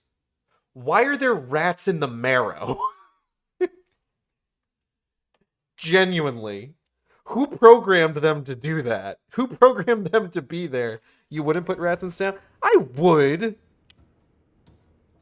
But why are they on this level? Here's the thing. I don't think the idea that video games are taken seriously by the general public, I don't think is 100% true anymore.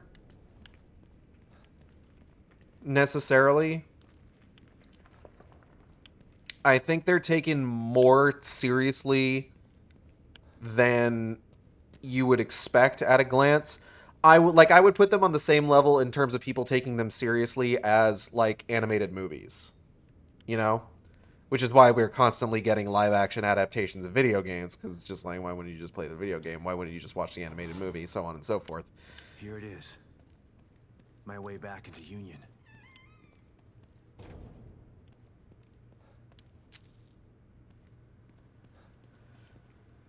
But I think because, like, the only time we ever really, like, find out about what a game's budget is if it is, like, voluntarily offered up by the company making the game, or if the information is leaked. Like, when we found out, like, how much Insomniac was spending on, like, Spider-Man games or the upcoming Wolverine game. Like, that was a leak. It was a leak that also included personal information about the current and former employees of the studio, which is less than ideal. But, like, it's a honk? Train going by outside. It's a question of, like, this thing should be that practice should be standardized. Because here's the thing. Like, I talked about this earlier. The developers that it was announced were being shut down by Microsoft today are developers that are under the Bethesda cadre of studios, under ZeniMax.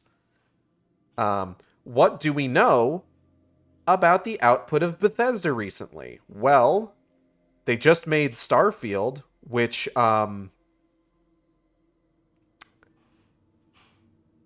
didn't go great for them in the long run.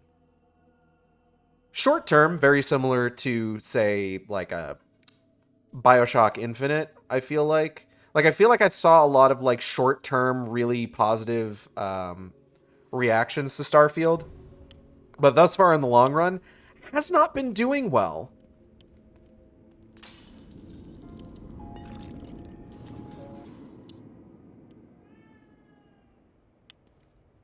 Kibby.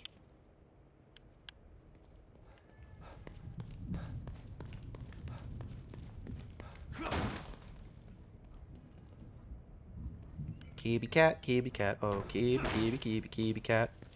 Speaking of kibby cats, you may notice we have a new donation goal. We are going to be adopting a new kitten soon. Within the next couple weeks, we're going to be bringing her home. And we need some help with vet bills. So if you want to help us out with our new kitten by putting some money, helping us put some money towards her vet bills, please use the donation link just below the stream. Her name is Cassie, which is short for Resonance Cascade. And she's cute as all get out. I am excited to share pictures of her once she is with us. But she does need her vaccinations so that she can be hale and healthy. This must be City Hall. Gotta stop this guy and save Lily.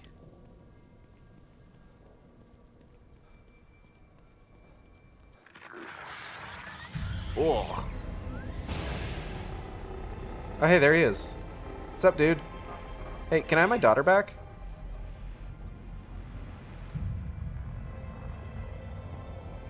Sir?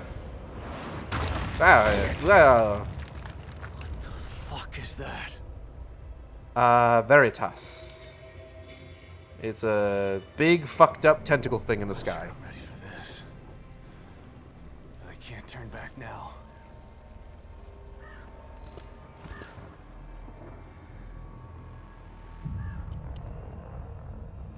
Wood. Waiting for you. Yeah, just you wait, asshole. The guy who took Lily, he must have taken this outside that warehouse, waiting for you, so he's expecting me. Wow.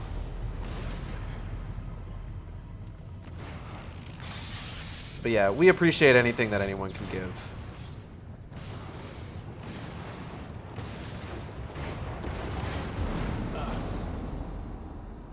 Because, like, the day job can only handle so much, especially when we still got, like, bills to pay and everything. Bodied parts. Wouldn't it be fucked up if all these body parts congealed into some horrible monster?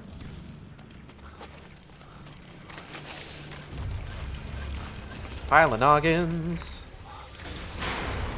Uh-oh.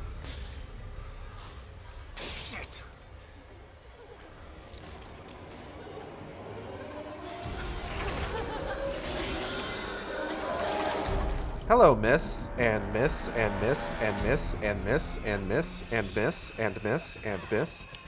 Oh, fuck.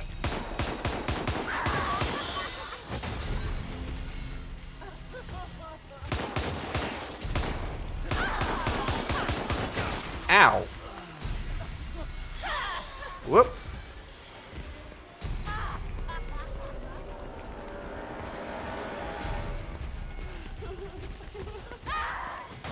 Now, should I fight her, or should I go for the secret entrance? Whoop! I kind of like the idea of going for the secret entrance, honestly.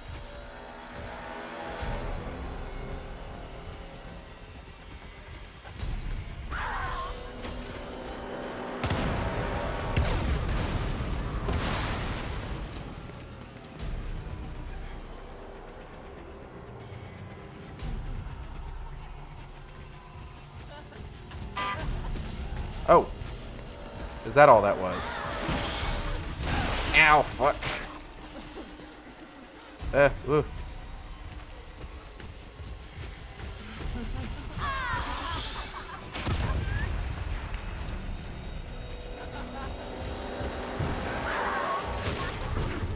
Oh.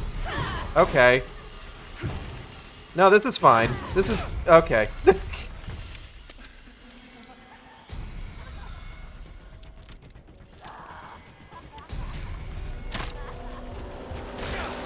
Ah.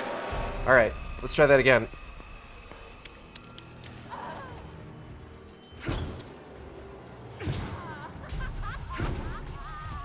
Eep, eep, eep, eep, eep, eep, eep, eep, eep. Haha! Don't have to worry about that thing for now, at least. Let's see if I can find out where that psycho went. I'm a little surprised that worked as well as it did. In brighter news, I just got a capture card so I can finally stream Switch games. We'll be playing Thousand Year Door the moment it comes out. Hell yeah. I still haven't figured out if I'm going to get the Thousand Year Door remaster. I'm kind of more leaning towards Luigi's Mansion 2 HD, because I really liked that game on the DS. Oh, fuck. No.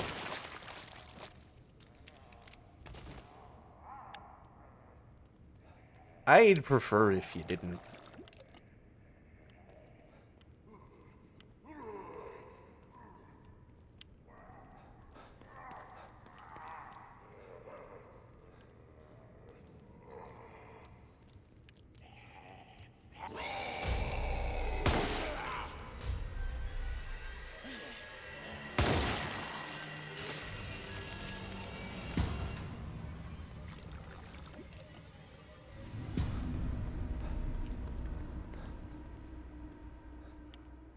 Alright, let's see here.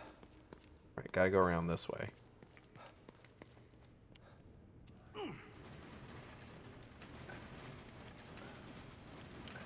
Okay.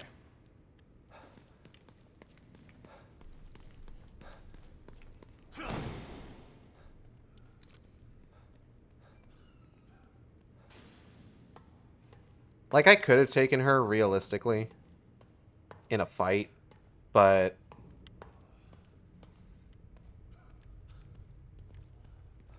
I so rarely go the secret way that I kind of wanted to do it this time. Monsters in this game are the real hear me outs everyone on Twitter wants. You're not wrong. I don't know if there are any that I would be willing to admit to, though, personally.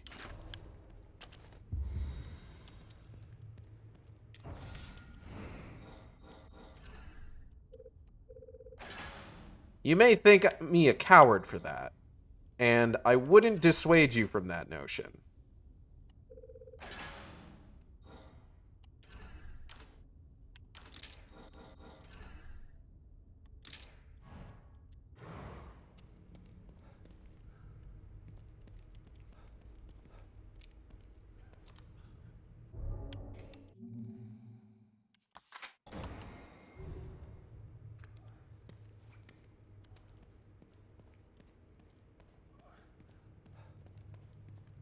But a guy's got to have his own tastes, you know? Hey, man. You look like shit. Who's there? It's okay. Harrison, right? I'm not one of them. Who are you? Don't worry. O'Neill sent me. I thought I was the only one left. I'm looking for the core. Where is she? Is she here? Second floor. The stable field emitter. Emitter? Forget about that. I'm here to find the core. You must turn on the emitter. It will stabilize the environment. Without it, Union will completely collapse. Then the core won't matter. Turn it on. It will affect his power. His power? You mean... Take this. Use it to turn on the emitter. I already have one of these. I don't need another one. Oh, he died. Another team member down. Wish I could have gotten more info. Don't worry, Lily. I'm still gonna find you. So, if you do manage to defeat the big laughing lady with the fucking rotary blade hand in the courtyard, and you go in through the front door, that guy is instead he is dying in front of the front desk of City Hall.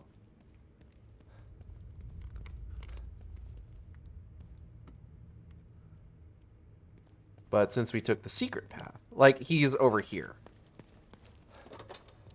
Grab that. He's sitting right here if you come in through the front door. Can we leave through the front door, actually? Nope, it's locked. Oh, well, we're gonna leave that way anyway.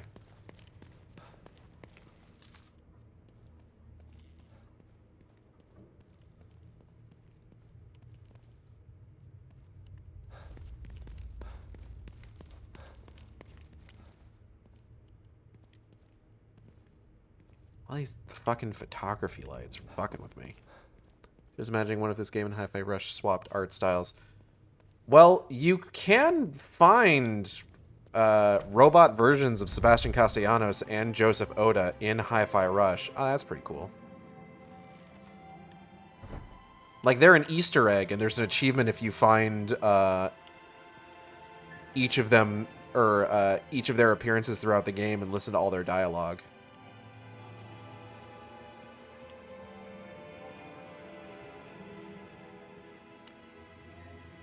You can also find a Tango Gameworks snail being sucked into an Evil Within mirror in one of the levels.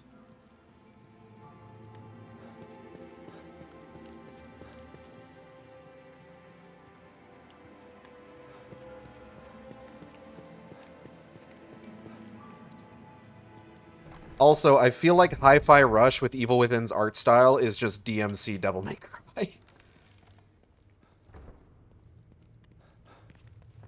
Like, you might hear me say that and think, oh, that seems mean. And it is. But I wouldn't say that I'm incorrect.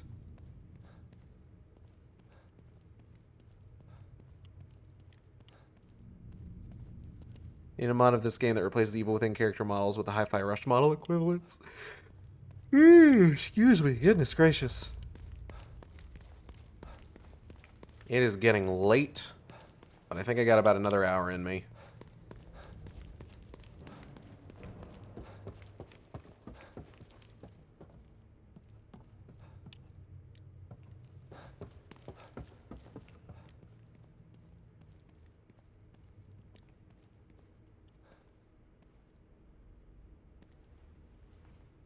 What's this about?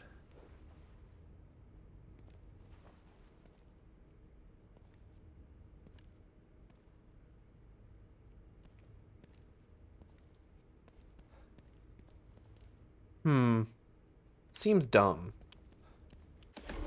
Roses. Though these flowers are beautiful, something seems off about them. You have a feeling that you should be extra careful with the thorns.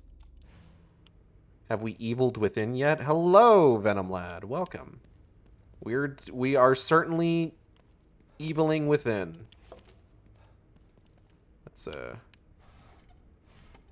turn you around. This expensive looking necklace features a large gemstone. Slap that bad boy on ya. Oh, shit. Okay, I think that is good. What's this? This camera's so old. Must mean something.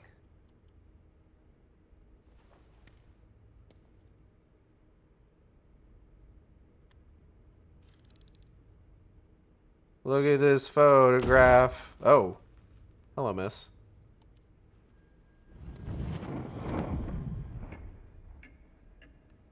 Yeah, alright.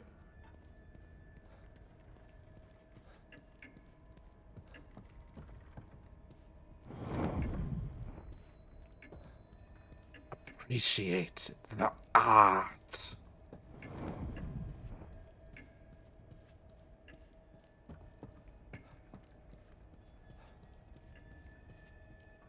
Appreciate the art. Fine. As long as it gets me closer to you, I'll play your game. Appreciate the art? Fine. I will. Oh. Who comes up with this stuff? Oh, that's pretty good. Like, it's alright, I guess.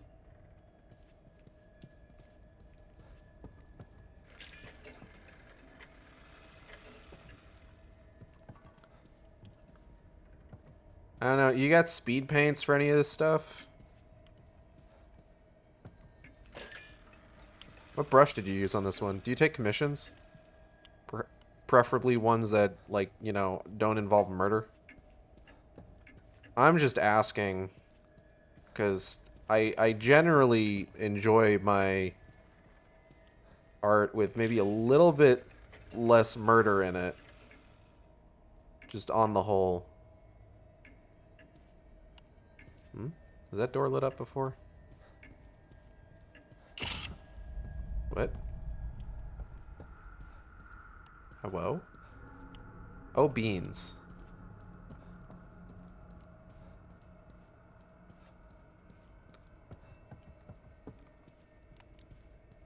That's Lily. This guy's playing with me.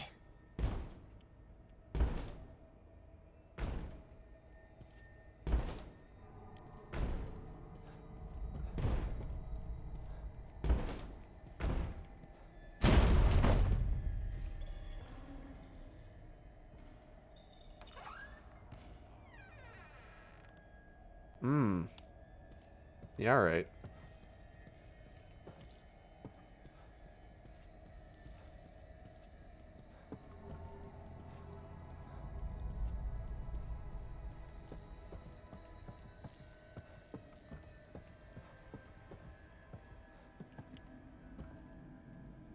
This one. Oh, shit. Naturally so. It is my work, after all. Death preserved on silver nitrate. Like a fly in amber. Beautiful.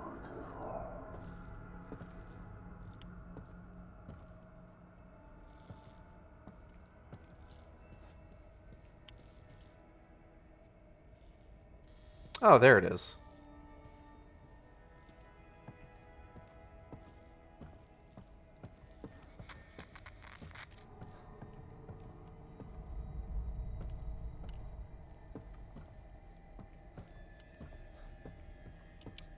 I'll borrow this real quick. Don't mind me.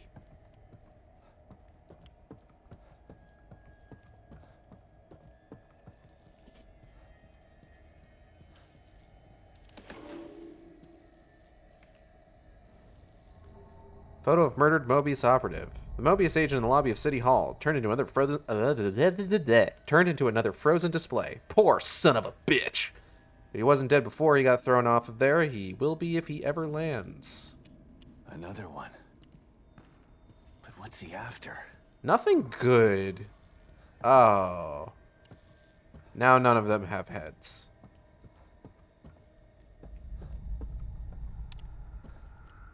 Delightful.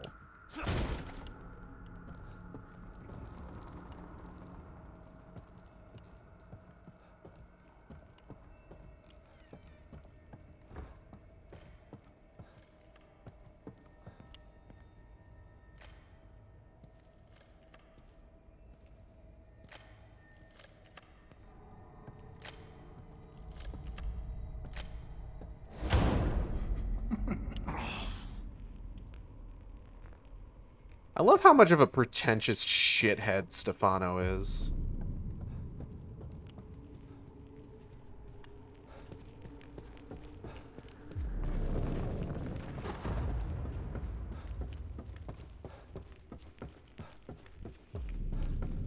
Like, he's such a dick.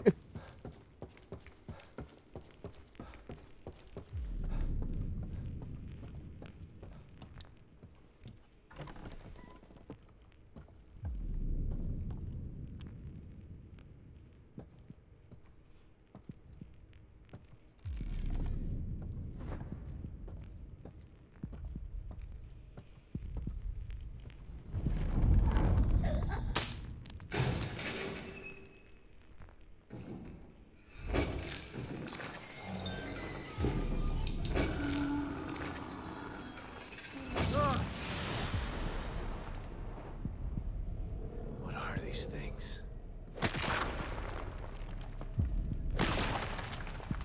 Out of my face.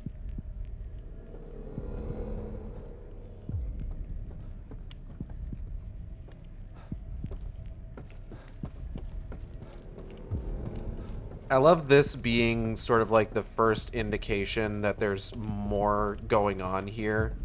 Where it's just like you end up in this room, and then I think you find on this table over here a file where it's just like Stefano talking about how, like, hey, I found these guys just kind of hanging around. I don't know who made them, but they're cool as hell.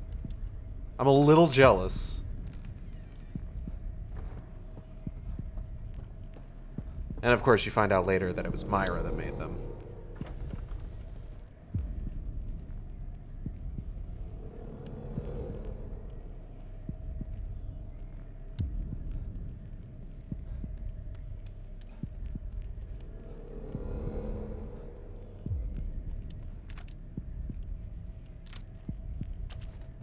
Imagine the section, but with club music over it. Stefano's not that European.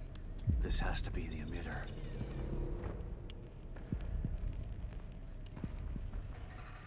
Authorization required. Please connect an authorized terminal. Oh, yeah, alright. Terminal. Must mean this communicator. It must. Restart sequence initiated.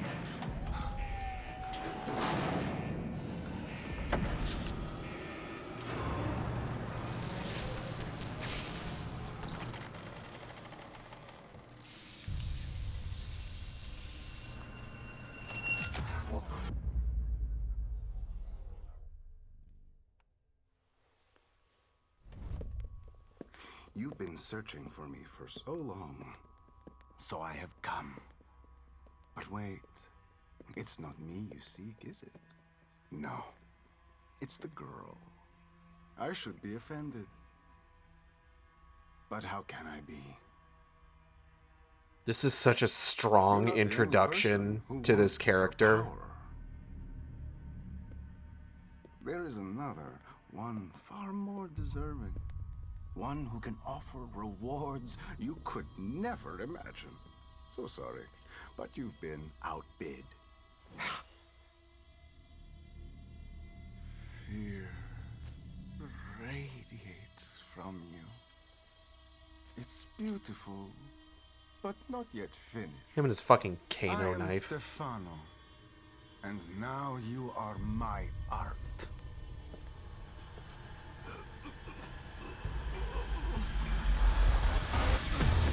Son of a bitch!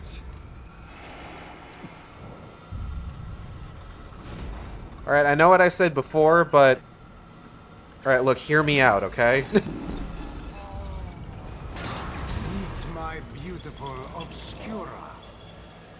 Restart sequence. You gotta be kidding me. Sequence will complete in 90 seconds. That thing is stopping the emitter from activating.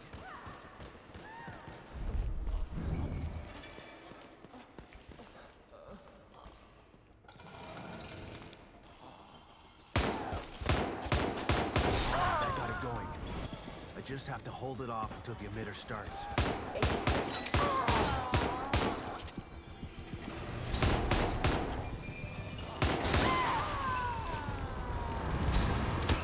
70 seconds.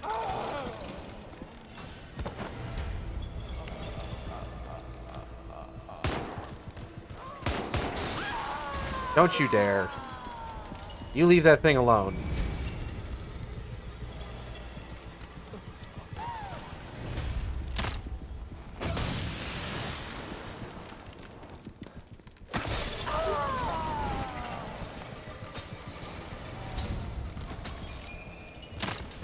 Shit.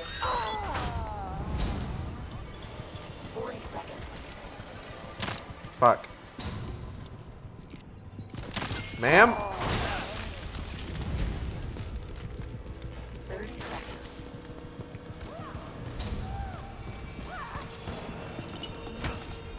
Stop it.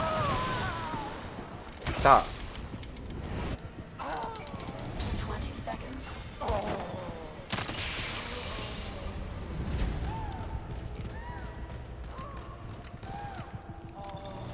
10 seconds. Oh. No, no, no, no, no. Oh, come on.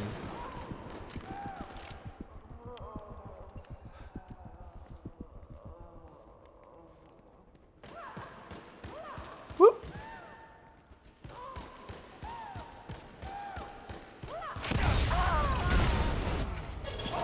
Haha, gotcha, idiot. Stable field emitter starting.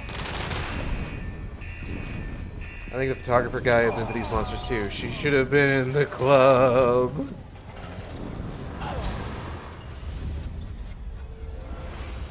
She's got a lot going on, like the bending over backwards, the 3 legs with the ballet shoes, the camera head that's like upside down.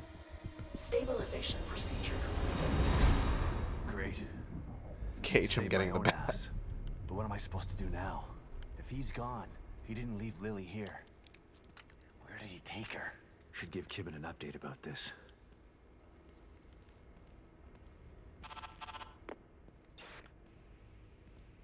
Shit. Maybe I'll get a signal outside. She'd totally have the gays throwing money at her.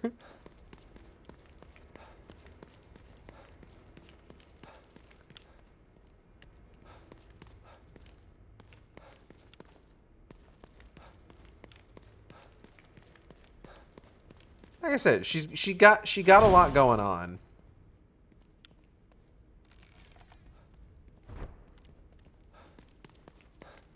And I may be looking a little disrespectfully. Can't go that way.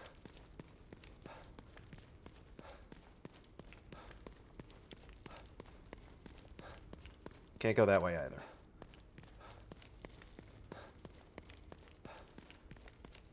I always wonder if that dude ever hit the floor. Because he's not here anymore.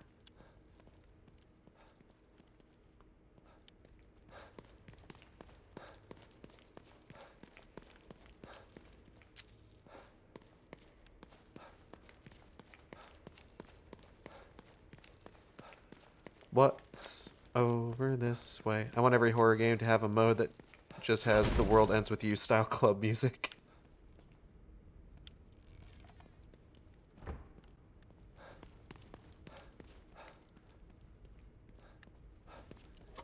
What we need is colorful strobe lights and a constant loop of caramel dancing.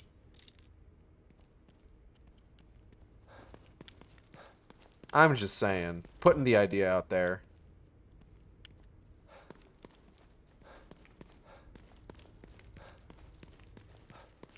Can't believe these bastards used Lily like some kind of science experiment. And then they have the nerve to send me in to clean up their mess? Yeah, it's wild. Kind of sick joke. Right. I know there's some horror games that have very clubby style boss fight themes. Actually, now that you mention it, there's a part of the Evil Within 1 DLC that you'd probably get a kick out of.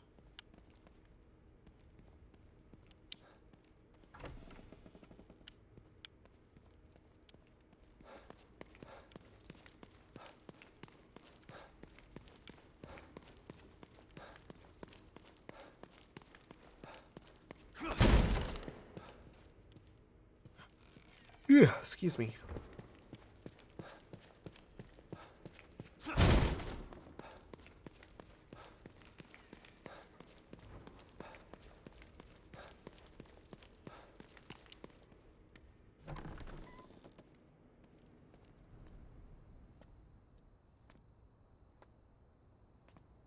Damn it. Son of a Fuck. bitch still has Lily. And now I'm back to square one again.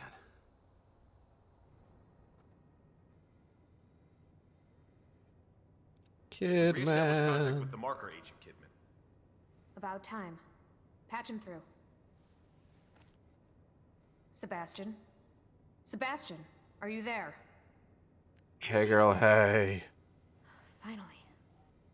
Are you all right? That psycho is still on the loose in here. I turned on the emitter, and that seemed to slow him down. But he got away. And he's got Lily. She must be so scared and alone. I've got to find her before he does something terrible to her.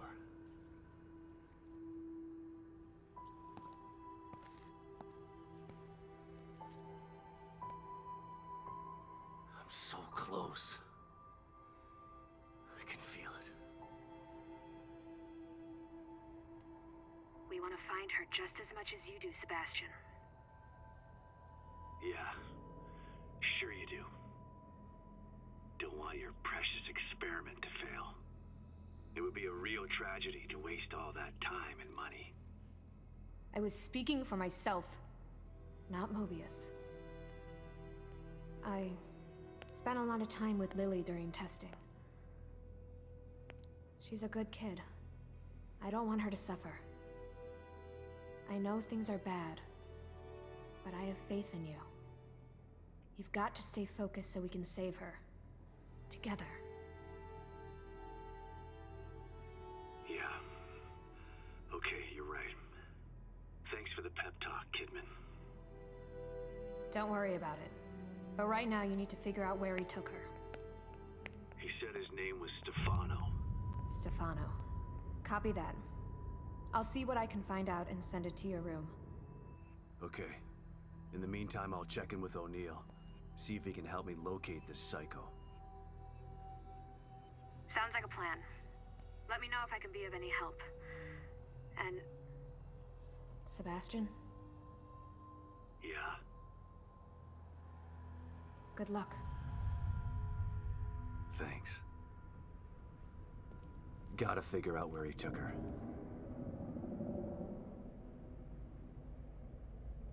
Think I might have just figured it out.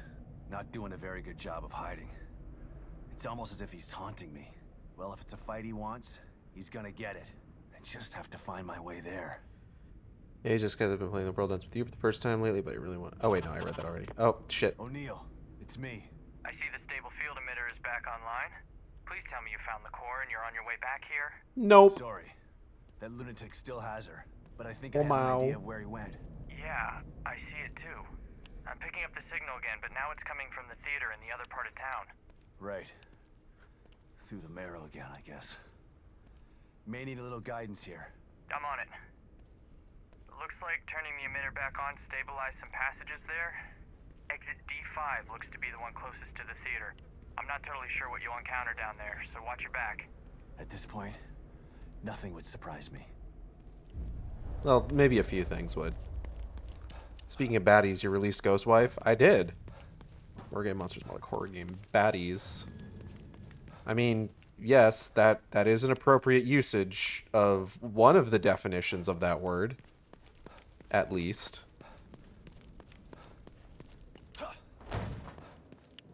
I keep going in for the shoulder check, and then I think, oh, I should probably press A to open the door, and then he kicks it open instead. Sebas, you gotta make up your mind.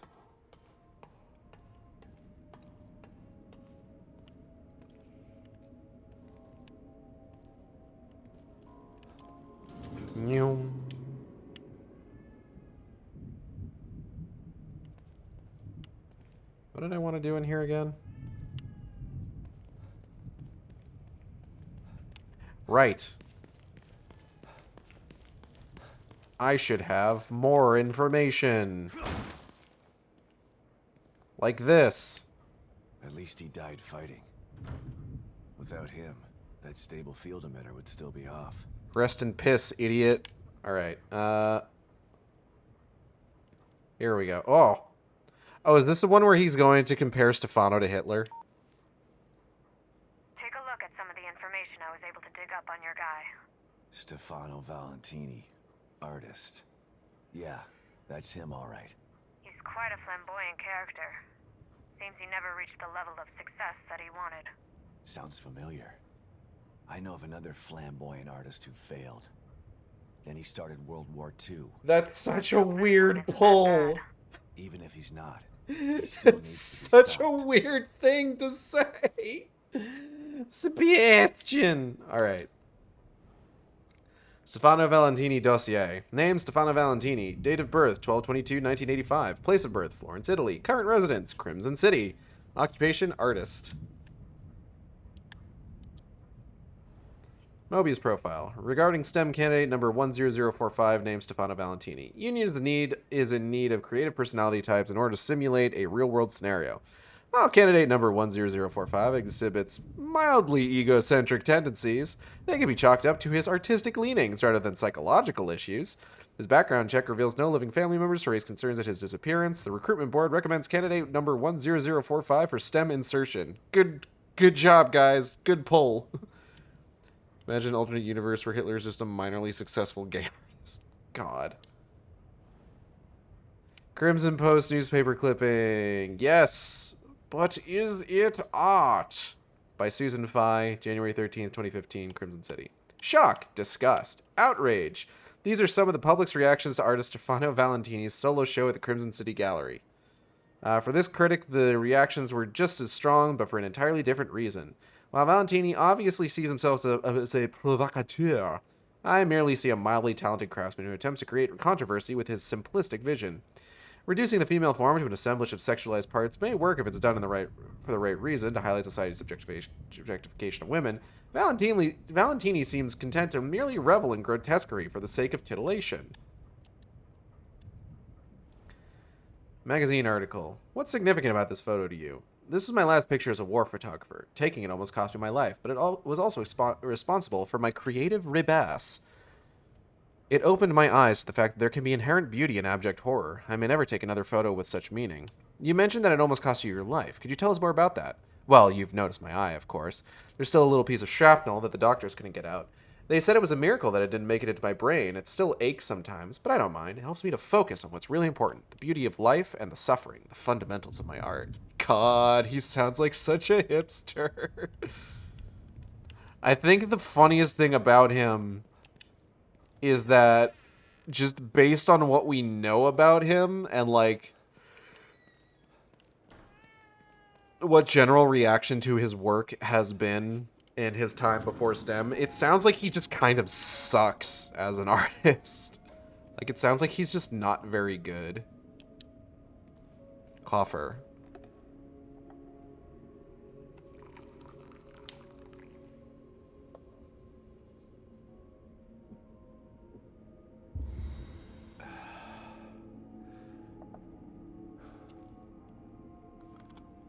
I'm getting a text message from my fucking car insurance company about getting ready for hurricane season.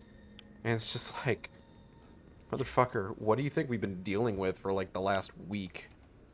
It's been raining on and off constantly. We lost power a few times. Like, shit's already getting kind of wild here.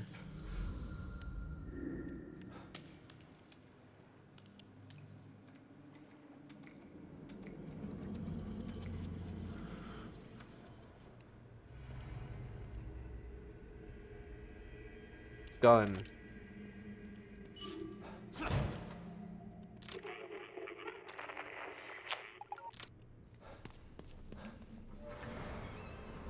This must be the passage O'Neill was talking about. Dope.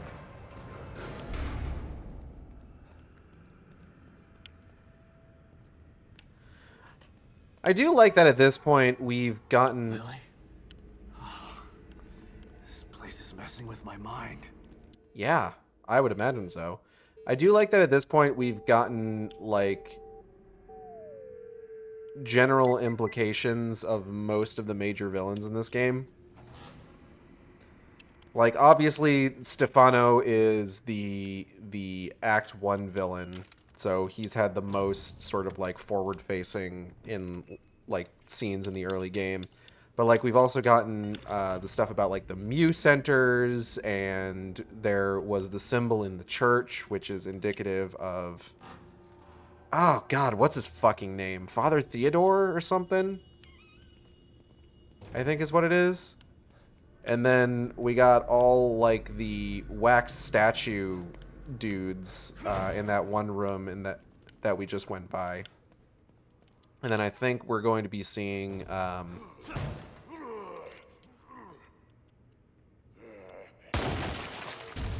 Myra's creature in a bit here as well.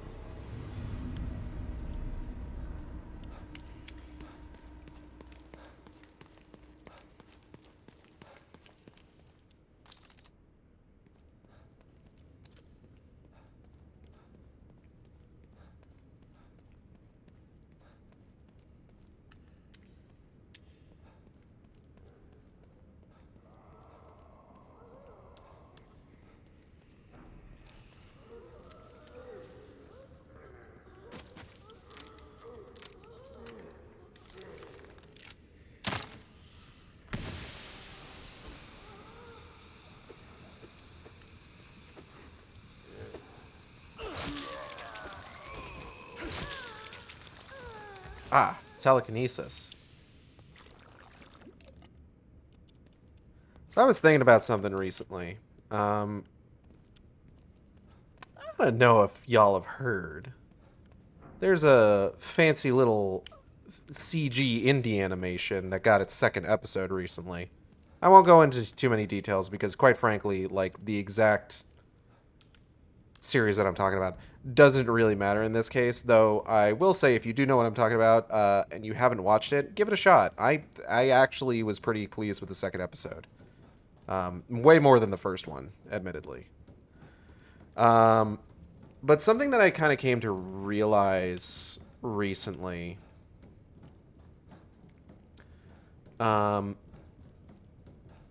is that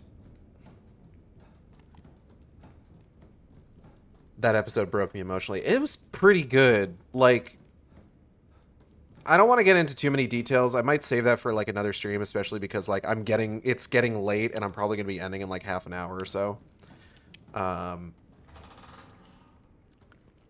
So I might save that for another stream. Ah. What the hell is this stuff? Well, it's come. Anyway. But something that I sort of realized recently is that I think... Does this series have a clown? It may. There might be at least one.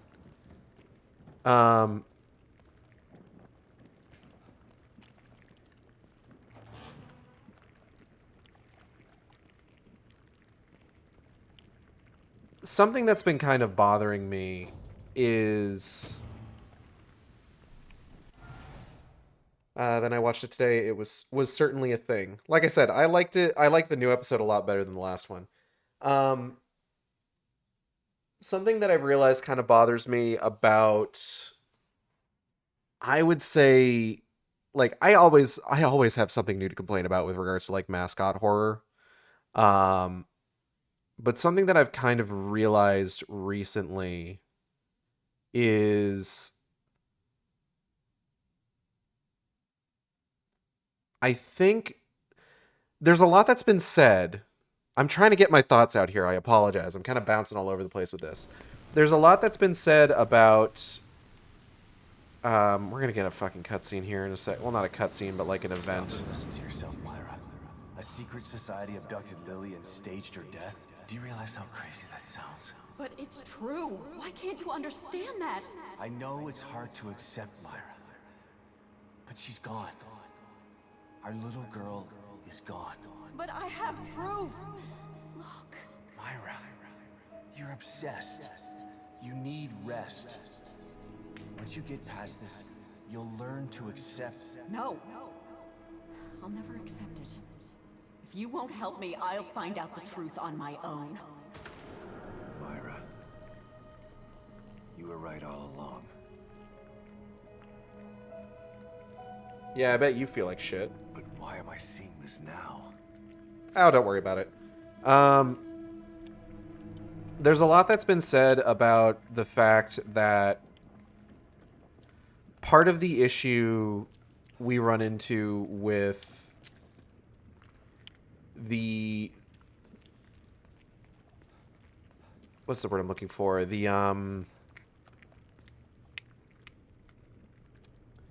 Oh, God. Just as it gets later, like, my grasp of vocabulary is just completely fucking disappearing. The hostility towards, like, not safe for work in various internet spaces is the fact that there aren't any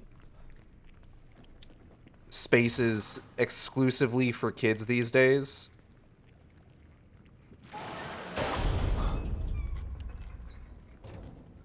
For them to just kind of like, you know, hang out with people their age. So just sort of the internet and media in general undergoes this sort of like kidification over time. And I feel like mascot horror is one of those places where you see a lot of that because it ends up getting marketed towards kids because these like games tend to these pieces of media end up having a lot of like trappings and aesthetics regarding like, you know, children's stuff.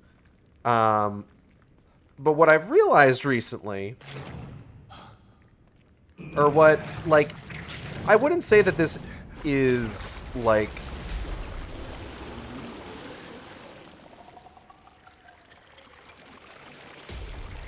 sorry, I forgot how cool that reveal is. I wouldn't say that this is like a radical opinion or anything. I am Look at the size of that thing. likely not Sneak past it. the first person to think about to kind of like come to this realization. These things aren't for kids.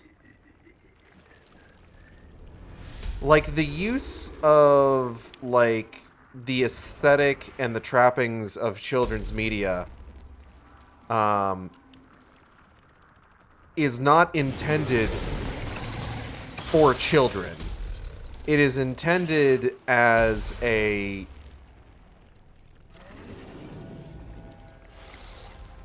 It is intended to evoke the feelings of nostalgia in an adult audience. But because they use these trappings and these aesthetics, the people marketing these things end up, like, putting them into the hands of, like, actual children. It's safe to say Japan kind of started this with a lot of their cute stuff, ended up being horror darker than it seems, or at least popularized it. I would hesitate to place blame on anything that isn't just like a marketing department. Because here's the thing.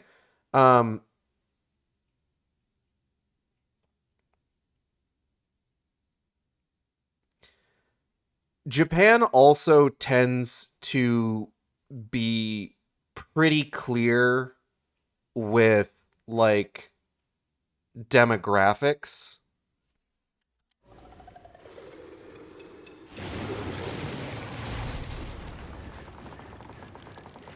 Like they tend to be pretty forthright with like the audience that something is for. You know, like designating something as like a shonen series or a shoujo series or seinen, things like that. They have like specific designations for like, hey, this is the audience that this is meant for.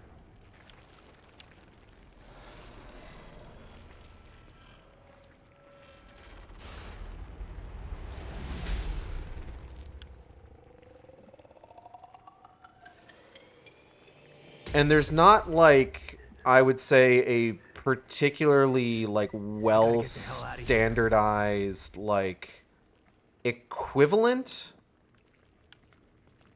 in the US. Like, you've got stuff that is ostensibly boys media or girls media, quote unquote.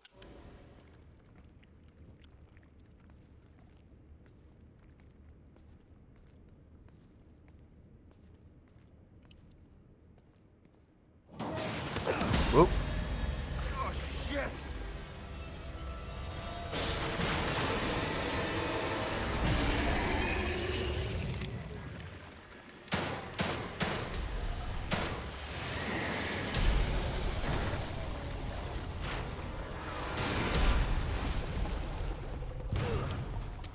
But, like, it's hard to say that they popularized it. Because, like, even if you've got something that's, like, a little bit on the darker side, even with, like, cute stuff in it, like, generally... Looks like someone's enjoying the show. Like, there's also the fact that, like, there's different, like, cultural norms in terms of, like, what they think a kid can handle. Like, early JoJo stuff being in, like, Shonen Jump, despite the fact that there being, like, people losing limbs and, like, fountains of blood and shit like that.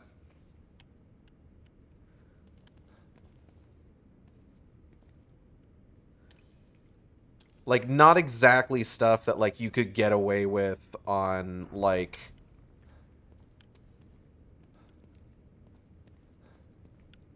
like, kids' TV here, you know?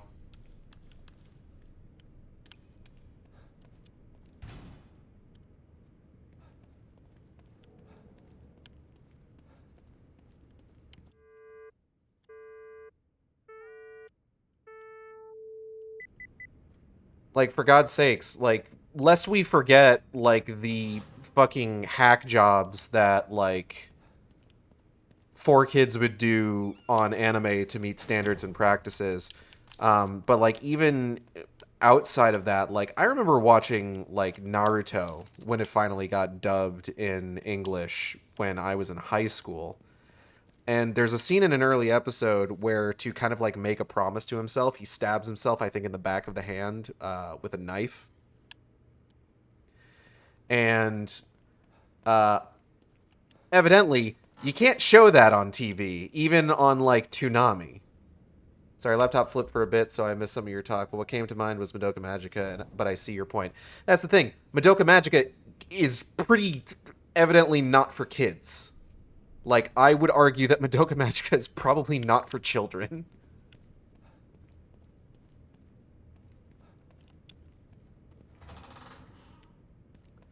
But again, there's also the distinct, like, difference between, like, what is culturally acceptable for a child to watch or read between Japan and the US.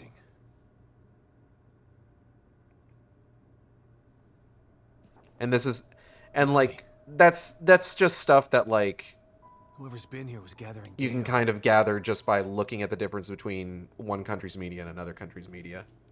Don't move. You're Mobius, right? Shut up! Don't say a word. You're not one of us. No, I'm not. Kidman sent me. Look, I'm here to help, okay? My name is Sebastian Castellanos. You're lying. Sebastian Castellanos is dead. What? No. Who told you that? Turn around. Do it slow.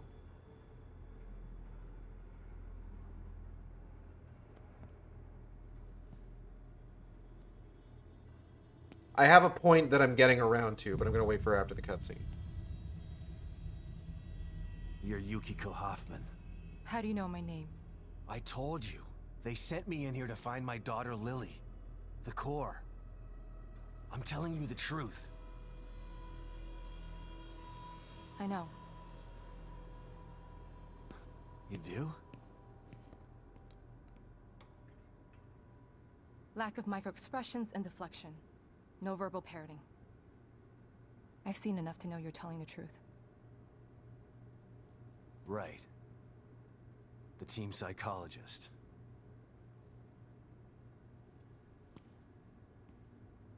I have to use whatever tools I have to survive.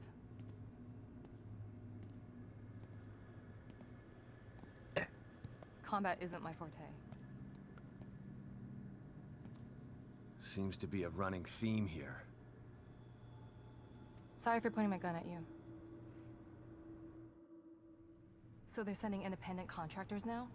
That means things aren't improving. Have you found any other team members? I don't know if independent contractor is the right word here. Alive is O'Neill. Liam is alive? Good. Has he made any progress on stabilization? The big emitter's back on, but this place is still falling apart. And I think it's all because of this psycho that kidnapped Lily. He's running loose in Union, and can manipulate this place at will. That means my theory is correct. This is more than a core disconnect. We doctors don't like to use the term psycho in pejorative terms. But in this case, it's apropos. Only a clinically diagnosed psychopath could affect STEM like this. A psychopathic personality type using Lily to amplify his power. This is the worst possible situation. You're a shrink. Any suggestions on how to defeat him? Psychopaths are antisocial, lack empathy, and exhibit sadistic tendencies. But their main commonality is their pathologic egocentricity. They don't care about people, only themselves. Can you think of anything that would be important to him? Yeah. He thinks he's some sort of artist. It's all he talks about. Then maybe the best way to attack him would be through his art. Destroying something valuable to him could knock him off of his guard. I'll keep that in mind. But I've got to get to him first. He's holed himself up in the theater. Right. So exit D5 then. It's right here. Just in the next room. Let's pair communicators so that we can stay in touch. Sick. I'll review my files and see if I can't dig up any more information about what's going on. I still feel like there's more to this. Regardless, he's probably going to be difficult to fight. Feel free to help yourself to anything here you might need. So does Lily really think I'm dead? Or was that just a part of your lie detecting test? Sorry to break it to you, but she does. I thought it was the truth too, until just now. But over the years, I've learned to take everything Mobius tells me with a pinch of salt. It wasn't difficult to see you were telling the truth. Why would they do that? What kind of monsters do you work for? I know it's not right. But consider this. Lily is probably less traumatized by thinking you're dead than by thinking you're alive, but she can't be with you. Yeah, maybe. But what will happen when I finally find her? Don't worry. She'll believe the evidence of her eyes once she sees you. If Mobius knew to keep psychopaths out of STEM, then how did one end up in here? I don't know. Every individual in STEM was subjected to a battery of psychological exams prior to placement. And we've been observing them from here, in secret, to keep an eye out for mental instability. Yeah, well that didn't work. Unfortunately, psychopathy and sociopathy are incredibly difficult to diagnose correctly. Psychopaths tend to be cunning and highly intelligent. Aware of their own diagnosis, they're able to disguise themselves among us. Among us? The fact that this one was able to fool us, he's obviously adroit and self-aware. Disturbingly so. Great. Is that how you the pronounce test that? only filtered out the weakest It's not of adroit? psychos. I feel Adroit? terribly responsible for all of this. I helped devise those tests. You said you think there's something more to this? I studied the Beacon incident extensively so that we could avoid another disaster like that. In that case, the person in question was the core. But even then, the environment remained relatively intact. Something just doesn't seem right here. What do you mean? The creatures in here. The dissolution of Union. The total breakdown in communication with Mobius. It just seems like a lot for one person. Even with the power of the core. He mentioned someone before. Another person who wanted the core's power. That could mean... No. It's too horrible to contemplate. What? There's only one thing that could be more powerful than a psychopath in here. But I need to do some research Another before I can commit psychopath. to the theory.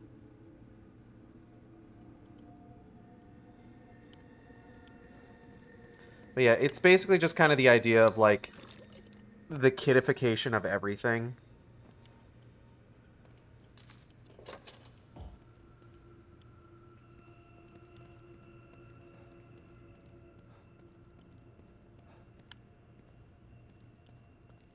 Or like the best kind of example I can sort of think of here is probably Five Nights at Freddy's. Five Nights at Freddy's is a game about children being murdered, you know? It's a game about like children being murdered and body horror, essentially. And it ends up getting like marketed towards kids because kids are enjoying watching like playthroughs of it. And then you get the movie, which really kind of like pulls its punches with regards to kind of like how fucked up shit gets in that particular series.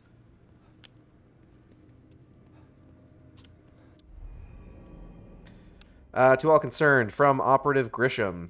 Regarding Lily Castellanos' initial findings, the ideal court candidate must have an unfettered ego in order to retain their own personality while supporting the interlinked minds of many others. Given these parameters, there are only two possible candidate types, egomaniacs with psychopathic tendencies or children. We all know what happened the last time an egomaniac with psychopathic tendencies was in STEM, so a child is our best bet. Having access to a standardized school test results, we were able to narrow down our options. We feel that we found the ideal court candidate in Lily Castellanos. Her tests show that she not only has a guileless ego, but she also exhibits incredibly advanced empathy for a child her age. We are sending her to Dr. Hoffman for further testing. Can't stop thinking of STEM as science, tech, engineering, and math. Is that what that stands for? I actually didn't know.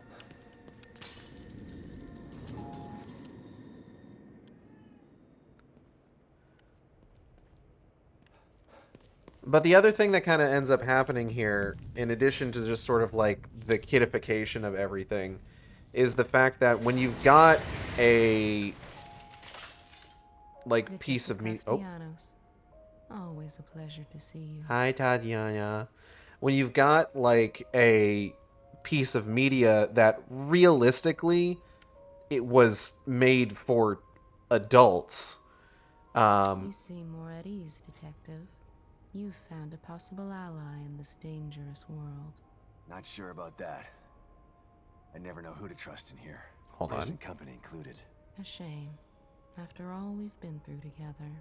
Isolation and distrust aren't symptoms of mental illness, but they are unfortunate byproducts of it. Closing yourself off from others does nothing but agitate your condition. You are human. You require connection the way a plant requires light. The only connection I require right now Ain't that is the your truth? machine. I've still got a long road ahead of me. What was I saying? But it's one of those things where it's just like when you have adults that consume media that is effectively made for adults, and then they interact with it as media made for adults, but then it's also marketed towards children. Like, that's just a recipe for disaster. Like, this is different than, say, like, and what I'm kind of getting at here is like not safe for work material. And this is different from, say, something like My Little Pony, where it's just like, this is a show made for children, where, like, the question of, like, adult works in that space is a little bit more fraught. But again, we then come back to the issue of there aren't really spaces for kids online anymore, just kind of generally speaking.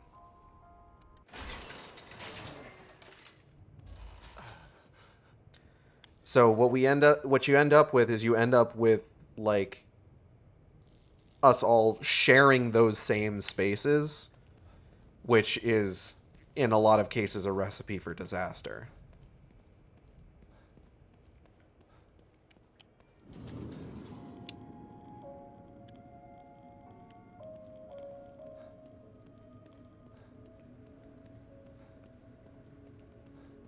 Because then you end up with like shit-headed politicians thinking they understand the issue and drafting fucking awful laws that like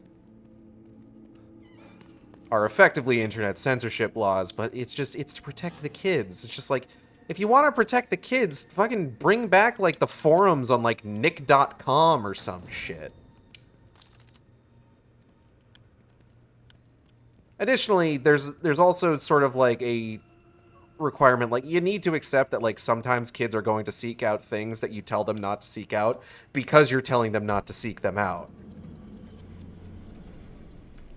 Which is quite frankly just a time-honored tradition of humanity.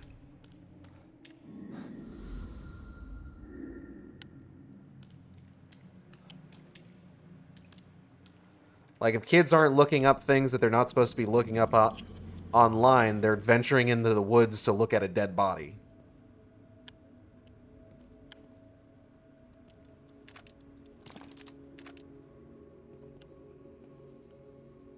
I'm just saying it's an inevitability.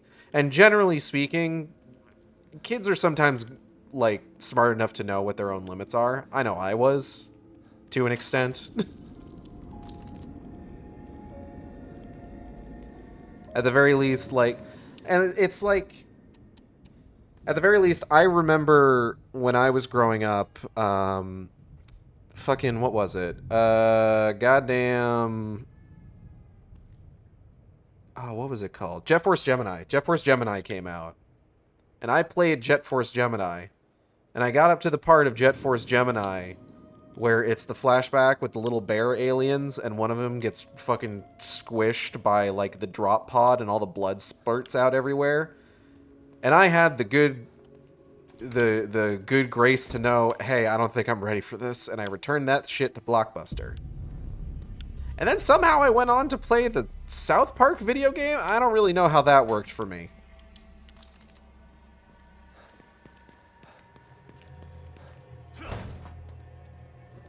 All right. The theater. I'm coming for you.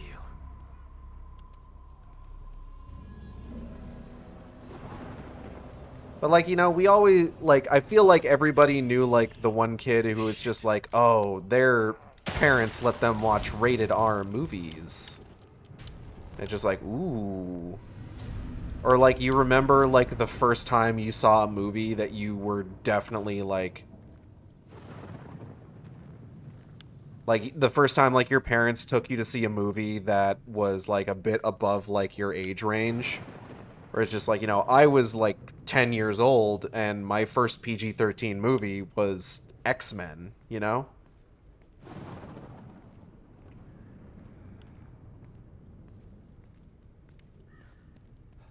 Did it fuck me up to watch Senator Kelly fucking melt? Sure.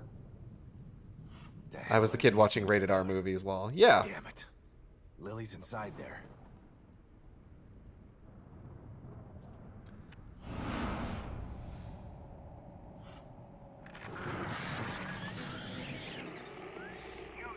Not appreciate my beautiful Obscurus performance. Perhaps Saw RoboCop get blasted at 6. No! Somebody help me! I'm preparing my greatest work yet, but you are not worthy enough to witness it. Not until you learn to respect my art. Listen to their screams. Echoes of my work. Respect art, huh? Time to put Hoffman's theory to the test.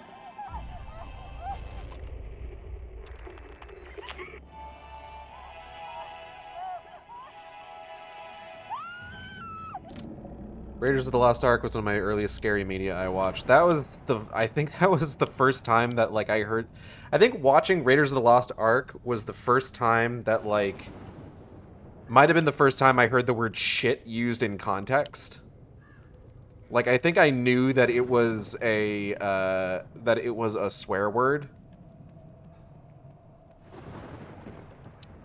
But I don't think I'd ever actually heard it used in context until that. That and, like, that one Dora the Explorer horror gore YouTube video series I watched in elementary school. See, for me, it was animations on Newgrounds. Where it was just like there would be people at school and they talk about, like, hey, did you know that, like, there's, like, you can go to newgrounds.com and you can watch cartoons of celebrities being killed, and it's just like, okay.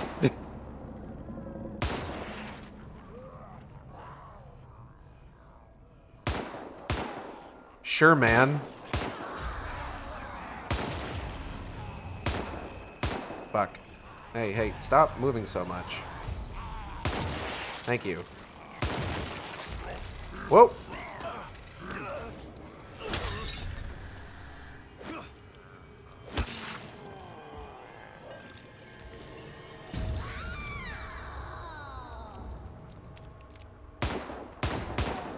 Damn it. Stop it. It was actually a super goody two-shoes when I was growing up, so besides the fact that my parents would restrict my media consumption a ton, no phone until I was able to purchase one myself, no rated R movies ever, no computer access besides school computers. It's really just soft to hard. I was really just soft to harder core media, so a lot surprised me. I mean, we had Celebrity Deathmatch for that. Also true. I saw an episode of that and very quickly realized that it wasn't for me as well. I think I ran away from sexual scenes more than gore. I could watch anything violent, but anything sexual is bad for some reason.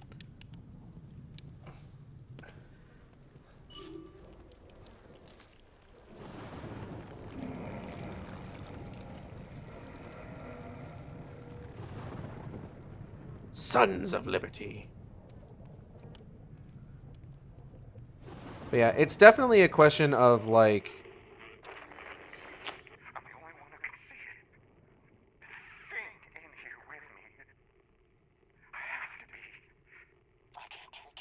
I think that's going to be the last thing that we're going to do for today is that encounter.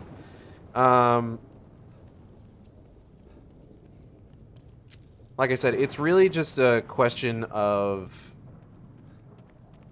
Kids are going to seek out things that they shouldn't be looking at, generally speaking. And, like, you should definitely be mindful of, like, what your kid is looking at. I'm not saying that you should not be, but I think there is a certain level of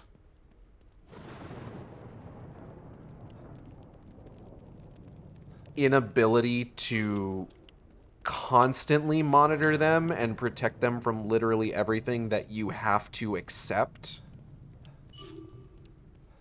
And more than anything, you need to be willing to listen to them when they bring certain things up to you and not immediately jump down their fucking throat about it.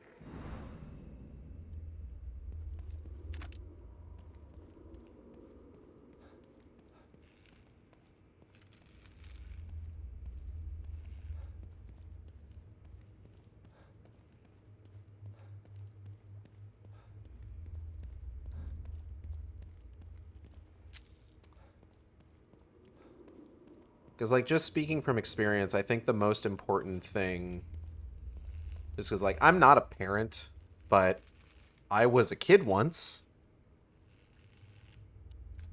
So, just speaking from experience, I feel like one of the most important things is trust. Oh. Hello, miss.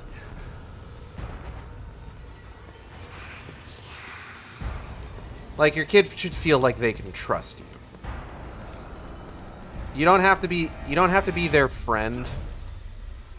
Like, generally speaking, it's actually discouraged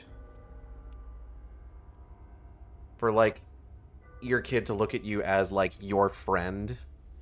Or as their friend. Like, you need to be an authority figure in their life, but they do need to, like, trust you. They need to be able to, like, come to you about certain things, you know? Where is she?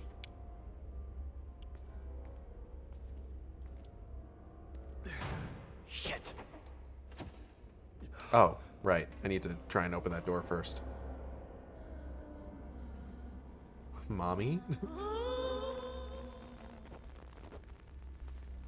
Well, we know who Venom Lad's Hear Me Out is. What's it doing this time?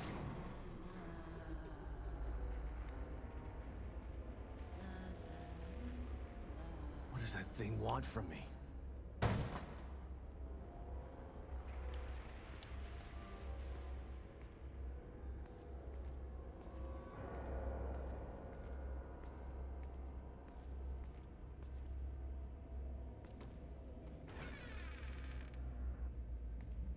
Hey, no, what? No.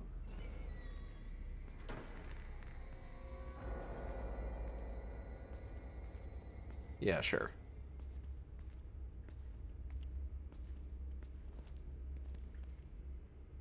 Huh. What's cooking good looking? That's me from back then. Whoa!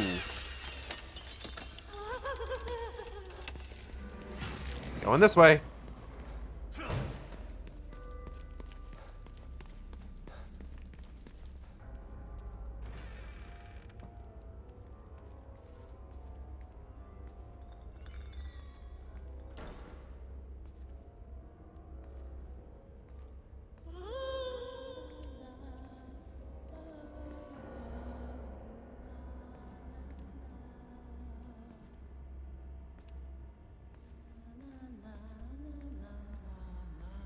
Right, which one is it?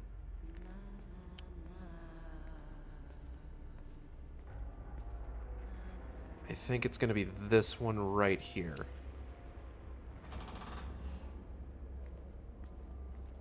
So all the other ones were dark. Yeah, got it. Cool.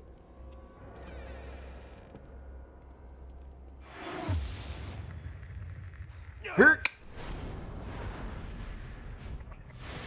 The fact that all the flashbacks to Beacon have the letterboxing still is hilarious to me. Something's wrong. Why is that thing chasing me again? Who can say?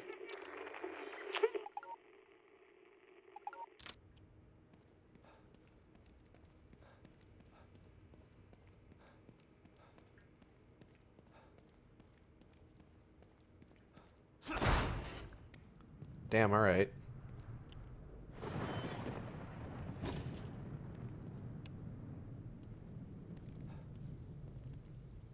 Oh, shit.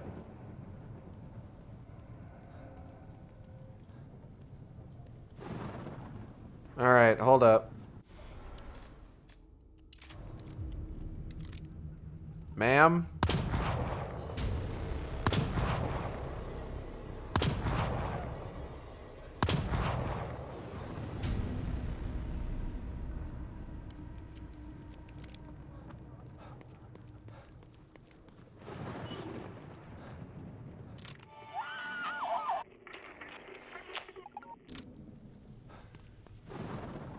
Okay, hold on. Because I think we also run into Sykes here, and I know he's got a,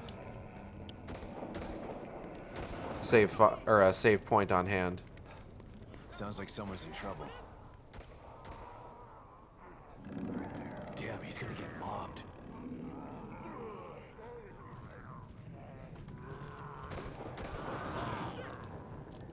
Maybe I can get the jump on him. Yeah, we're not getting the jump on them. They know I'm here. Hey,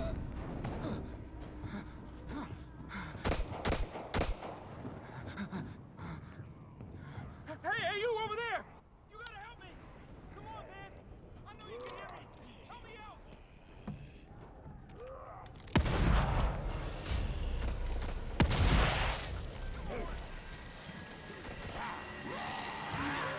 Hey, guys.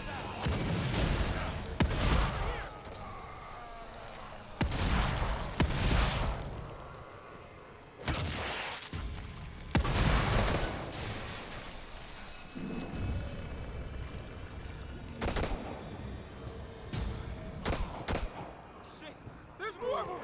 They're coming from over there! Yeah, I can see that.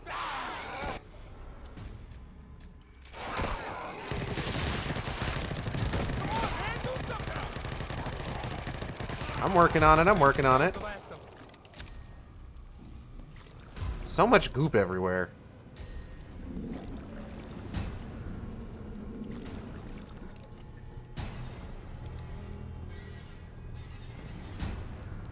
You just saved my ass. I didn't think anyone would come. You're from the search team. How did you end up here? I was looking for something. And what would that be? Look, it's dangerous out here. Come to my safe house so we can talk. Sure thing, man. Come on.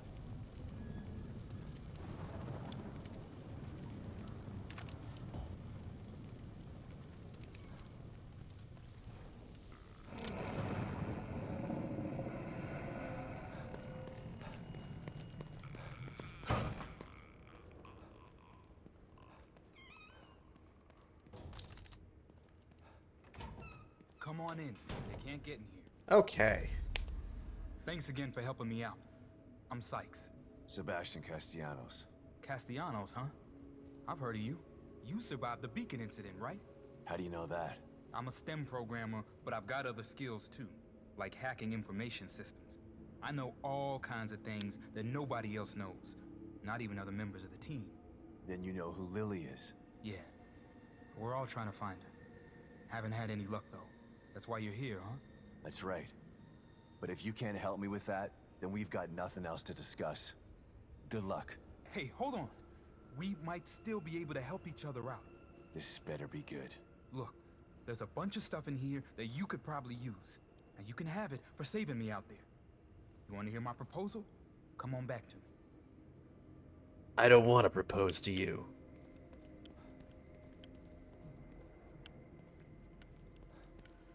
Alright, let me pick this stuff up. While I'm working on picking this stuff up, I'm going to take this opportunity to thank everybody for coming by the stream. I hope you all had a good time. I know I did. I'm glad I was able to do this. I might keep playing this at some point, but really this was all just sort of... kind of just a... I guess, sort of just an in memoriam thing. I want to do, like, proper full playthroughs of the Evil Within games, Ghostwire Tokyo, Hi-Fi Rush, get back to doing the Dishonored games, probably eventually do Deathloop and Prey.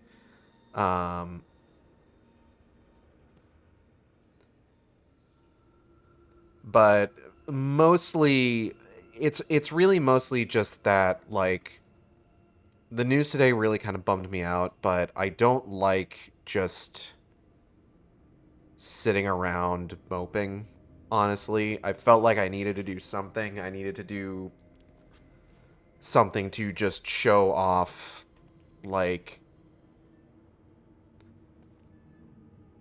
It's...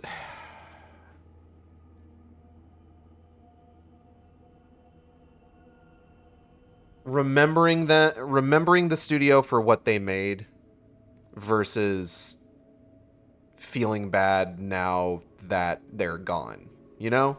That sort of thing.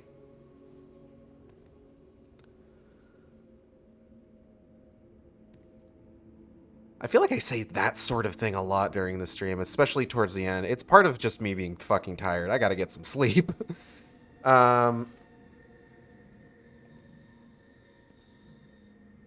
I just didn't want to like spend the entire night just kind of like wallowing in how upset I was. I felt like I needed to like do something with these feelings. So I feel like this was the best way to do it. I don't know if I'll continue this particular playthrough or what. Starting next week, we're going to be going back to our normal schedule. But for this week, tomorrow, we've got Splatoon 3. Friday is going to be Final Fantasy XIV. Saturday is going to be Silent Hill. We were missing Thursday because of family thing going on that I will be attending. So that is why we are pushing Final Fantasy XIV to Friday instead. Anything else I can think of? I don't think so. We don't stream on Tuesday next week, so I don't have anything to announce for next Tuesday. Like I said, we are taking donations for helping with new kit and vet costs. So if you would like to help us out, you can click the donation link, just the Streamlabs donation link just below the stream. And every little bit helps. We appreciate anything anyone can give. And yeah, otherwise that's it. I'm going to go ahead and get out of here, and I'll see you next time on the Shark Stream. Same Shark time, same Shark channel. Take care, everybody.